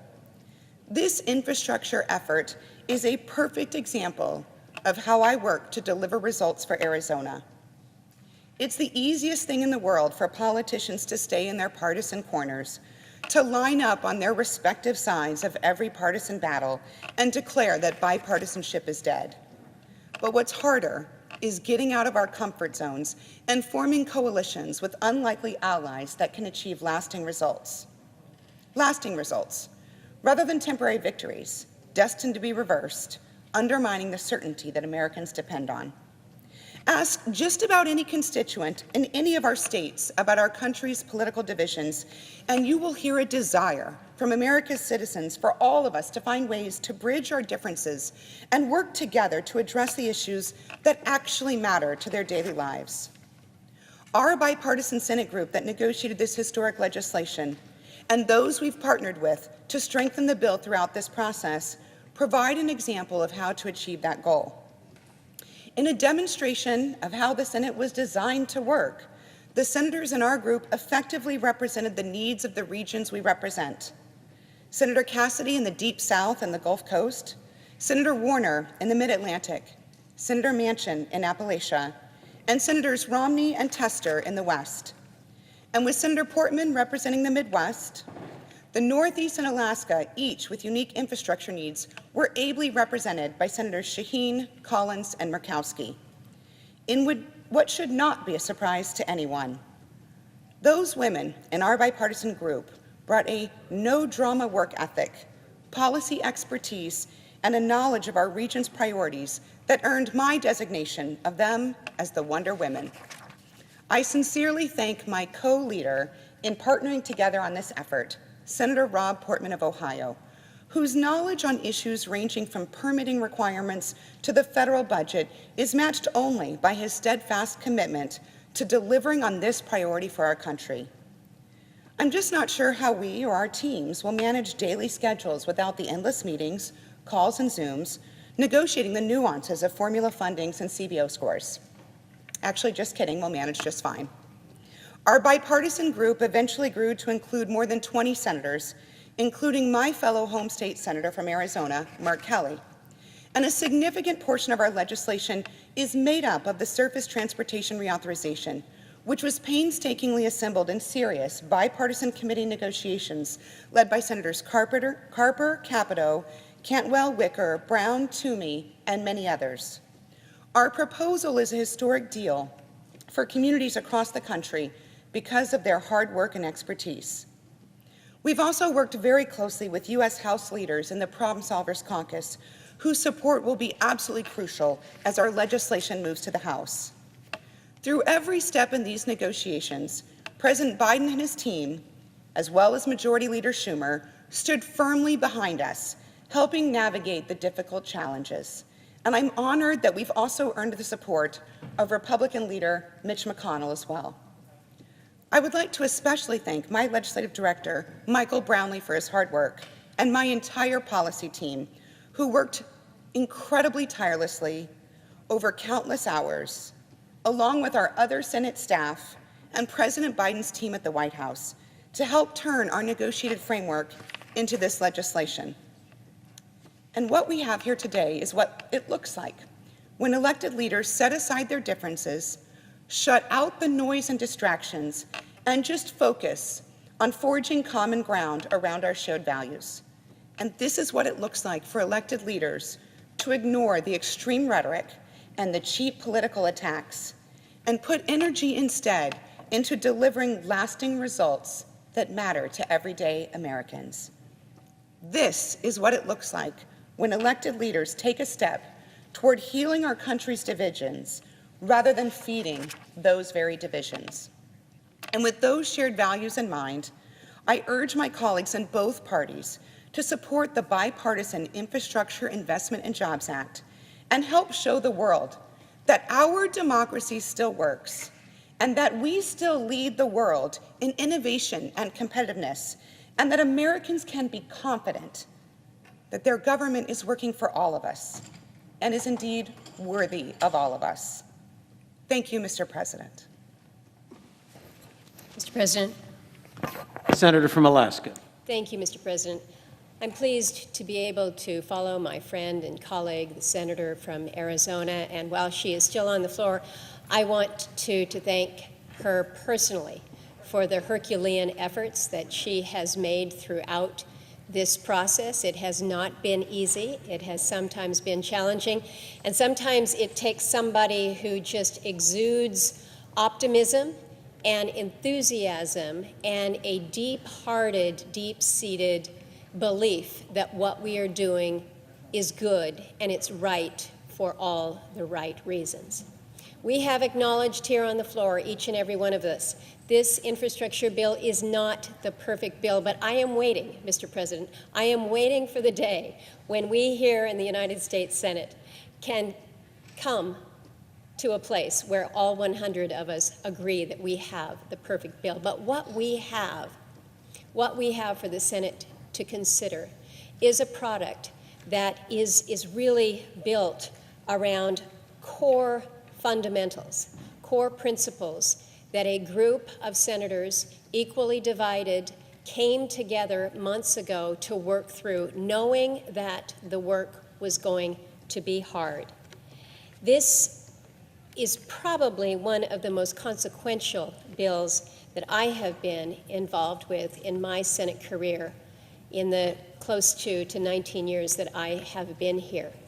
What we are presenting to the Senate is truly historic in its proportions. It's historic in its impact going forward. This is truly legacy infrastructure that we're speaking about. Yesterday was a little frustrating. We've had some frustrating days where colleagues were sitting and waiting, hoping for things to move more rapidly than they were, and that's challenging. We have a process here in the Senate that is hard for those on the outside to understand, and oftentimes hard for us on the inside to understand. But it is a process that, after a period of time, yields the results. And so as I was visiting with fellow senators, I overheard somebody say, I'm not really sure how we got here. How did we get to this point? Well, I'll tell you, Mr. President, it wasn't magic. It wasn't magic that produced a legislative package that, again, is historic in its funding for roads, rails, bridges, ports, ferries, waterways. It was certainly not an accident that negotiated this 2,700-page document that works to meet the broadband needs of Americans, particularly in unserved or underserved parts of the country, like my state in Alaska. But, Mr. President, it also wasn't inevitable that this infrastructure deal would come together, and yet that's all following what we have learned in this past year and a half dealing with the COVID pandemic and the reality that we have true disparities when it comes to basic infrastructure like clean water, sanitation facilities, energy. It was not inevitable that this infrastructure deal would come together. In the age of cynicism and punditry, we kind of grow accustomed around here to believing that it's hard to get good things done in Washington, D.C., and that's not good for any of us. Those of us here in the Senate, we signed up to do a job. We were sent here to do a job. We were sent here to work. And, Mr. President, that's it. That's how we came to be where we are, through work, through hard work, through compromise. So it wasn't magic, it wasn't accidental, it wasn't inevitable. We went to work, and for a time, I think we really banished the demon of faction that casts his scepter all too often. Alexander Hamilton warned us of this polarizing temptation, and as the champion of infrastructure, or they called it internal improvements in the days of the Founding Fathers, I'm hoping that he's looking favorably on us today.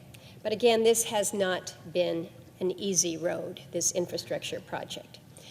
Every morning, those of us that were involved in these negotiations, we'd wake up not surprised to read in the paper or see on TV that something had happened outside our control that was designed to kill this package.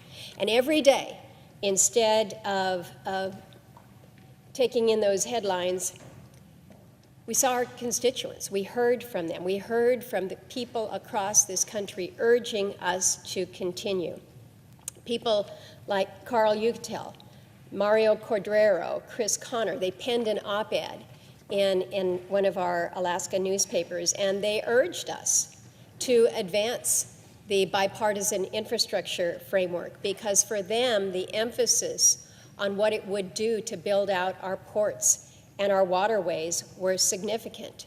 The emails, the phone calls that we received reminded us of the infrastructure and how important it is for industries, for the jobs, for Alaskans, for folks all over the country, for health, the future.